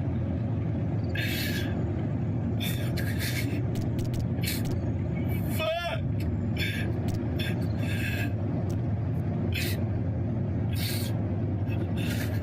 What the fuck is this? This is not a fucking haircut, bro. Oh my god. I can't even, every time I look at myself, this is fucking awful. Oh god, what the fuck is this? Oh. I just wish I would have never been born, I swear to god. At this point, Burger's in his like mid-20s, and it is a reoccurring trend, but he cannot control his emotions. It's very obvious that Burger is a very weak-minded individual. Any amount of pushback or any amount of negativity that comes his way, he absolutely crumbles. Absolutely. We even get to the point where he starts hyperventilating inside of his car, and he's like, I can't breathe, I can't take this shit no more.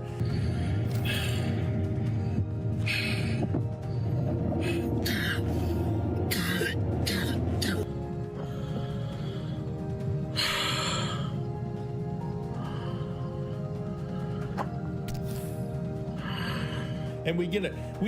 Whenever these things happen, shout out to Burger, shout out to other people that film him. They get the perfect fucking visualizations of what is happening. He looks like a goldfish sucking in air. It's real bad. Why am I crying? Look at my fucking hair. I look like Bert from Bert and Ernie.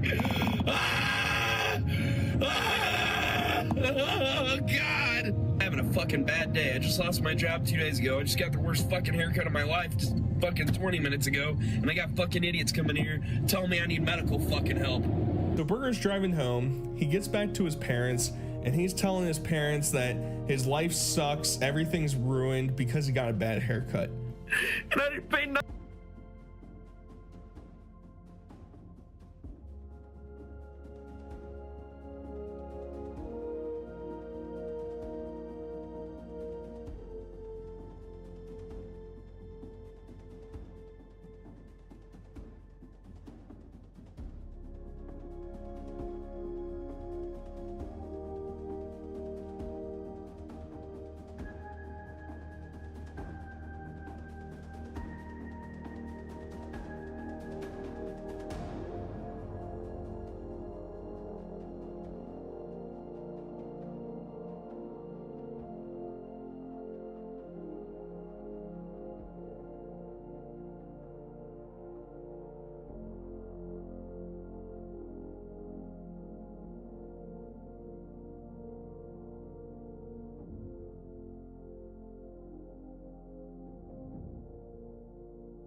$10 for it. I look like Bert and Ernie.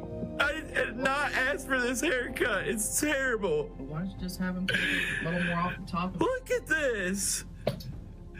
There's nothing you can even do with it. You can't comb it, you can't spike it, you can't slick it back. It looks like a paintbrush. No, I'm going to get my money back from that. This is ridiculous. This is the worst haircut I've ever had in my life. I could have done a better job than this. He tends to take the smallest things in life and blow them up into the size of the fucking universe. He can't correlate things to one another. He can't understand that, hey, getting a bad haircut, yeah, it's kind of shitty, but like, it's gonna resolve itself. He can't get past that. So while he's complaining to his parents come off as too coddling, in my opinion. I think this is where a lot of Burger's issues in life stem from. I think he was never giving a stern talking to. I don't think he was ever spanked. I don't think he was ever really disciplined, because both his parents come over to him and console him and say, it's all right, son, you know, you'll figure it out. You don't go back. It's just, I'm gonna get my money back. Don't go down there. I'm getting my money back. I'll give you the money back. No. Don't worry about it. Let's see if we can comb it over. It doesn't, it's not long enough to even comb over. I was like, leave it long enough where I can comb it over and stuff at least, because he shaved the sides all the way to the top. It looks like a dang pineapple. It's combing over, not too bad. It won't even lay. It won't even lay down. Well, probably in another day or two, it will. And mind you, maybe I'm overreading it, because he did mention that he had lost his job. Maybe he was going through it a little bit, but like, even still, it's a haircut. It's a haircut, everybody. Now, he convinces himself that the remedy is to go back to the barber shop and demand my $10 back. That's right, baby. Did I mention that the haircut was only $9? Have I mentioned that point yet? I think we missed it. I think it's been overlooked. We just forgot about it, because Burger walks back in and says, this shit's horrible. What did you do to me? Is there any way I can get my money back for this haircut? I've been crying for like 2 hours. I went home, tried to comb it. I can't comb it. Like, my dad said it looks bad. Everybody, I don't know.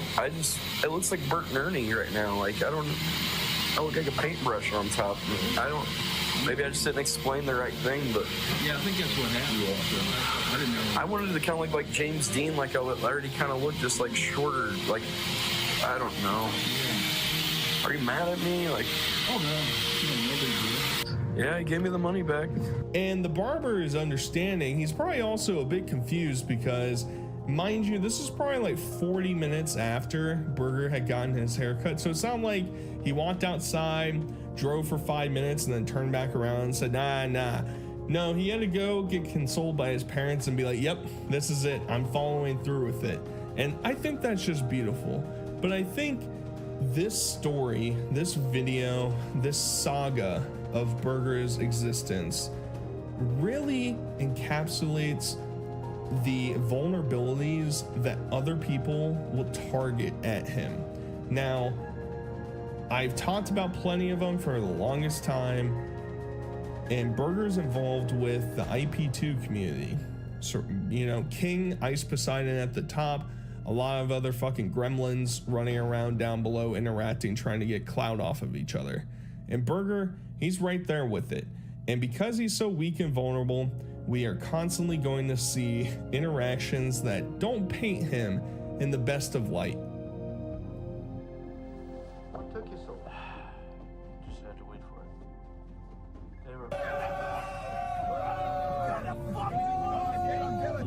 In this section, we're going to kind of speed run a bunch of different altercations that Burger has had with other people, and we'll get into some more long form interactions with people a little bit later. I think one of the most iconic clips that Burger has ever had was Ice Poseidon was going around with a tour bus of a bunch of different streamers, and Burger wanted to join that crew. He wanted to garner that clout, baby. What? You said I could get on if I had a worm.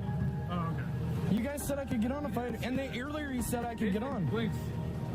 Dude. Paul, is it cool if I come in? Come on, you said I could come on earlier. Same people as before, we don't have enough seats. You said and I just ate a worm and shit. Dude, it's sketchy out here. I don't have to walk back through there. I mean, why'd you come here? I came here to see you guys. You said I could come with you. And so he shows up and people are asking him why he's there because he wasn't invited, and he tries to figure out how he's going to be allowed to get on that bus. And he's told, hey, go eat a worm and we'll hook you up, Burger. And he eats the worm, and guess what? They don't want him on the bus. So it's known as the Burger Gets Left Behind clip. A lot of people have reacted to it in the past. There are very few moments on the internet that stick with you as this moment where Burger's standing there pleading to get on, the door bus closes, and his reflection where his head is just shrunk down, it's smushed together, comes back. Oh my God. It is one of the greatest clips ever. Burger goes out and interacts with not just streamers. It's not just that. He has interactions with everybody, including a time when he went to a Black Lives Matter protest. I'm just out here documenting and supporting the cause, man. I've been out here since Saturday night. I mean, you see me out here. I ain't causing no problem. I didn't throw no rocks. I didn't do no rioting. I've been supporting everybody. Well, it's just intimidating. I got all these people around me, you know. I didn't do anything. Well, the problem is some people saw, like, I'm live streaming on Twitch, and you know how trolls are on the internet, and they try to, like, just say all this bad shit, and people are trying to say that represents me. Two guys come up to him, and they think that he's clowning on the entire event, and they're getting ready to beat the absolute piss out of him. Now, Burger usually would fail the time event here. He wouldn't be pressing the right button, and he'd get jumped. Somehow, by a miracle, he avoids an altercation and is able to explain himself. And when that doesn't work, Burger will try and run away. Like the instance where he's riding down the street on his bicycle, and I believe it's Portland, and a driver comes by and they're trying to navigate through traffic, blah, blah, blah. Burger's trying to get around in the bike lane, and this dude starts flipping his shit and is basically about to get out of his car to go beat the shit out of Burger. I'm in the bike lane, bro.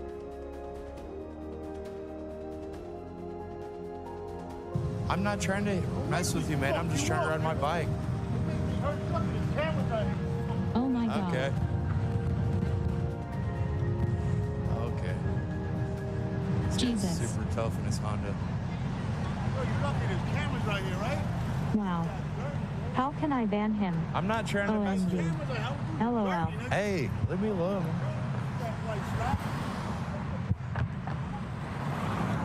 This guy.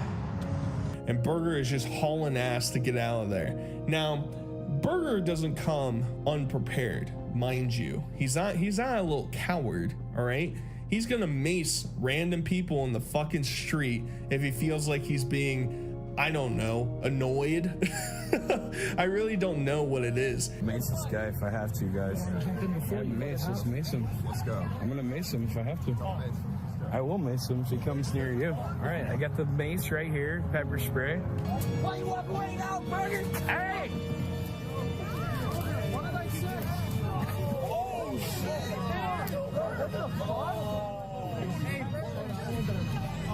If you recall the Elisa Jordana video that we just covered, and she had people that she was demanding have their pepper spray be ready, baby. Get ready to fight back. Well, maybe she should hire Burger, because Burger would walk around Hollywood, sometimes with Ice, sometimes with other streamers, and would just be liberal with using it, abusing it, and it is shocking that he never got arrested for doing anything like this. A through trend with Burger is that he's really into women, baby. That's right, he wants some poontang. He wants to get it all sorts of sloppy all over himself.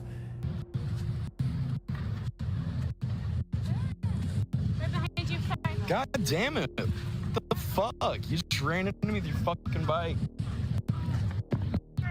Well, you're supposed to walk your bike on the sidewalk. I'm sorry, but this is the bike area. Is it? Is it a sidewalk? It's still the bike area. Watch where the fuck you're going, dumbass. You ran into me with your bike. I have it on video. Get the fuck out of here, you stupid bitch. The problem is, women don't really like him, and it's kind of understandable when he has interactions that are just belittling or threatening to harm or actually harming people. What do you look like? Some girl that's got a C-section scar and talks shit with fake no kids. Get the fuck out of here. Oh, yeah.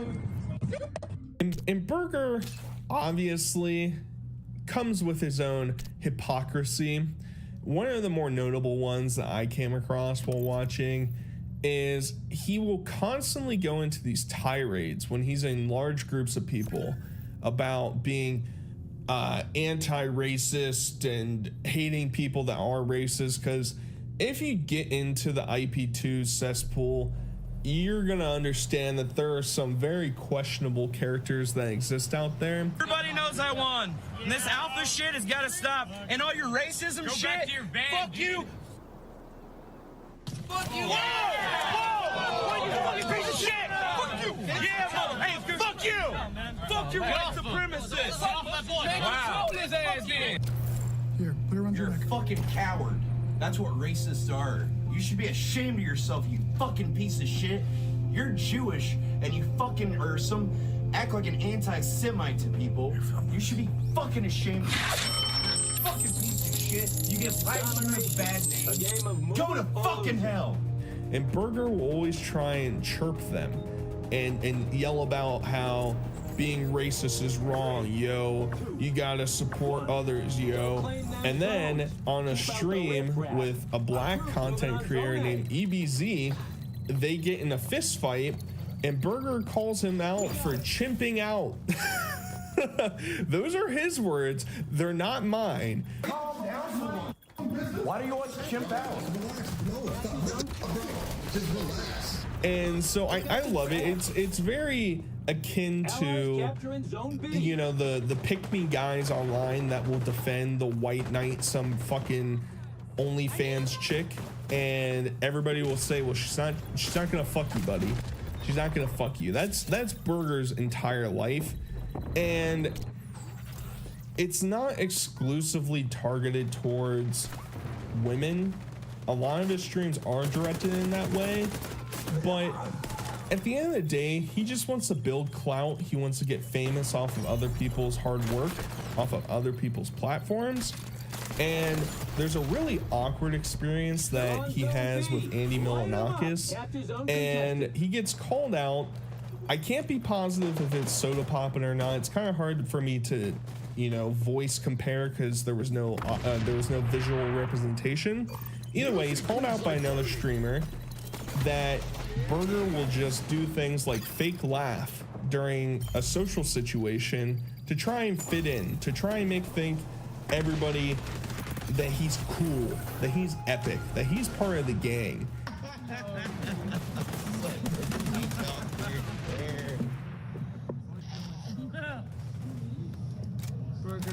My laugh was so awkward, you weird fuck. I have a different laugh, man. You know you taste things different. Okay. I taste jokes different. Did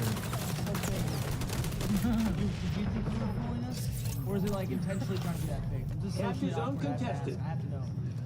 I thought it was funny. You thought it was funny? I did. Your laugh is just that awkward, really? When at the end of the day, he's not. He isn't liked by any of these streamers, mind you. They like him in the sense that you like, I don't know, some circus clown that throws pies in his face. You know, that's the comparison that Burger exists in. He doesn't have any strong connections with anybody. Nobody really looks out for him or cares about him. It's honestly kind of sad and pathetic. Yet, this is the life that he continues to try and lead. There's a streamer named EBZ. And one of the first interactions of Burger and EBZ was at this streamer house that a bunch of different IP2 streamers were at. They were all making content, whatever. Burger was getting pressed because he was flipping shit because he thought EBZ had doxed the house. How easy was it not to? Do me a favor. Hey, I don't fucking raise your voice at me, gentlemen. Oh, really? Don't raise your voice at me, bro. Don't raise your voice at me. Do not raise your voice at me. Don't raise your voice at me, man. Hey, no. Don't raise your voice at me. Take your shit out of here. Don't ever grab me. I told him he licked the address. Why did you ask? I don't know what said to me. You did this. How easy was it not to stream outside? Get away from me. Just get this crazy person away from me, or I'm gonna mace you. If you keep coming towards me, I'm going to pepper spray you. Stop. Zone up for grabs. This guy is psycho. He leaked the address. I told him not to stream outside. He wouldn't fucking listen. How easy is that? And how stupid is he? And they were getting calls, they were getting people showing up, blah, blah, blah, hoopla, the whole thing works, right? And they're basically right about to come to blows. They get pulled apart from each other. They're saved. We're saved from the content. What a shame. Well, as I mentioned, a little bit later, a prison stream would pop up. And Ice Poseidon has been doing a bunch of these like different types of streaming content things. And this one was basically you had some streamers who were cops, you had some streamers who were prisoners. They did tasks, they did whatever. And Burger and EBZ were cops. And they had just served food to the prisoners. And it was like ground beef. And Burger kept persisting that EBZ should go put the meat back in the fridge. So the meat should be left outside to get warm? Is it, am I wrong? Bro, worry about what you're worrying about. Are you scared to touch the meat or something? Is that what it is? Are you worrying? Don't do that. And EBZ, who may or may not be a clinical psycho, starts losing his mind, telling Burger to just focus on what he has to do. Mind you, this entire interaction could have been avoided if it was just fucking showing up, blah, blah, blah, hoopla, the whole thing works, right? And they're basically right about to come to blows. They get pulled apart from each other. They're saved. We're saved from the content. What a shame. Well, as I mentioned, a little bit later, a prison stream would pop up. And Ice Poseidon has been doing a bunch of these like different types of streaming content things. And this one was basically you had some streamers who were cops, you had some streamers who were prisoners. They did tasks, they did whatever. And Burger and EBZ were cops. And they had just served food to the prisoners. And it was like ground beef. And Burger kept persisting that EBZ should go put the meat back in the fridge. So the meat should be left outside to get warm? Is it, am I wrong? Bro, worry about what you're worrying about. Are you scared to touch the meat or something? Is that what it is? Are you worrying? Don't do that.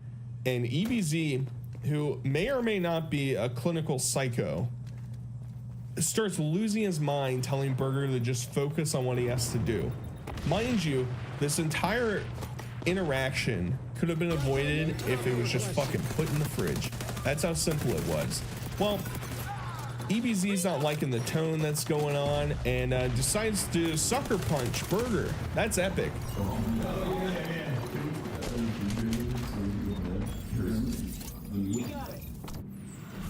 Now take a beat. Don't get desperate. I'll take care of this for you. I'll take care of this. You're about to turn this into a nonsense room, man. Focus on what you're doing. Yeah. You're running up the meat in the refrigerator. You're like having a fight. You talk too much. It's getting annoying. So the meat should be left outside. Are you scared to touch the meat or something? Is that what it is? Are you running? Don't do that. That's very cool.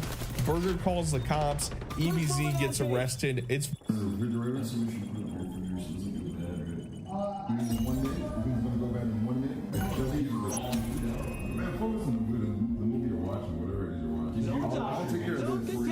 take care of this. You're about to turn this into a nonsense room, man.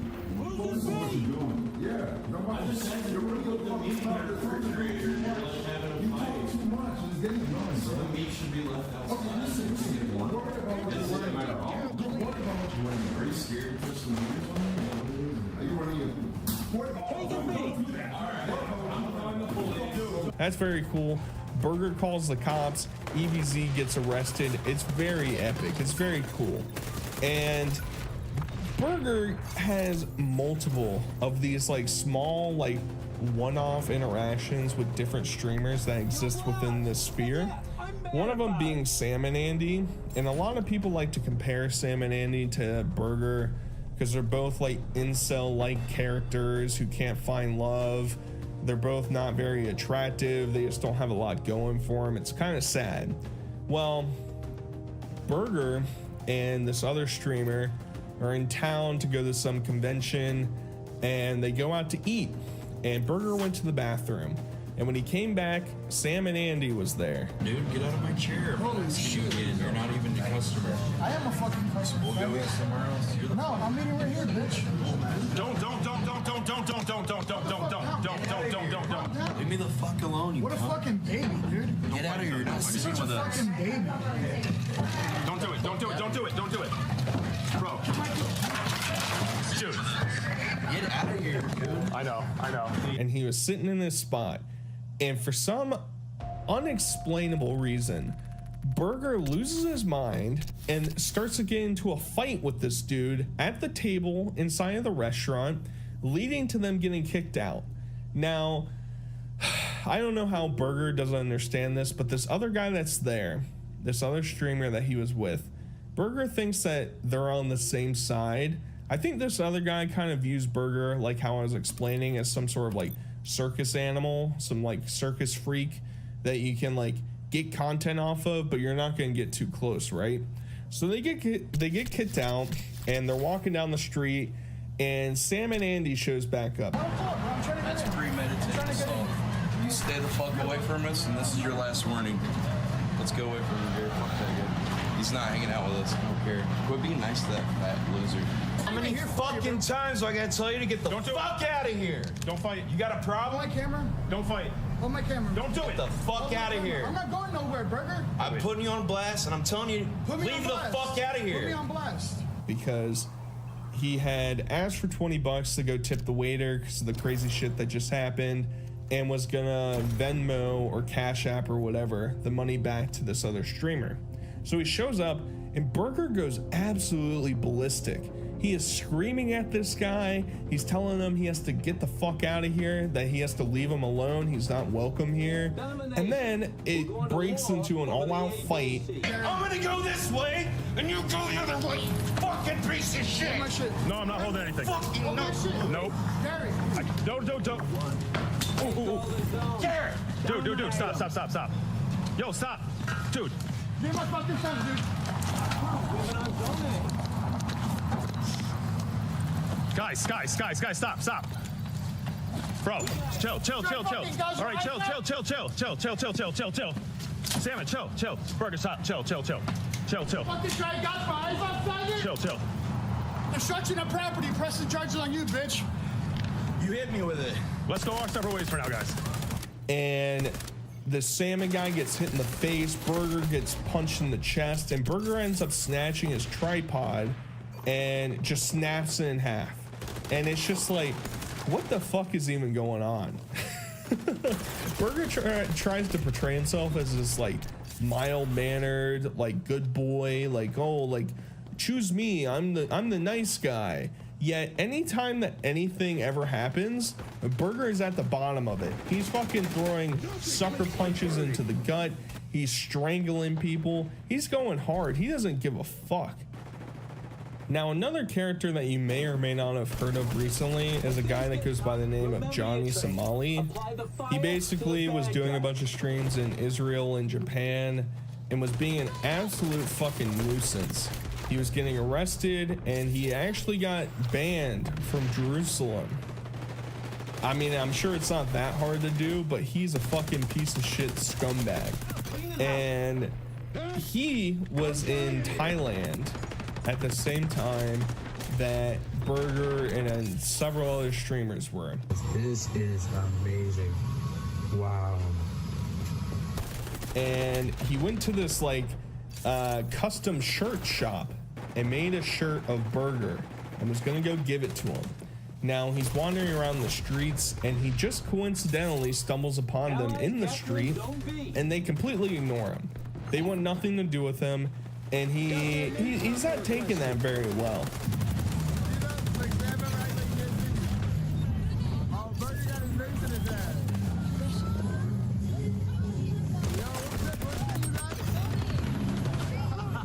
Is it Johnny, right? It's me, of course.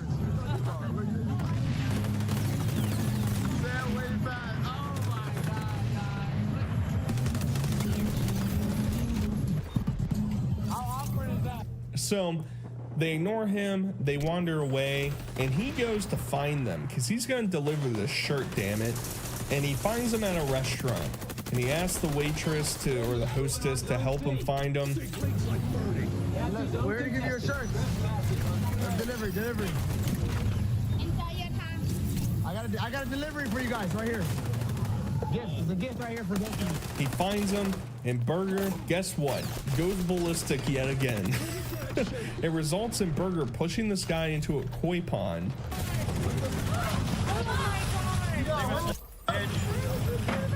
This guy's harassing us.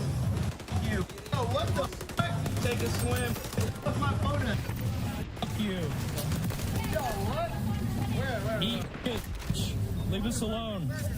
How many times I gotta tell you? The next time it's gonna be mace. Get out of here. Eat shit. You think I'm playing, bro? Chill out, dog. Fuck you. I don't play games. Get out of here. I told you already. Zone B. Told you quit sticking your camera in my face. You won't listen. I don't give a where your phone is. You're gonna be joining it. Put your little mask on. Put your little mask on. You scared? Get out of here. I don't know. Go find it. Loser. Oh, dude, did your content get ruined? Oh no, big cool guy. Yeah, Johnny, your stream's going great right now. And a dispute just keeps on going on. And you know, the entire time that I watch these like foreign streams, I just feel really bad for the native people that are living there. It's like you just have these like Westerners showing up and just like completely, like they were probably in a nice restaurant for like Thailand, and you know, some family was probably there. They probably make like $50 a month, and they were saving up to be able to go to a fancy restaurant, and you got these fucking schmucks pushing each other into the pond, refusing to leave, screaming and yelling at each other. It's just childish behavior at the end of the day. That's what a lot of the content in IP2 ends up being.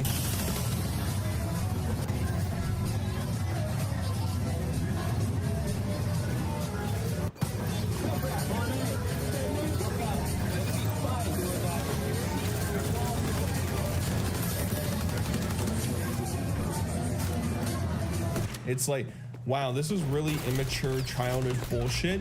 And that's why I think it's entertaining. But at the same time, it's like, these dudes are like despicable. They like don't bring anything to society. They don't bring anything to their friendships.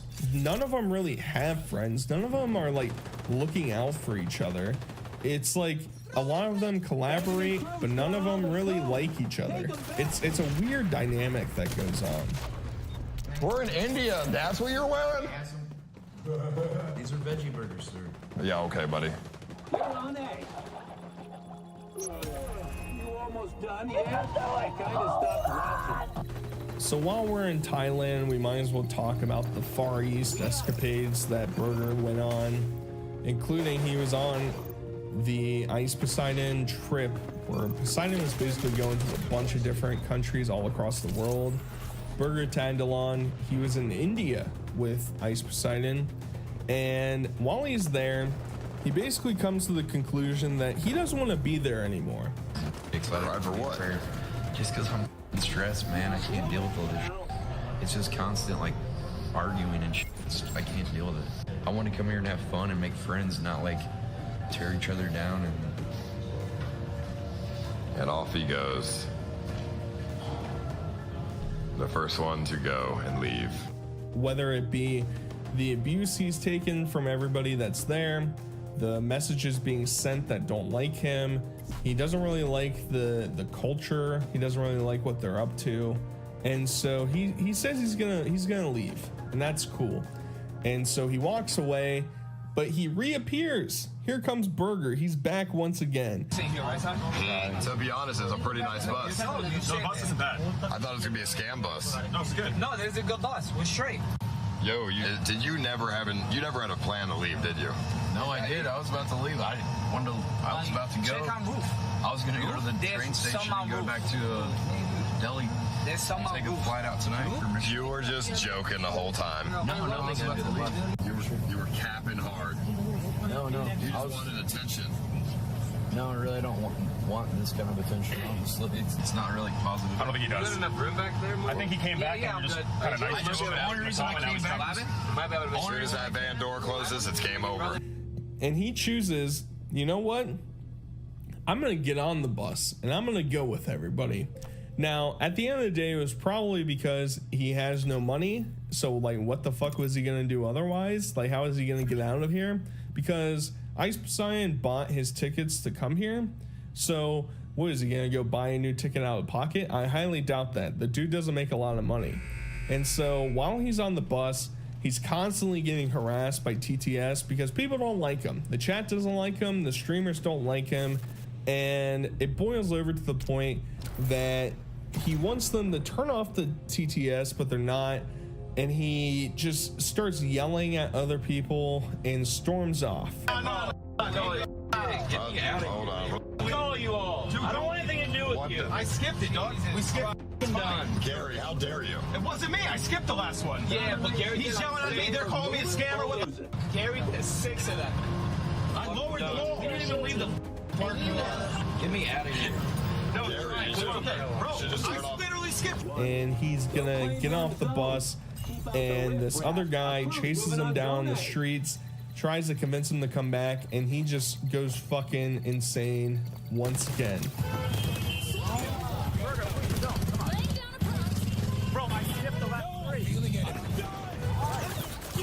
It's a recurring trend with all these topics that Burger's just fucking losing his mind non-stop.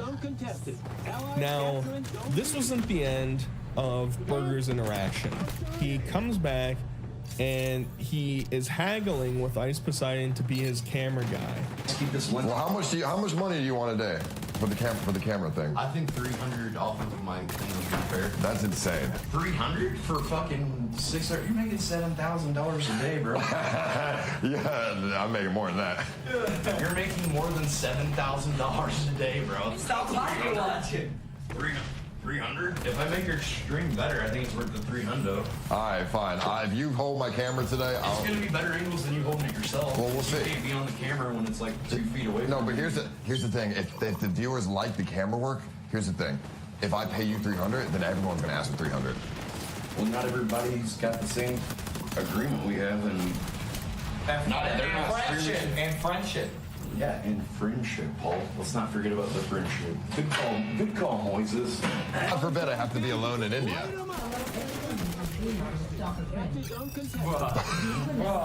What the fuck? I'm an autistic freak who has no social skills and looks like I have 12 extra chromosomes. 2 extra chromosomes. Oh my God, Burger, I'm so sorry. These hate things over and over. It's bringing you cash. I think Burger, we already agreed at 300. Is that not good enough for you? For 300 a day, you have to stop talking. You can say one sentence every 2 minutes or every 5 minutes, okay? If you want, man, I'll just do something else. This is just kind of stupid. I'm not gonna like go by. I'm trying to help you out. No, I get it, bro. But you want to be a camera guy, right? So you can pay off the $600 debt. Also want to like pay me what I'm worth. Planet Xenon has been reportedly creeping out Asian women in the Williamsburg area lately. He describes himself as an astronaut and wizard. I'm wearing a nice. He lives in Brooklyn in an iconic artist's loft, but of course, he's from Planet Xenon. I mean, sure. That's, maybe. Are we friends? I wouldn't be here if I wasn't, Paul. You think I put up with this shit? You really wouldn't be here if you weren't my friend? No. If I didn't like you, I wouldn't be here, buddy. Trust me. I'm not only here for the money. I care about you, and you know, I've always thought of you as a friend, man. I hope you know that. That's epic. That's very cool. He wants $400 to be the camera guy. He initially asked for $300 and changes his mind and says, you know what? I think I'm worth more because more people are donating because they hate me. I mean, hey, that's Wolf of Wall Street things right there, bitch. All right, figure it out. Economics 101. And when they're getting ready to leave to go out into the town, and Burger starts to break down. Crap, I do care a lot about you, Paul. Just wanted you to know that. No, I'm not. Please, I don't want to be. Are you actually crying? Just get. I can't know you're faking it. You're an interesting guy, dude. I cannot tell. I just get a little emotional sometimes because I really do care about you, man. And you don't. Shit, no, this is. Oh, you actually are crying. You don't. I'm not. I'm just like trying to fucking use you, man. I really. No, I get it. We're friends, man. No, We've done so much together. I man. get why. Are you good? This is real. No, I know. Really crying. I know. Okay. Are you? What? Why? I just don't understand why you're crying. I've been kicked around my whole life, man. I've had people bully me my whole fucking life, man. Because there's one thing that kind of humanizes him is I feel like he's just like a really, really lonely person who has never really had friendships, relationships outside of his family. And I feel like he really latches onto whenever people show him any sympathy or compassion. And Ice Poseidon, while he's crying and breaking down, turns the camera on his face, and it makes for one of the greatest clips of Burger's history. Sam and Ice Poseidon want to go ride these mopeds around the town, and they ask Burger if he could hold their stuff for like 10-15 minutes while they go do this. And Burger's being a complete bitch. No, look, but no, I'm gonna give you my stuff. What is wrong with you, man? No, you just hold down. What is wrong with you, Burger? You can't hold my stream for like 4 minutes? Bruh. Dude, fuck this guy. Here, just. Hold on, okay, no, you're a fucking asshole, man. Bro, okay, look. Because I don't want to do everything you want to do. You don't get your way one time, you want to cry about it. Just, no. It's not a good idea. Just hold his fucking stream for a second. I don't want to. Bro, do I have to do everything you want me to do? Hey, how's it going, bro? I said no. Nice, gorgeous. I mean, you don't have to, but you're just I'm going to the hotel. I don't want to. You don't have to, but you're an asshole. You know, if you don't, you know what I mean? It's an asshole move. Bro, just hold his fucking stream for a second. Wait, no. What I'm gonna do is, do you think? And it's like, no, I'm not gonna do it. I'm not gonna hold your stuff. He has no reason for not wanting to, right? They ask him. They're like, well, what's your reasoning? Why don't you want to hold our stuff? And he just said, I don't want to. I don't want to. He's like, he does things like this that really reverse your feelings towards him not having friends, not having relationships, where it's like, well, now it all makes sense because he's not a good friend. He's a piece of shit. It's really sad and pathetic. There's two out. Nah, you're just being fucking annoying. That's all. I'll film it. But I'm not. No, I want you to hold his shit, man. I'll film it on the back. Bro, okay, look. I just don't understand. Why film it on the back but not hold his stuff? What's up, man? I don't know. That's just what I'm agreeing to. Well, why? Because I like being stubborn, just like you. Paul, do you think your mom would want you riding that scooter? She'd be worried about you too. I don't care. Dude, I don't care. My mom is fine, dude. What do you mean? I don't know. She'd be worried probably. Yeah, but I don't care. It's fine. Well, people that care about you would be worried. I care about you. And then I would tell my mom, dude, it's fine. I'm going around the block. Mom, dude. It's a 10-mile-an-hour fucking electric scooter. All right, fine. I'll watch his shit. Good. So the next day, when they're having breakfast, Ice Poseidon probably got told by his chat that, hey, let's just tell Burger that his return flight was canceled. And then Sam paid the ticket here, and I paid the... Sam gave you 800 and you already got your money back. Then why do I owe you any money? Then you got paid full then for if you already got the ticket for the other plane ticket. I mean, yeah, now you don't owe me any money. So you're gonna give me extra money for the streaming? That wonder, I don't know, do like 100 for, how about 100 for doing that, filming for you then? Instead of 400, does that sound alright? Have you streamed yet? I'm streaming right now. Oh, you're streaming now? Viewers Okay. wanted me to ask you because they were like very troubled about this. They're like, wow, we love Burger. That's not nice. We're on like If your viewers, I'll put it this way, I think your viewers are gaslighting you. If they really cared about you, they would give you in donations the money for the flight home. Don't you think? Well, I feel like they're manipulating you, bro. A lot of my viewers live in vans, Paul. And that he'll have to find money to get his way back. And Ice Poseidon starts roasting him for not having people in his chat that are going to support him and help him out. And I don't know. It's just, where can you garner the sympathy for Burger?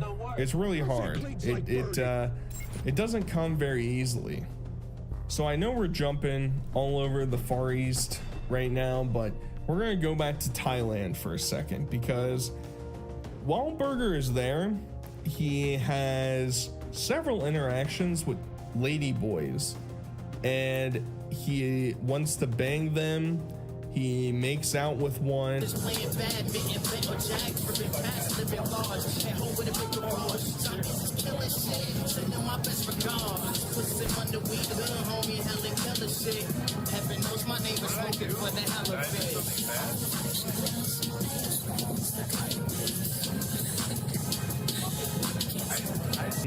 And he wants to take one home and bang them, because that's very epic. That's very cool.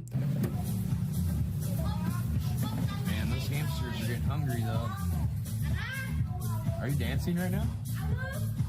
Cat's doing a cat dance. I shake my little tush on the catwalk. On the catwalk. On the catwalk. I shake my little tush on the catwalk. Yeah, exactly. I'm progressive, I guess.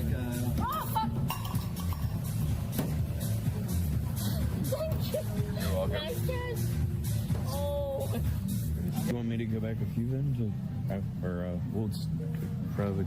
Do you need help with the hamster? Do you need help with the hamsters so they don't bite you and stuff? Someone else could help. I could be of assistance to those hamsters. I can be nurturing when I need to be. See you later. We gotta feed the hamster. I gotta go to my house separate, and then the hamsters and stuff, whatever, they're gonna do their thing. Don't touch there. Are you lady late? Don't touch. Okay, you're hurting me. And we get the dichotomy, because then he talks about how lonely and pathetic and poor he is, and how his life just isn't working out. He wanted to do a stream with some other streamer girl that was there, but she blew him off, and he feels like he just has nothing better to do but go do balloons. All these people in love and shit in the park and everything. That was supposed to be us. Domination. We're going to war over the ABCs. God damn it. I actually really care about her. One. Take all She the doesn't give a zones. fuck about me. Dominate them. Friendly's Fucking moving on hurts, zone man. C. She just messaged me. What does she want now? You gonna fucking not meet up with me again? I streamed in the morning, had to charge my phone. I really hate going outside daytime. We didn't even fix the time. Well, I'm sorry about that. I didn't show up directly, but this aren't cool. Yesterday also, I was pretty tired, and you just made title up like that. I don't like going out in the daytime. Just don't be a live streamer. You're obviously fucking don't have the heart to do this shit. You got $26 in the bank. I'm fucking doing balloons all the time. Like, it doesn't feel good when so many people are judging you and fucking pointing their finger at you. Now, if you don't know what balloons are, they're basically suck up laughing gas, essentially, and it gets you high. And Burger was doing it on this trip non-stop. Dude was sucking down balloon after balloon after balloon. And it reaches a point that he literally has a minor seizure on stream, and everybody just acts like it's all good to go. Yeah, time to go, time to go.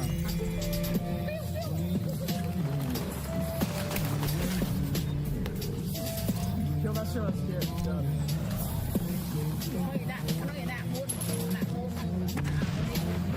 It's time to go, bro.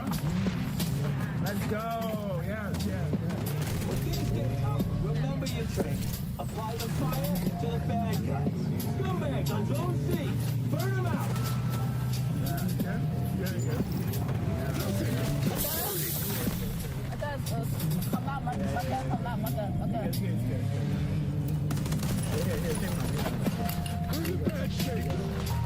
Never gets it diagnosed, never goes to a doctor to fix it. Nah, Burger's fucking trucking through it. Who cares? We don't need brains, we're freaks. And there's some other like minor points of contention. He if he finds out that women aren't interested in him, he will immediately turn on them like an incel. And it includes there was this random Irish chick at some bar they were at, and he just starts yelling at her. Go sit somewhere else. We don't want to sit with you. We asked you. You're not even a customer. You don't have any fucking money, bitch. Get out of here. You're broke. Get the fuck off my shit. Get her out of here. I didn't touch you. You came and grabbed my shit. You grabbed my shit. Get away from me. She has no money. Hey, she has no money.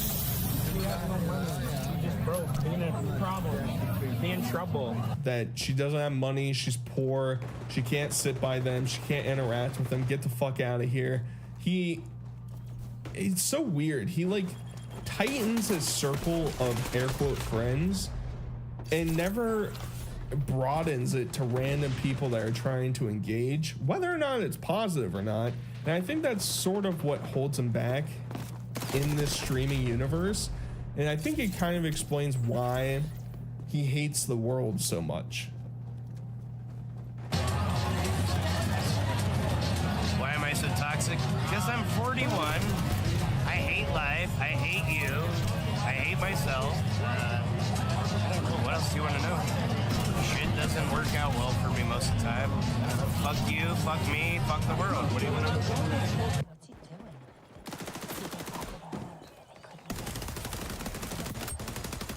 Time them out for 24 hours. How about you mind your own business? So there was a stretch of time in Burger's career where he started doing streams from the Vanshin, which was basically he was living out of his van and would travel around and do streams. Yep, that's about it. They were as bad as you probably thought they were. And when he was still in the Midwest, he interacted with this blind lady who was probably like 60 years old, and they would do things together, including this infamous stream where they plan on going shopping and getting food, and it derails big time. Look out. Yeah, I think I'm gonna be busy tomorrow too, and the rest of this month. Are you serious? Yeah, just, I don't know, just kind of trying my patience lately. I can't believe it. It's a really uncomfortable stream, and so they go to get food at Long John Silver's, baby. There's like 4 people in the entire world that I know that eat Long John Silver's, and 2 of them have been covered in my fucking long-term expose videos I make about these people. It's bizarre. And so They order their food, and she seems kind of grumpy. She's not really into it. And she kind of, you know, Burger's kind of being standoffish, and she says she wants to go home. So Burger gets pissed off.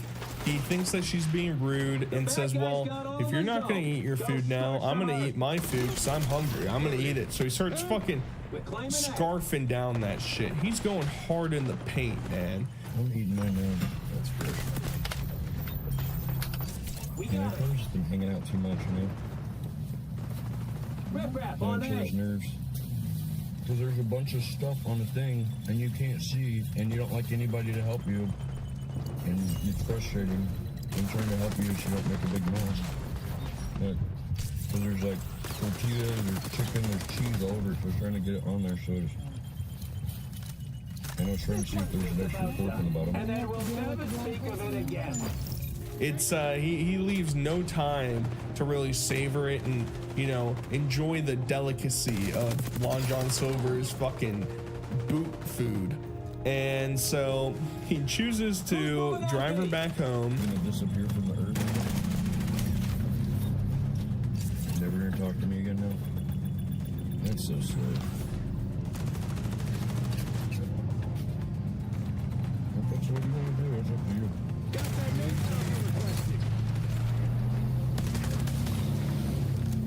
I was a little mad when I said I was gonna hang out for a month too, because I was like, well, if you're gonna go home today, just don't even bother hanging out with me. I don't mean that though. I'm just mad. No, you hurt my feelings too when you went around me. I'm gonna get you home then.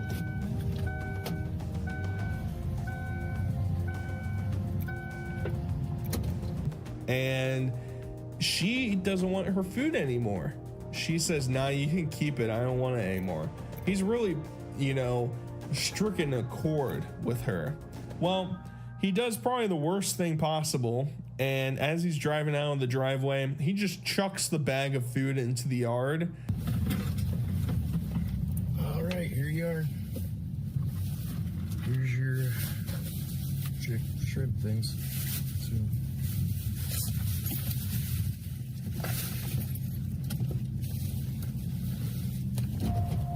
well, good luck with life and stuff. It was nice to meet you. Same to you. Guess so. Nice to meet you. Taking the salad and stuff I bought.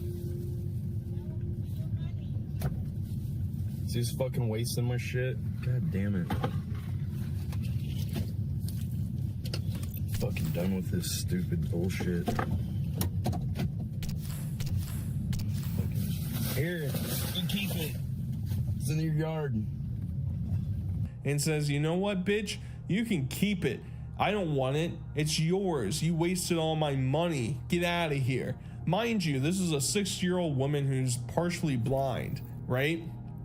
So he starts driving away, and I guess her husband or roommate or whoever she's with starts calling him saying, you have to get your ass back here and pick up the fucking trash you threw into our yard. Go back and clean up the trash? Alright, whatever. If I go back and clean up the trash, I am definitely not ever fucking talking to you guys again. I will go clean up the trash, because you'll probably like press charges on me or something stupid.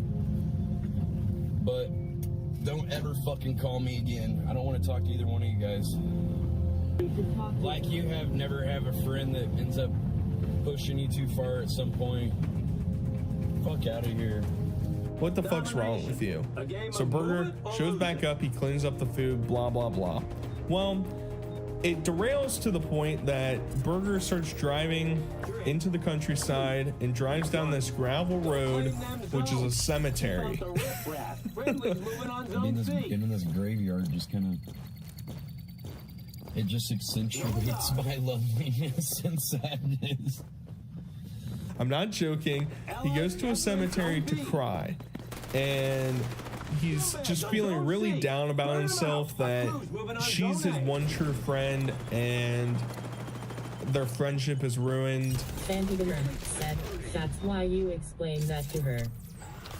Santiago said, she's blind and old. One mark said, love you, brother 3.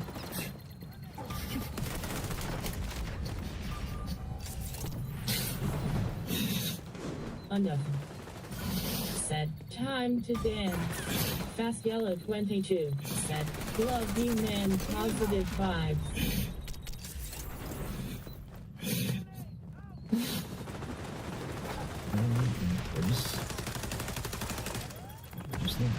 MXD said, give it a day or two and see if you still feel like this. Minor event is really a friendship ender. I don't know, guys. It just happens so many times. Allies capturing Zone B. Here we go again.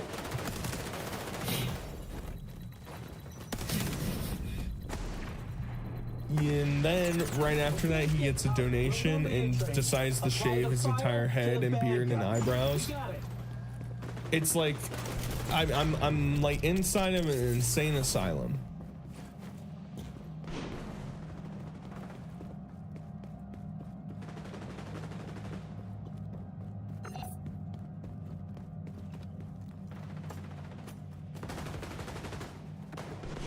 A couple days later, he decides to go to a local college bar. That's most definitely what is up YouTube. He's gonna get some of-age poon, non-related and alive. It's gonna be very epic.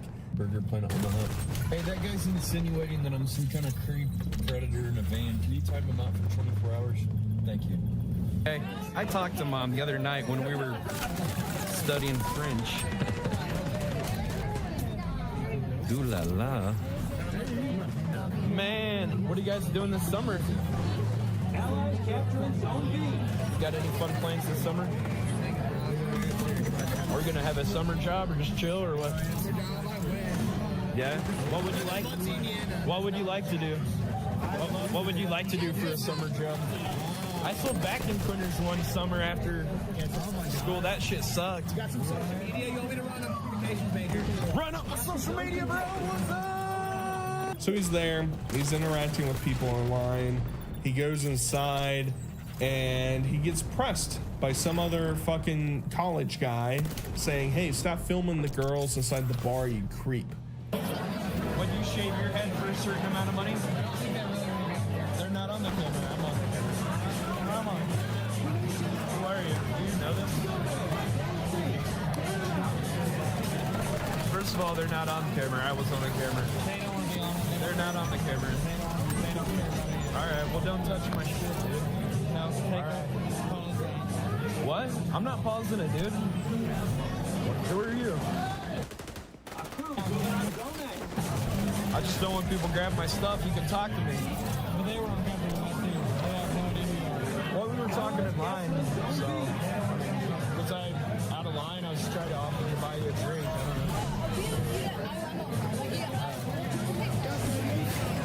Well, I'm sorry if I did something. And he's like, I'm not streaming him, bro. I'm just talking to people. It's just on me, bro. Just leave me alone. Well, mind you, what would you think if the fucking guy from Six Flags shows up at your college bar, looks like he's 35 years old, and is hitting on 19-year-olds? Explain that to me. I'm a bit confused. It's a bit perplexing for me, Burger. And so he decides to get up. He goes outside to smoke, and allegedly, because there's better quality of internet out there. Yeah, I'm sure it's not because you ran away because you're afraid of people. And he just starts talking to some random girl. And he's talking about, yeah, I'm streaming right now. Yeah, I got viewers. Yeah, this is what I do. It's cool. Have the fire on. What are you up to? Chilling. I'm doing a live stream on Twitch. This is what I'm doing, but I don't know anybody here. I had a friend, good friend, but we got in a argument the other day, and we're just not hanging out right now. It kind of sucks. And then he sort of breaks down and starts talking about how he lost his lady friend. Mind you, it's the old lady that we're talking about. And it really just hits home that Burger is a really broken person, and he thinks that he's this entertainer that can interact with people in a positive manner, and it never works out. And he even gets called out by his chat, and they call him a creep, and he's like, I'm gonna prove you guys wrong. And then what? You're like, oh, Burger films chicks. like a creep. You try to get me to do weird, creepy shit, and then you try to make clips of it so you can make me look bad. I'm onto you. I'm not falling for that shit anymore. And he is not gonna prove us wrong. You want to go party in the minivan? Yeah. So the closest thing we ever saw to Burger getting ass since he's been streaming is not with ladyboys in Thailand. It's with a mentally handicapped girl named Patricia. Where are you at? Hey, I thought I saw you over there. What's up? I'm Josh. What's your name? Patricia. Come on, sit down here. You want a milkshake? I was gonna get a milkshake. You want one? No. I don't have money. Okay, go milkshake. You have chocolate or strawberry? Strawberry. Strawberry? Okay, let's go get one. I don't have money. I'm gonna buy it for you. Maybe? Why not? You're a nice girl. Can I talk to you? That he meets at a fast food restaurant. Now, he coerces her into hanging out with him by saying, I'll buy you a milkshake, baby. Let's hang out. Girlfriend? So the dog's win what? You have girlfriend? Do I have hot girls? Yeah. Do I like hot girls? I love hot girls. You like hot boys? Shit. Motherfucker. What's up? I'm gangster. Oh, never above you, never below you, always beside you. Cheers. Is it good? And the entire interaction is too uncomfortable for me to explain, and probably is just better for you to watch. If it doesn't break through and the knot stays, that means he doesn't love me. Fucking only opportunity tonight, and I fucked it up. It gets to the point where Burger's hitting on this chick and he's trying to lay down some pipe. He's trying to bang, he's dumping it, all right? He even understands that she lives at home with her parents. Clearly she has mental inefficiencies, and he wants to fuck in his van. Where do you live? What's that? I live with your family though, right? Yeah. Who's on that? I wish we could go party somewhere. I want to go to. You want to go party too? Yeah. I live in my minivan though. You want to go party in the minivan? Yeah. Oh my god. Why? I don't know. I'm going to have to turn the video off. Jesus Christ, bro.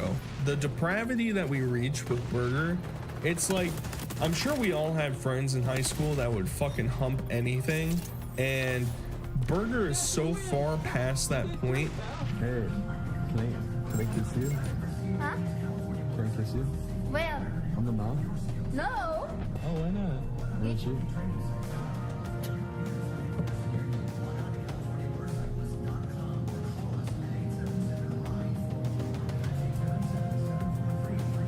I don't even know where we're getting at, honestly.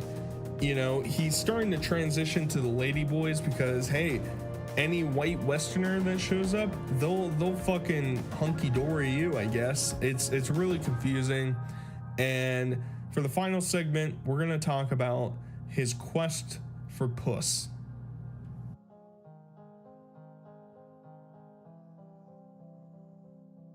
Are you into Burger Planet? No. It's a rhetorical question. So while Burger was living in his van and doing these van streams, he kept localing at a hole-in-the-wall bar that a lot of streams took place in, and I don't know why he kept being allowed back in, because there on multiple different occasions he would just get into screaming matches with random people in the bar. I'm telling you to fucking quit talking shit about me. I'm fucking done with it. Fuck you. Who the fuck do you think you are? What you got to do? What's going on? This guy's been running his mouth about me, saying I take advantage of mentally handicapped people all over fucking town, and I'm fucking sick of it. Over like innocuous, stupid bullshit, it's like perplexing. I don't get it. I don't know where his mind is at when these things are happening. And he even had a date there, baby. That's right. He he was fortunate enough to have a chick want to go on a date with him, except not really, because she explains that she doesn't think Burger is attractive. She's not into him, but she even feels pity for him and makes out with him and is absolutely disgusted with herself. It is really uncomfortable. Damn! I won't bite you. I won't bite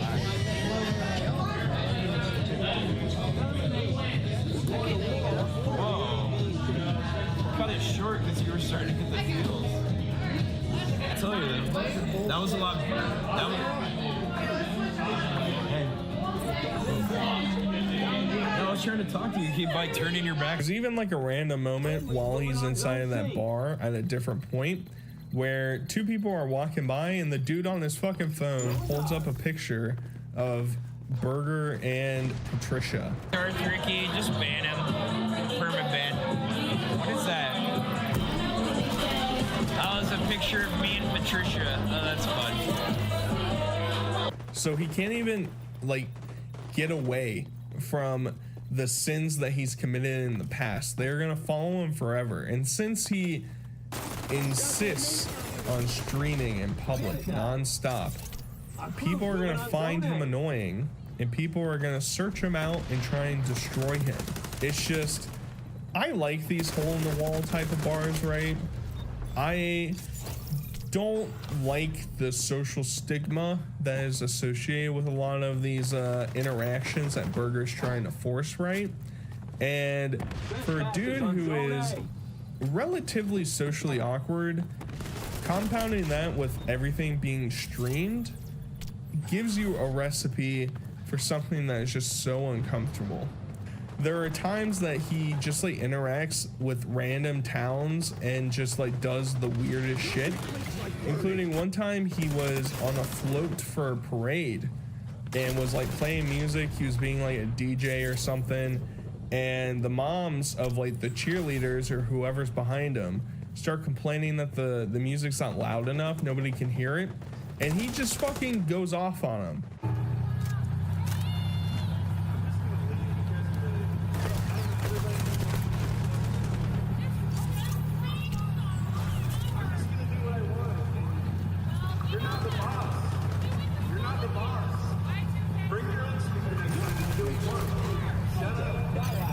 Like, shut up, you're not doing it. This is my stuff. Leave me alone. You know, get out of here, lady. It just, the amount of Burger that's in my brain right now, it's really destructive, if I'm being honest. And you might have this inkling to feel bad for Burger with his failure of sexual exploits. Well, he interacted with this married woman on stream one time and was trying to put on the Riz-tacular Andrew Tate level fucking shaboing on her. Did you guys take any notes though? Even though she has a husband, I was still doing pretty good with my PUA. Did you notice? Your hair that red? I was just asking if your hair's that red. Wow, it's so pretty. Yeah, thanks. My name's Josh. I'm Kate. My hair used to be really red when I was younger. Nice to meet you. What are y'all doing, just walking around? You're welcome. Hey, have a good night. Thanks, you too. And, you know, hopefully I see you around. You got a great personality and just wish you the best. Yeah, if you see me around, feel free to say what up. All right, get home safe.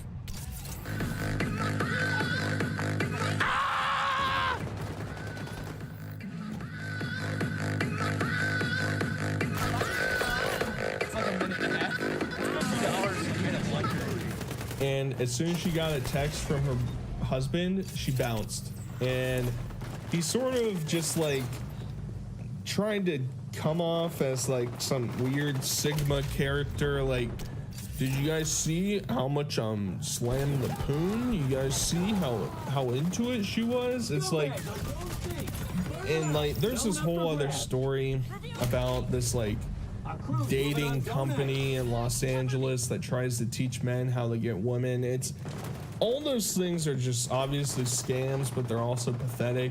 And obviously Burger fell for it. hook, line, and sinker. I was trying to impress the chat with it. Because you have a relationship, you probably know even less about picking up women because you've probably been with the same woman for years, you know? I fucking date the field. I've been with over 70 women. So yeah, I probably do know a lot more about picking up girls than you do because I'm still picking up women. I'm 37. I've been in this game a long time since I was 23 is when I got my first piece of action. And I'm gonna leave you with one final clip, and it's Burger getting asked how the sex was, and I think it was when he was in Thailand, and he's making women all sorts of happy all the time. It's very cool. Either way, guys, that's what I'm gonna end you with. I hope you enjoyed. This was The Burger Show. Should take you home, right? Did you get to you? Was it a good time?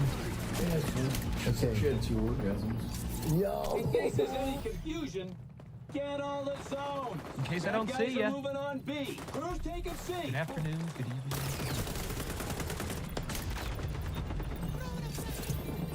The bad guys got all the zones. Go scorch some earth. Pseudoscientific scams are going to give me the best bang. These days, it's so hard to keep up with the latest trends in masculinity. Which things are and are not effeminate and therefore gay. How to know whether you're embodying the mindset of an alpha male, a beta male, or a sigma male, the rarest male type. Which pseudoscientific scams are going to give me the best bang for my buck in terms of improving my physiognomy? A word I'd never heard until I watched an unhinged rant from a guy on YouTube who probably uses 3-in-1 shampoo, body wash, and conditioner, if indeed he does shower at all, which he shouldn't because washing your dick is gay. Like all problems, the market has a solution for you. If you're a tough boy willing to go through some rough boy training, you can gain the proportionate strength, speed, and agility of a man. And not just any man, mind you, a knight in shining armor. Today I'd like to talk about the Modern Day Knight Project, a training regime offered to men in order to... Well, I'm not sure what it does exactly, but it makes them manlier. I know that much. It's like what they did to Mulan in Mulan. I have not seen Mulan, but it's like that, I think. The project is a 75-hour experience. The project is not an experience. It's for men just like you who know that you're meant for more, who know that you might have areas in your life that you're not performing at your highest level. It's also a process. It's like administering chemotherapy to a cancerous area of the body. The physical challenging that you go through is purpose-driven to help you become the man you know in your deepest heart that you're meant to be. Every single evolution is purpose-driven. And all we're going to do as instructors over the next 75 hours is administer the project. No different than a doctor would administer chemotherapy to a cancerous body part. You have to be able to control your emotions because the moment you shut down and you let those thoughts come in and the self-talk begins, and the self-talk is never, yay, you got this. What did you do? Why did you sign up for this? I was able to leave with more confidence, more faith in myself. My family feels more secure, and my finances, I feel like I have more control to be able to make the decisions that will allow me to propel much further than I had self-limiting beliefs on those aspects. Whoa, holy shit, that's so badass. That's so cool. They looked cool and good in that clip. Do we have any other footage? Any other footage to show? Go!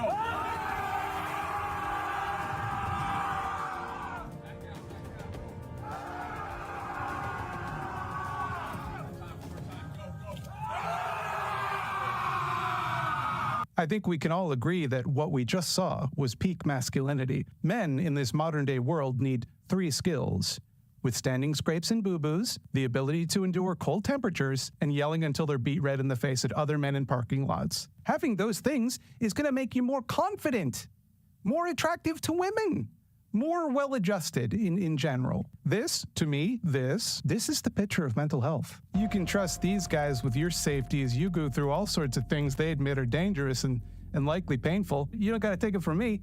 You can see for yourself here on their website that I think was designed by the Time Cube guy. I'm just going to scroll down this website and just, how long do you think I'll be scrolling? Take a guess.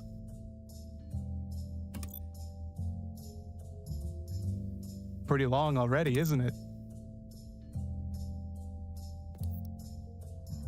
No way it could go much longer than this, right? No way.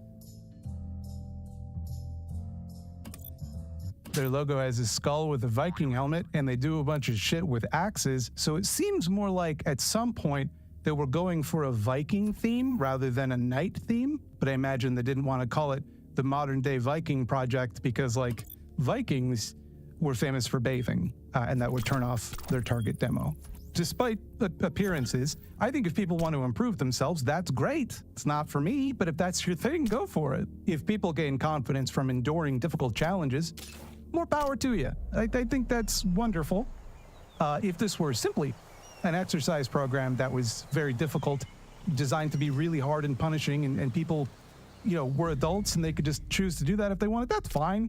That's not what this is. This is a scam. They are quite obviously using the same methods that a cult might use to attract, ensnare, and brainwash vulnerable people. It's just that a cult would hide it rather than making it their value proposition. Attention! The Modern Day Night Project is only for entrepreneurs, executives, and leaders who are ready for a serious breakthrough. This exclusive experience isn't for anyone who's just starting their self-development journey. This in-depth experience is for men who are seriously ready and tired of making excuses. This program is marketed to the specific intersection of people who are already successful in business, who already have money, but also feel alienated and insufficient. They are selecting for people who believe all of their problems are just their own fault, and to complain is to simply make an excuse. Like, for example, if you were to complain that their course was bullshit, that's an excuse. That's the type of person who's not ready. They don't want that kind of guy. And you can tell it's important to them because this exact text is written out twice on the website.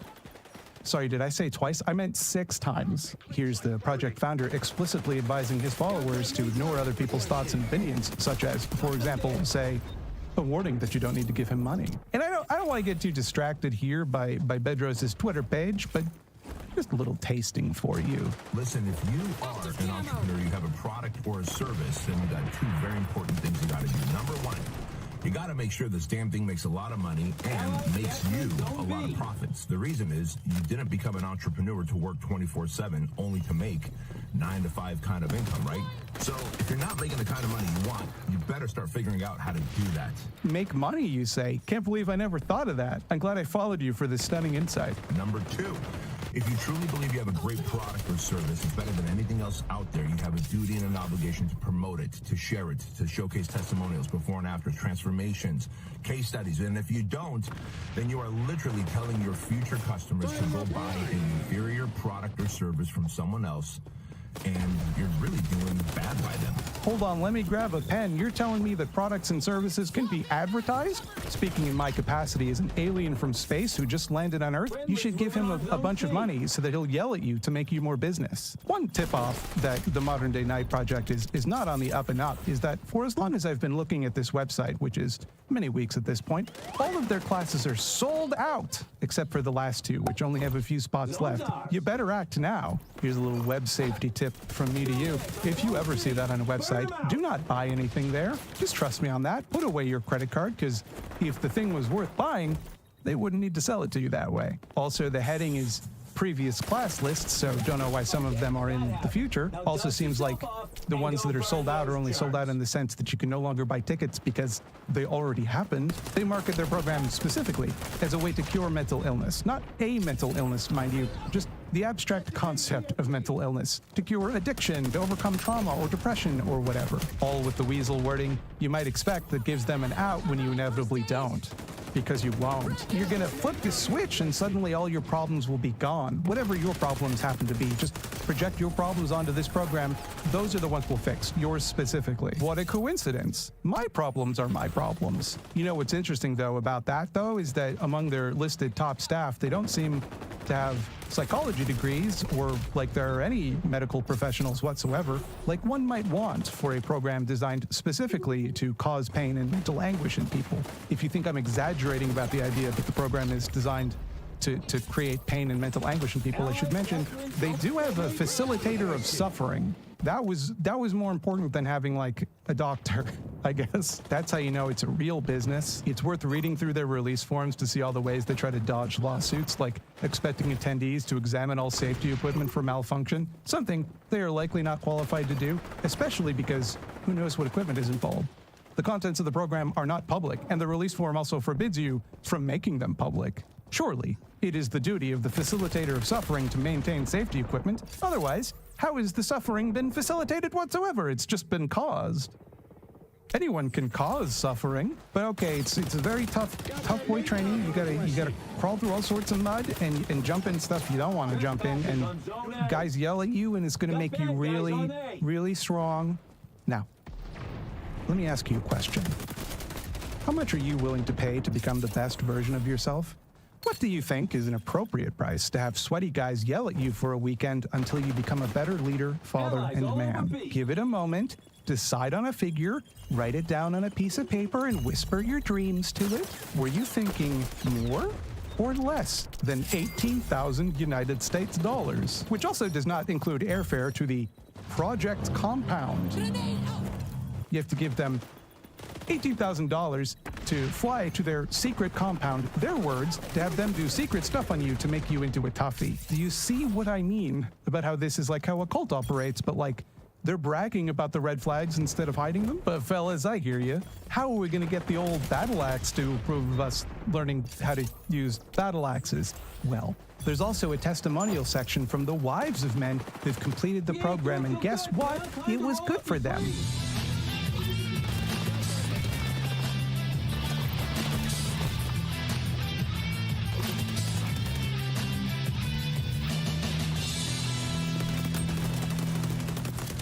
I'm Steve Eckert, United States Marine, entrepreneur, and instructor of the project. Welcome to another episode of the MDK Wives Show. I believe so much in the project. Our family, even just in 1 year, has benefited mentally, socially, physically, spiritually. I would never say no if he asked me to go and give back to you guys or to connect with you guys. I would never say no. At this point, it's given way too much to my family. They learned a lot of lessons and became more confident and performance, more entrepreneur than they had been in the past. You know, and at work, he is a leader. And so if your husband wants to go better himself, let him. He's not like a mean, aggressive guy. Let him do that, because that's going to affect your marriage, it's going to affect your children, it's going to affect your family as a unit. He's not aggressive, but he's very well-spoken, and now he's not afraid to speak. It's going to affect your neighbors and your friends and extended family. Since he's been doing that, he's like skyrocketed at work. It's insane. The benefits you are meant to receive, but obviously not guaranteed to receive. Let's be clear about that. Obviously, for legal reasons, they're very clear that maybe nothing will happen. They're so vague and poorly thought out that it could be anything. They have all these testimonials from people who've completed the project and, as mentioned, their wives, but none of them seem to be able to actually give an example of the way their lives improved, just that they felt more confident or life was easier in a very abstract, ill-defined way. I left with enough force and clarity and confidence in myself and my direction to take on whatever was ahead. Like, I got everything done. I was looking for shit to do. I was finding other areas that didn't even know needed help. I was helping. Like, it was just go time, because everything was just easy after that. Whether it's on the personal side or in business, I can pick up the phone. I can call one of 60 guys, whatever, you know, of our group, and get help, get some counsel from people, you know, that understand me, and are freaking savages. So for me, I stuck around, right? I stuck out the 75 hours, amazing experience, and yeah, pushing through those hard moments, they were the breakthrough. They were the proof to myself that I'm not gonna quit on myself, I'm not gonna quit on my team, I'm not gonna quit on my family. Nor is it clear to me the mechanism by which the change is meant to occur. It seems that the idea is that suffering builds character or some shit like that. You know, the same excuse that your dad would make when he wanted you to take out the trash. So they make you crawl around in the mud and get yelled at so that you can prove to yourself you can do difficult stuff, and that's meant to be healing somehow. Hold yourself accountable.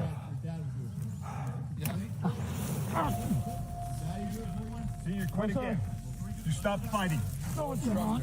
When you start fighting, I'll stop dragging you to the bottom of the hill. But like, here's a secret tip from me to you.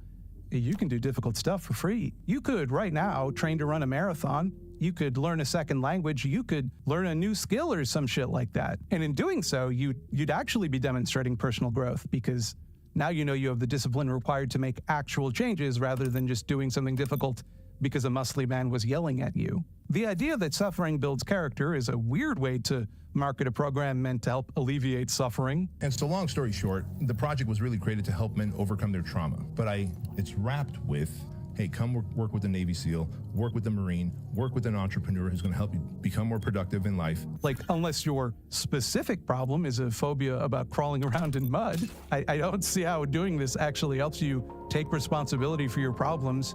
If anything, it's like a very unpleasant way to run from responsibility, to attribute everything wrong with your life to some vague, nebulous personal problem you can solve in a weekend, or better yet, pay someone else to solve for you. I did it. I carried a tire through a muddy field or some shit. That's all I needed to do to quit drinking. I'm practically done now. I'm still drinking, but I carried the tire, so now I know I can, so it's easy. It isn't strong to get hard. It isn't hard to get strong, for example, because it's like hard to lift heavy stuff. That's the rewarding part of it. It's not because you don't believe you have the capability to lift a heavy thing, and once you learn you can do it, that'll suddenly make it easy. It's hard because you need the discipline to do that for a long, long time. And discipline, by definition, takes time to develop. Now, I don't want to sound snide here. I mean, I feel snide, but I don't want you to notice. But, like, this sucks. It's so shitty to try and trick dudes who are struggling into paying a huge stack of cash and promising you're gonna fix any problem they might have, including some pretty serious problems like substance abuse or emotional disorders. It's not only irresponsible, it's actively predatory. It can be difficult to sympathize with people who fall for such an obvious and manipulative scam, particularly one which leans into all of these ugly right-wing stereotypes. But you have to keep in mind that when you're suffering, when you're really down and out, you want to believe there's an answer. It's not a state of mind that lends itself to rational thinking.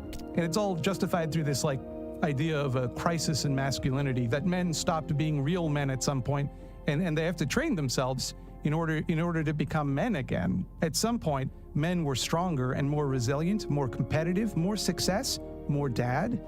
Now men are none of those things. They've changed in some way I can't describe exactly, but it's entirely holistic. It's everything about them has changed in that way that I can't describe. It's like what it is they're too soft, or they're too feminine, or they're not strong, but like not in a way that you could measure. It's a vibe. It's a vibe. It's a vibe that men are less like men than men should be. You can tell, right? Don't you feel that too? I mean, not you, obviously. You're obviously man enough, but also you're not, and you need to learn how to be. I don't know, whichever makes you want to give me your money more. To the extent that there is a crisis in masculinity, it's that men, predominantly young men, have been conditioned to think that if they can't live up to some imaginary, unrealistic standard created by pop media and advertising, they're insufficient. That they need to have a six-pack in a penthouse, or they're falling behind and everyone is laughing at them. This is a lucrative feeling to cultivate, which is why the actual crisis here is that bad actors will do everything in their power to create and leverage it. This is not a problem exclusive to men by any means, but it is one that everyone falls prey to. The reason you get so many spam emails about dick enlargement pills, whether or not you even have a dick to jam pills into, isn't because most guys want bigger dicks. It isn't better to have a big dick, that just makes it more difficult to wear shorts. But you can't sell dick pills if people feel okay with their dicks. So you need to convince them that what they have now isn't good enough. You should be embarrassed about whatever it is my product or service does, and only I can fix it for money. Now, multiply that principle to the entire economy and all of the things that we buy and do, and you can see how it creates an atmosphere that leaves people feeling insufficient. A vague, all-encompassing sense of inadequacy that pervades every aspect of your life. Men haven't become less manly. That claim doesn't make any sense. Being manly is just whatever men do. But if men feel like they're not as manly as they should be, well, that's a great marketing opportunity, isn't it? You know what the problem is here is you're drinking apple juice for girls, and it's making you effete and weak. What you need is Grandpa Smith's Apple Blaster, now with creatine. Apple juice for men. You can see this all over the place in the website for the program. Vague appeals to the way that you're meant to feel something is wrong, that your life is spiritually corrupted or meaningless, but they can fix it, of course, by helping you become the way that a man is supposed to be. That's the problem, you see. You're not man enough. Become more man, more strong, more knight. What that means is, of course, intentionally left vague, so you can kind of just insert whatever you want. If they said, for example, that this program helped you attract women, well, I might feel like signing up means I have to admit that I'm bad at that. And that might make me feel bad and embarrassed because I've been conditioned to believe that that makes me bad and embarrassing because it's a helpful thing for advertisers. If they said it'll help me become a successful businessman, I might worry that signing up gives the impression I'm not successful in business yet. And I'm embarrassed about that because I've been conditioned to believe that that is embarrassing because it's a convenient thing for advertisers. But if they just say they'll fix like whatever, if they'll fix just the feeling of shittiness that I have, well, now I'm not admitting anything. Once I become more manly, whatever it is that means to me, I'm cured. This malaise will go away, and I won't have to look in the mirror and confront all the ways I've been made to feel bad about myself. All of the things I've been told are inadequate and embarrassing about me. Those things will solve themselves once I fix the root problem, which is that I didn't give a muscly dipshit $18,000 to yell at my tummy. Look, hey, look. If you want to suffer, you don't need to pay someone to do that. I can show you a way to suffer for free.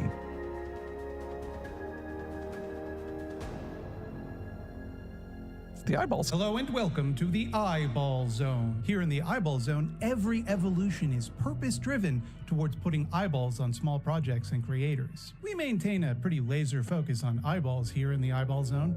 Well, not a laser focus. Lasers are actually pretty bad for eyeballs. We do neglect the other sensory organs of the face. And this is most true of perhaps the mouth, one of the most important holes on the human face. Which is why I'd like to talk about the Cathedral Community Fridge, which feeds hundreds of people a day in the Canadian prairies.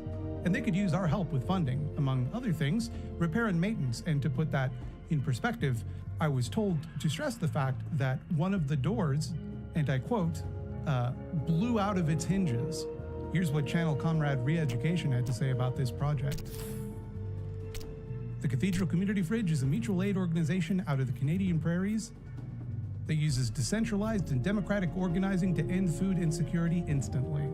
As poverty becomes more extreme, so does the work to lessen suffering to those living in it. Please consider donating, sharing, or engaging to help the Cathedral Community Fridge continue working towards liberation. You'll find links to their GoFundMe campaign and Patreon in the description to this video, as well as their Instagram if maybe you can't contribute financially but you just want to spread the message around. I'm sure any help will be appreciated.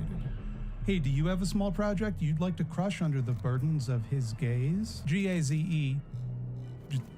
So we're send no more than one email to thoughtslimeeditor@gmail.com with the word eyeball somewhere in the subject line and pertinent details like your pertinent pronouns, and perhaps you will find yourself trapped here in the eyeball zone. Also, hey, look at me. Just look at me, okay? If you just want to email me about a different thing, that's fine. You can email me. But do not use the word eyeballs in the subject line unless you are looking to get something eyeballed. That sucks to do. It's not. That isn't just a general rule for emailing me. I do that so that I can know who needs the eyeballs. Don't think you're gonna beat this. You have to take down Nick Fuentes. How should we do it? A really easy thing would probably be something like a DDoS attack, or we could hack his servers and then we could release the information of his subscribers and stuff like that to expose them. Could do that. Could do that. What if we also just put some gay pornos on? How does that destroy him? Well, it'll definitely make it look like he loves gay shit. Make him look super gay. It's a good segment. But I know why you're all here. You're not here to watch me make fun of the news. To do the laughs, even the voices. I know some of you are like, well, we like the voices. And, you know, you do the Alex Jones voice. Hi, I'm Alex Jones. I know, it's flawless. And then everyone knows that about me, that I just do an impeccable Alex Jones. But you're not here for any of this. You're here for gay. I know. Gay, to be specific. Not just any generic gay, but you want to know about the Nick Fuentes gay. the gayest of all gay, Nazi gay, closeted Nazi gay. Yes, and the scandal therein. If you didn't already hear about this, everybody, it's true. The rumors are true. Nick Fuentes did do a broadcast of hardcore gay porn to his audience, and it's absolutely darling and hilarious, and the comments are amazing because he's got a lot of viewers, and so you can just see the Cozy TV chat moving like this the whole time, and while it's moving, everyone's like, my eyes, bleach, what the hell, no. I don't think it was everyone their first exposure to hardcore gay pornography. I'm sure some of them had seen snippets of it. I'm gonna just throw this out there. I think the majority of men have seen men's erect penises, either their own or when they watch pornography. Usually, even in straight porn, there's another man who is participating in the porn. And I'm sorry, fellas, but all you straight people who've been jerking off to straight porn all these years, you're also jerking off to the image of a man's erect penis, whether you like it or not. That's reality. You've done it. You know, you've been jerking off to the sight of another man's erect penis. You've been doing that. The straights have been doing that, and they do, like a lot of them do. I'd say the overwhelming majority of men watch porn, and so of those men, they are most likely watching straight porn because there's more straights than there's gays. But in straight porn, there is men who are naked and have erect penises, and you even see them ejaculate. So I posit to all of you, you've also been jerking off to dudes, whether you like to admit it or not. It's true. This is reality. You're all gay now. It's happened. So we are going to talk about the story, and we are going to cover it. It's finally be popular with women, but don't get too high on your own drama. High on my own drama? High on my own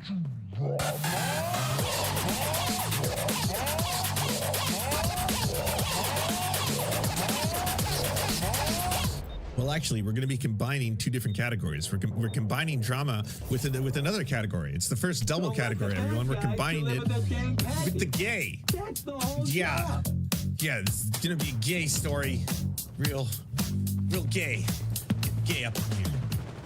Not the good kind of gay, though. The horrifying, bad Nazi kind of gay. The in-closet, hate the gays, self-hating gay, perhaps closeted Nazi type.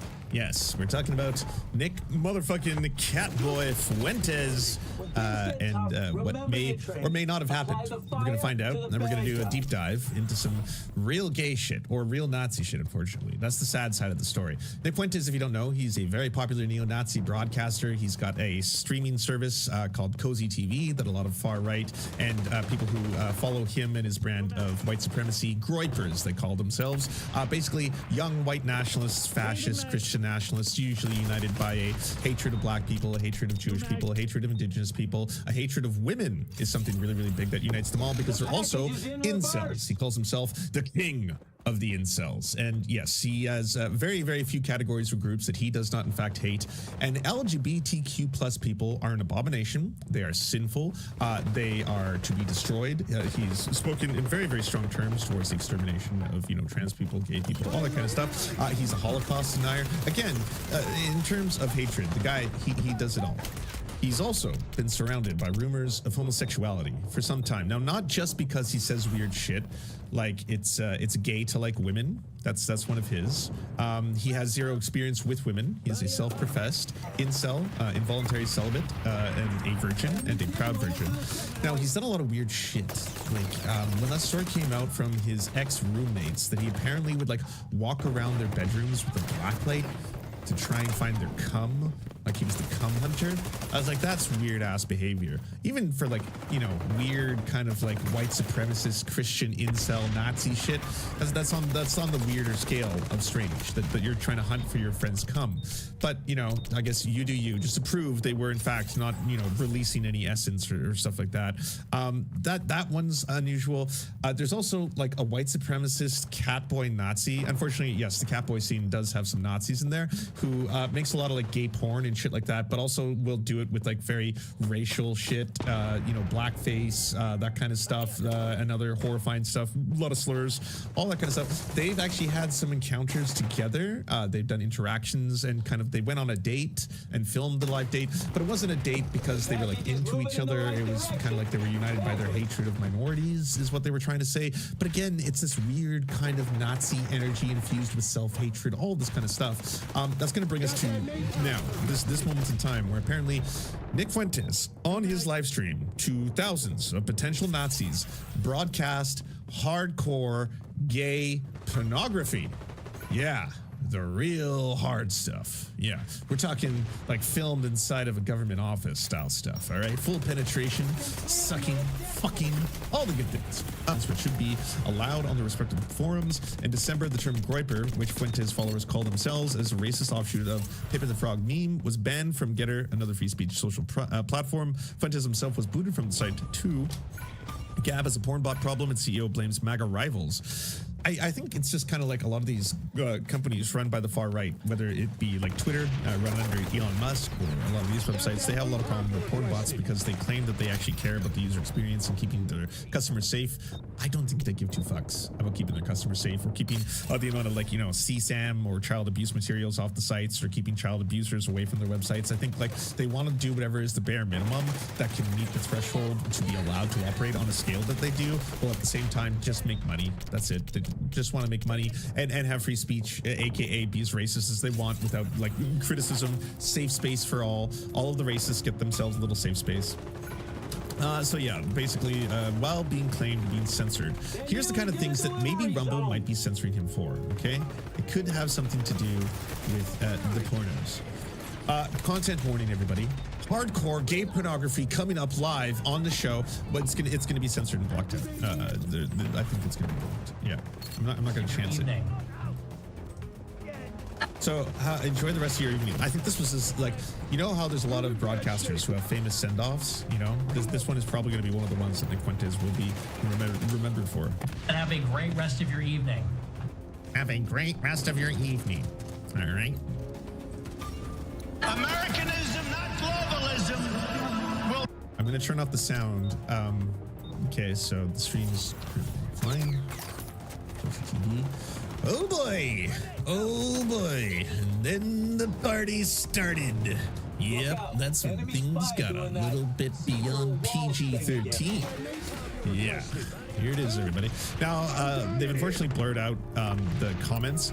And that's too bad, because the comments are absolutely fucking hilarious. Immediately it's like, what the fuck? Oh no! Stop! Nick, no! What are you doing? No, my eyes! Bleach! Thin!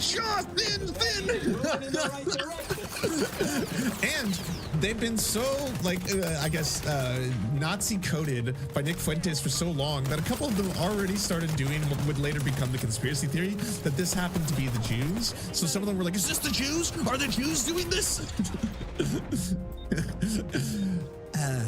I gotta say, you know, if this was a one-off, maybe it could just be kind of like an accident. And I agree with people who say, Lance, don't do bi-erasure. I know, I understand. I don't want to do any kind of bi-erasure, so it could be that Nick Fuentes is a bisexual. That could be the case. He could be, you know, just like he says out loud, he happens to be straight, but he's in fact, he hates the idea of intercourse with women for some reason. He thinks it's gay. So, I mean, there's a lot of shit going on there, a lot of stuff to unpack.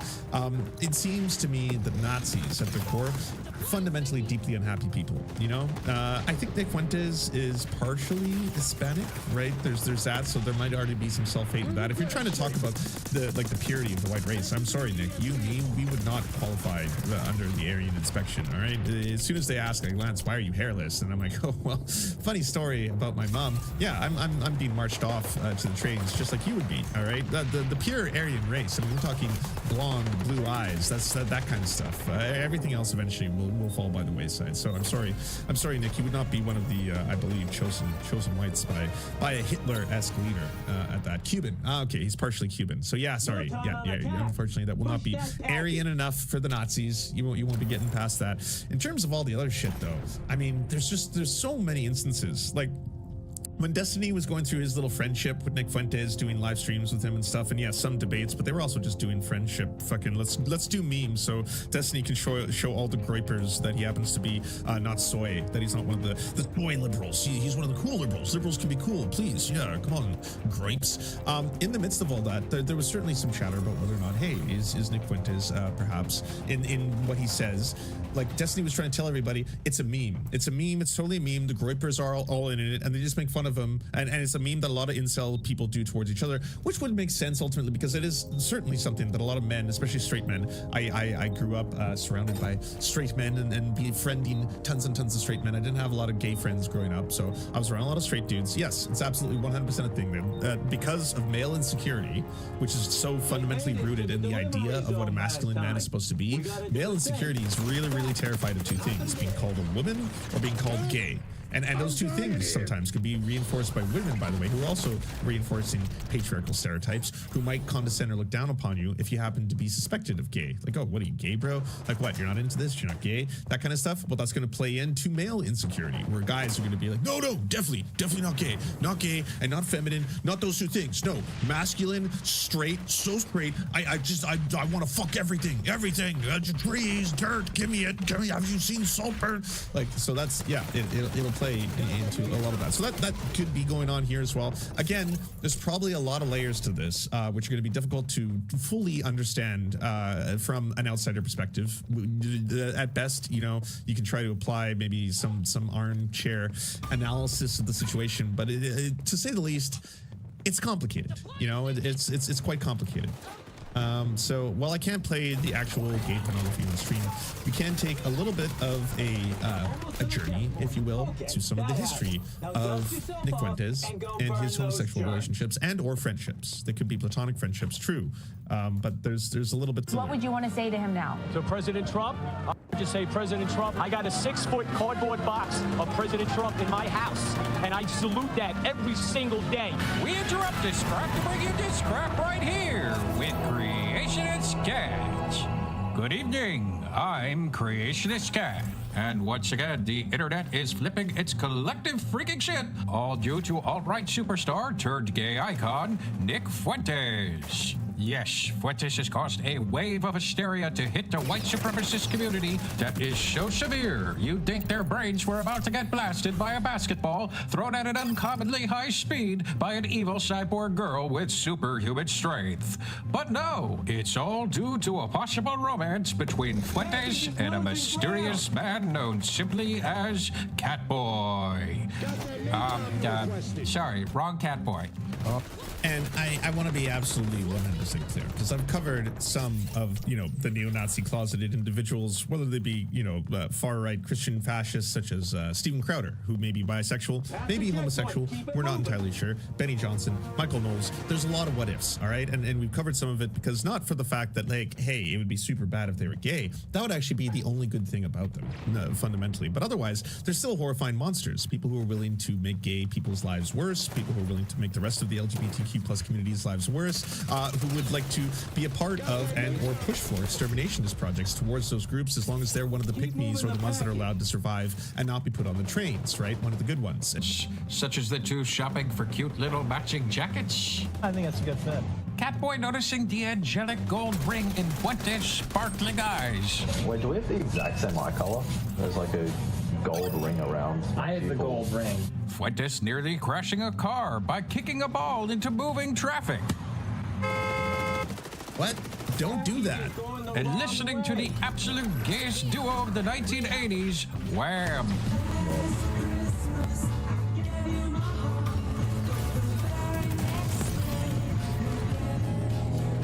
And then saying penis.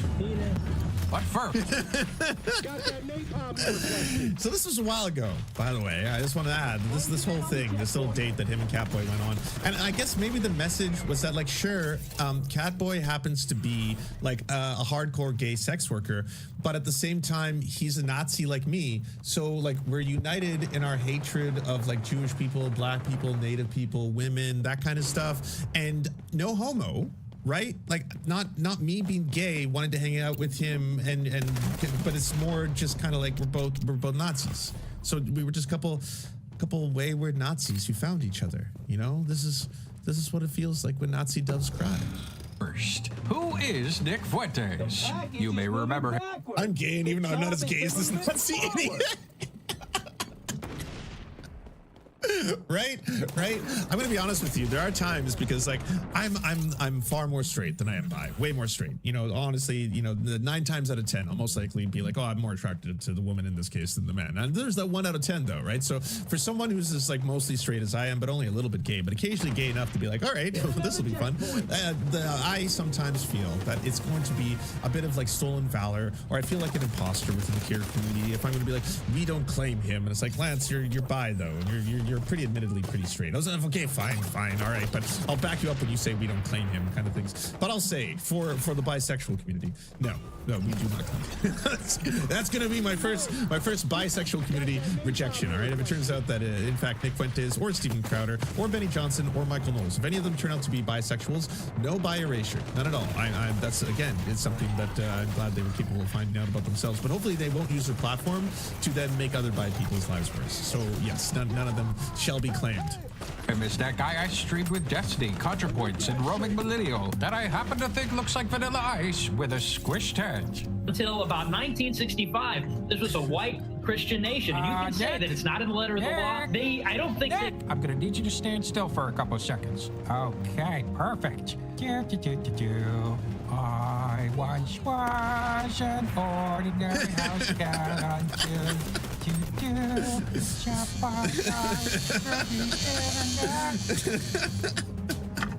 Go Ninja, go Ninja, go! Go Ninja, go Ninja, go! But he's also the gnome.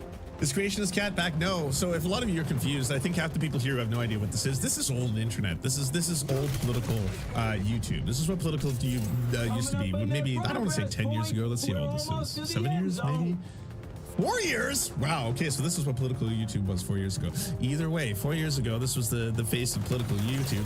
And as you can tell, part of it was that a lot of YouTubers may have been interacting with each other that would never go near each other at all now, right? Because everyone didn't maybe know as much about each other at that point. Or some people hadn't been quite as full-blown, like, neo-Nazi-ish, although I think Nick Fuentes has always been pretty clear about being like a Christian fucking fascist by his own terms, but straight up being a neo-Nazi. Face leader of the Gripers, the Catholic Orthodox alt-right craze that is sweeping the nation and causing conservative Turning Points USA conferences to devolve into dish. Why are you so obsessed with pushing homosexuality into the conservative movement when America is a Christian country based on family values? How long do we have to wait until child drag shows are pushed as American traditional conservatism? Can you prove that our white European ideals can be maintained if the country's majority is no longer made up of white European descendants? How does anal sex help us win the culture war?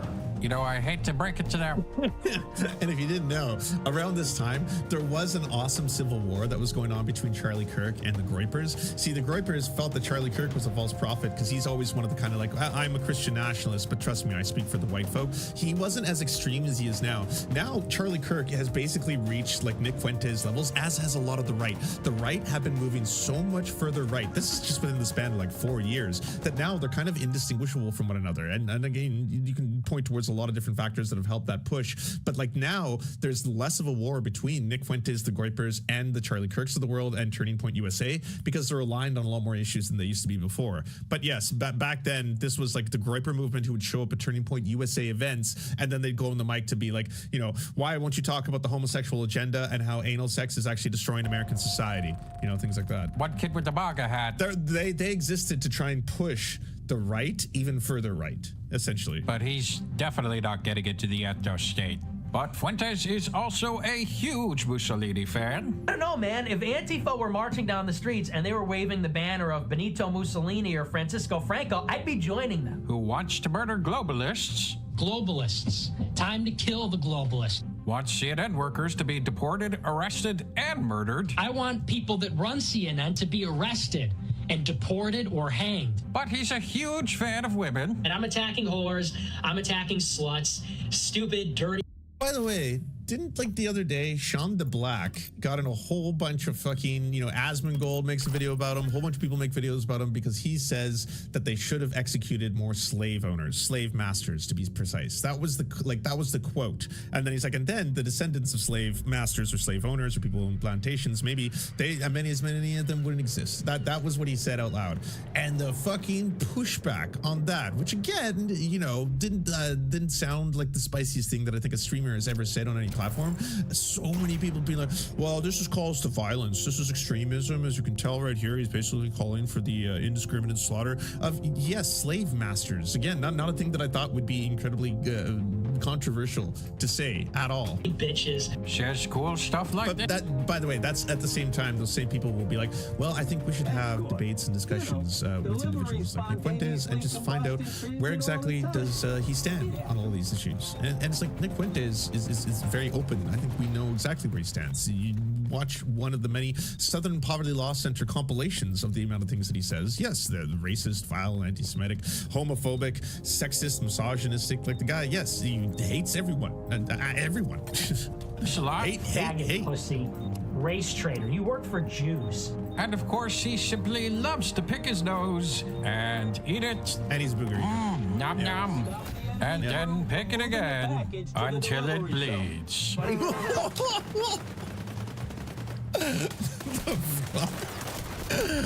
Oh, I deeply apologize. Oh, no. Next, who is Catboy? Well, he's an... Vadim, I gotta private this VOD now, all right? Didn't know you'd be having so many... Come on, Vadim, blur this shit. Australian alt-right paleo-conservative type, described by Fuentes as... he's based in Red Pill. No. He's like a gay sex worker neo-Nazi. That's what he is. And apparently Fuentes, it's based in red pill. You know, definitely he hates the Jews. He hates the blacks. That's all cool. You know. I'm not quite sure what based means, but I assume it has something. The whole Catboy controversy is a bread tube psyop that seems to have fooled some. Now, this does seem possible to be, as Cyclops has... Oh, okay, so that's what I was getting to. That was the important part about all this, was the very idea that, like, back in the day, he said multiple times that there's already psyops, and psyops to plant the idea that he might be gay in an attempt to destroy him. And that doesn't work from the left, or just from a perspective of people, because, like, I'm not anti-gay. I happen to be a little gay myself, but also, like, gay is good, and so I'm totally fine with the gay part. It would not be weaponized or used against you as a way to destroy you. Only if you hated gay folk would that make sense, which you do outwardly, so then, yeah, I would assume that that's how you try to do the whole thing, the spin. So he was saying that about his relationship with Catboy, and saying that this is part of maybe some bread tube psyop or some left-wing attempt to, portray me as gay. This is happening, by the way, at the same time that he's going on other shows and fully admitting that, like, he doesn't know fuck all about women. In Singapore, where they knock on your door, and this has happened to him, where he got dobbed in by his neighbors for having water on his balcony, and they said it's causing a mosquito problem. Now we're at your house, prepared to fine you over mosquitoes. He said to me, I hate living in this country. I hate the authoritarianism here. I hate the way that things operate, because coming from Australia, he's an Aussie, he was like, I much prefer the way that we do things back home, or at least, the freedom that we have. And living in a country where that's staunched in some capacity was really, and is, and continues to be very bothersome and trying for him. And so I just find it interesting, though, that you've only ever lived in the United States. I just you can only do so much reading before practical experience actually should take, some sort of precedence. And I mean, I say the same thing about women too. I mean, I dare say, from my understanding of many of your viewpoints, you also promote, like, the way of interacting with women, and I go, have you been in a relationship with a woman? No. So how are you telling other people how... That's the whole job. Now, by the way, you can be a proper Christian, dare I say even a far-right Christian, and date. You're not supposed to have sexual contact or sexual intercourse, fine. You want to keep that covenant before God, stay virgin, fine. But you can date. And dare I say, in today's day and age, ain't no fucking Christian or preacher gonna come at you if you had a kiss. If you're coming into confession and you're like, forgive me, Father, for I have sinned. I hath kissed a woman. I think that, dude, come on. I don't have time for this. Just, let me find the Hail Mary. Just go, get out.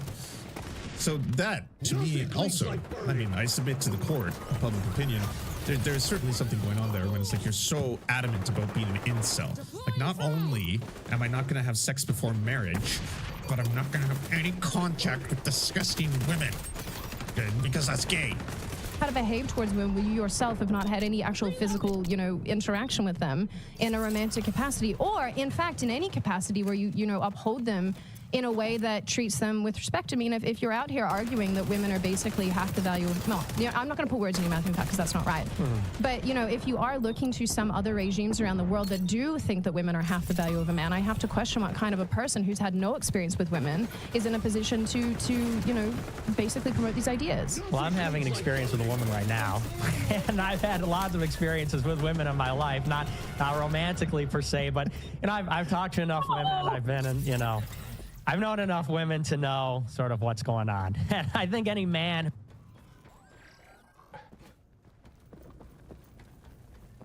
There's a lot going on here, but like if I was to unpack it, again, I've had experience with women and some experience with men too, so I can tell you, I think I'm best situated to explain here that if you have a profound hatred and disgust at the very idea of even interacting with women, period, at all, there's probably more to this. You know, it's probably not just that this is what you feel the Bible teaches and you should do, because sure, there's a lot of Christians, but like a lot of Christians are usually struggling with their urges. You know, it's more, that seems to be a lot more what the battle's about, where it's just like, yeah, it's really hard not to have any kind of sexual intercourse, you know, with my girlfriend, because, you know, once we start making out, then the body takes its course and you really start wanting to play with each other, and just like it's pretty hard. It's pretty, like, I literally, and also it's difficult to stop from having premarital sex. That's difficult. That seems to be a lot more the struggle. I don't see as many outside of, again, maybe hardcore self-hating misogynistic people, kind of, you know, maybe closeted individuals deeply imbued with like white supremacist Nazi hatred and this weird onion of disgust. That seems to be a lot more about what's going on here than, you know, say this is what the Bible teaches. Who is observant enough. Jesus is my peer. Exactly. Yeah, why not let Jesus be your peer, okay? And then maybe more once you let him inside you. And honestly, you know, like I said, we could go back to great geniuses. We could go back to... Wait. Right now. And I've had lots of experiences with women in my life, not romantically per se, but, you know, I've talked to enough women, I've been in, you know, I've known enough women to know sort of what's going on. And I think any man who is observant enough, and honestly, you know, like I said, we could go back to great geniuses. We could go back to people that have been in relationships. Like a perfect example is like the pickup artists. You know, have you ever noticed that pickup artists who have the most relationships with women and the most sex, what they say is that really with women, it's the same bag of tricks. To seduce a woman or whatever, and I think that kind of tells you something about the nature of women. Pause it for 1 second. Pause it for 1 second. I just want you to listen. What, you heard it from the pickup artists? Yeah, the dudes who run around reading the game and then feeling like, I gotta go neg, and then peacock. I got a peacock because that way I'll get noticed, and then you run around and do magic tricks and nag and really bring them down and make them question why you're high value, and then be a little bit you know, sigma about it, not smegma about it, sigma. You got to be sigma about the whole thing. And they tell me women are all pretty much the same. There's one way to interpret it. It's like, oh, it's a random example he's using. No, this is his worldview. He is understanding women because he's watched so many of these pickup artist things. Now, there's two ways you can assess this. One is the fact that this guy is relying on pickup artists to get his assessment of 50% of the population. Never mind the fact that maybe he should also think, well, all this pickup artistry that I have watched, still at age 23, I have not developed a relationship with a woman at any point. Maybe this isn't the right thing to do, but just even if it was, like even if it was like, it's worked for me, it must be the full breadth of knowledge of women. Like this is just, we're so screwed as a society, I think. I want to just actually on that note, like to young men who might be dealing with issues of like talking with women, what pickup artists demonstrate isn't that the same bag of tricks can get you into their pants every time, because otherwise Nick Fuentes would have had a relationship with a woman. Yeah, and there's other things, right? So, pro-Trump, white nationalist group facing key desertions. Key organizers for America First, the loose-knit crew personalities that brought crowds of young white nationalists to, quote, stop the steal events following the 2020 election, publicly disavowed their leader, Nick Fuentes, in recent weeks. The defections potentially hinder Fuentes' publicly stated ambitions to create a mass political movement in the United States to force him to repair his brand amongst white nationalists, while already facing significant public scrutiny. McNeil and Dickerman disavowed Fuentes on a YouTube livestream called Kino Casino, which is hosted by far-right YouTuber PPP and Andy Worski. In the nearly 5.5-hour stream, McNeil and Dickerman leveled accusations at Fuentes, suggesting that he mishandled and obfuscated America's first finances following the scrutiny he faced from the government after the insurrection. McNeil and Dickerman described Fuentes as carrying a huge ego, comparing himself to former Soviet leader Joseph Stalin, Jesus Christ, and American rapper Kanye West. Fuentes has described Stalin as his hero. Likewise, in another recent live stream, Fuentes described the criticism he has faced natural for any creator, whether it's God or me. McNeil and Dickerman also accused Fuentes of belittling his supporters. Like, he thinks he's Jesus Christ and fucking yay. He's like a little boomer eater Nazi. The pair white nationalists also insinuated that Fuentes attempts to pry into the sex lives of his followers and exert control over them. Fuentes did not appear to deny these accusations in his response. McNeil specifically claimed that Fuentes opposed his having a girlfriend and boasted about searching his furniture with a blacklight to look for his semen stains. Nick doesn't really want a mainstream political movement anymore. He wants a hardcore cult of followers. It's not just a death cult, it's a homosexual death cult. Fuentes and his movement promote explicitly anti-LGBTQ+ agenda and commonly target gay and bisexual men with hate and derision. Dickerman also claimed that people in the American First felt stuck with Fuentes and that the figurehead has made it difficult for others to leave him. Dickerman also claimed that Fuentes artificially inflated the counter, showing how many people were watching his shows, and Hate Watch is unable to confirm that. The Atlantic Council Digital Forensics Lab found evidence that is insufficient to prove Fuentes manipulates his live stream service to make it appear more watched than it actually is. He did obviously take anything George Santos says and or does with a grain of salt. Nick Fuentes streamed gay porn last night on his show. Now the gapers are claiming it was a Mossad attack. For the love of God, gapers, just accept your Zaddy Fuentes is a homo. Clown, clown, clown. And have a great rest of your evening. What the fuck? Hacked? What the fuck? Oh my God, what the looks like a hack. He must be hacked. That's right. This is getting desperate. My proprietary live streaming site was hacked after my stream went offline by someone claiming to be the IDF Unit 8200. The hacker took credit by watermarking the porn and leaving messages on the back end of the site. See? Easily disprovable nonsense. Most likely when it happens to be, the security personnel of state actors, they aren't usually oftentimes just like, I don't know, putting their stamp over everything, especially for secret operations. Like if this was something that really they were taking time in their day, they're like, we have to take down Nick Fuentes. How should we do it? A really easy thing would probably be something like a DDoS attack, or we could hack his servers and then we can release the information of his subscribers and stuff like that to expose them. Could do that. Could do that. What if he also just put some gay pornos on him? How does that destroy him? Well, it'll definitely make it look like he loves gay shit. Make him look super gay. But like, bottom line, how does that hurt his empire? Like, yeah, well, we put on some real good gay pornos, and then we can basically plaster it all with our, like, statements. Be like, yeah, this was an attack from Israel. This is us going after you. All your conspiracies were right. We'll do that afterwards. What if? Don't you feel like that could take him down? This hacker took credit by watermarking the porn and leaving messages on the back end of the site. Fuentes acknowledged that the hack was not likely by the IDF, but connected to the Telegram account called M Israel Chai. IDF Unit 8200 is an intelligent unit that engages in cyber warfare. However, the unit has not taken responsibility for broadcasting the porn. Package is going the wrong way. Yeah, I mean, Occam's gay razor here. I gotta say, this amount of stuff between the Catboy Cammy and the previous statements, the comments that, it's gay to have sex with women, the fact that he's never been in a relationship, the fact that he considers simply having a conversation with a woman to be icky, I would point towards that way more than I would point to all of this cope. This feels like hardcore cope, I brought a Nick Fuentes gaydar. You can buy them on his store to be able to detect gayness. It allows you to track and detect gayness. So I got a Nick Fuentes gaydar here.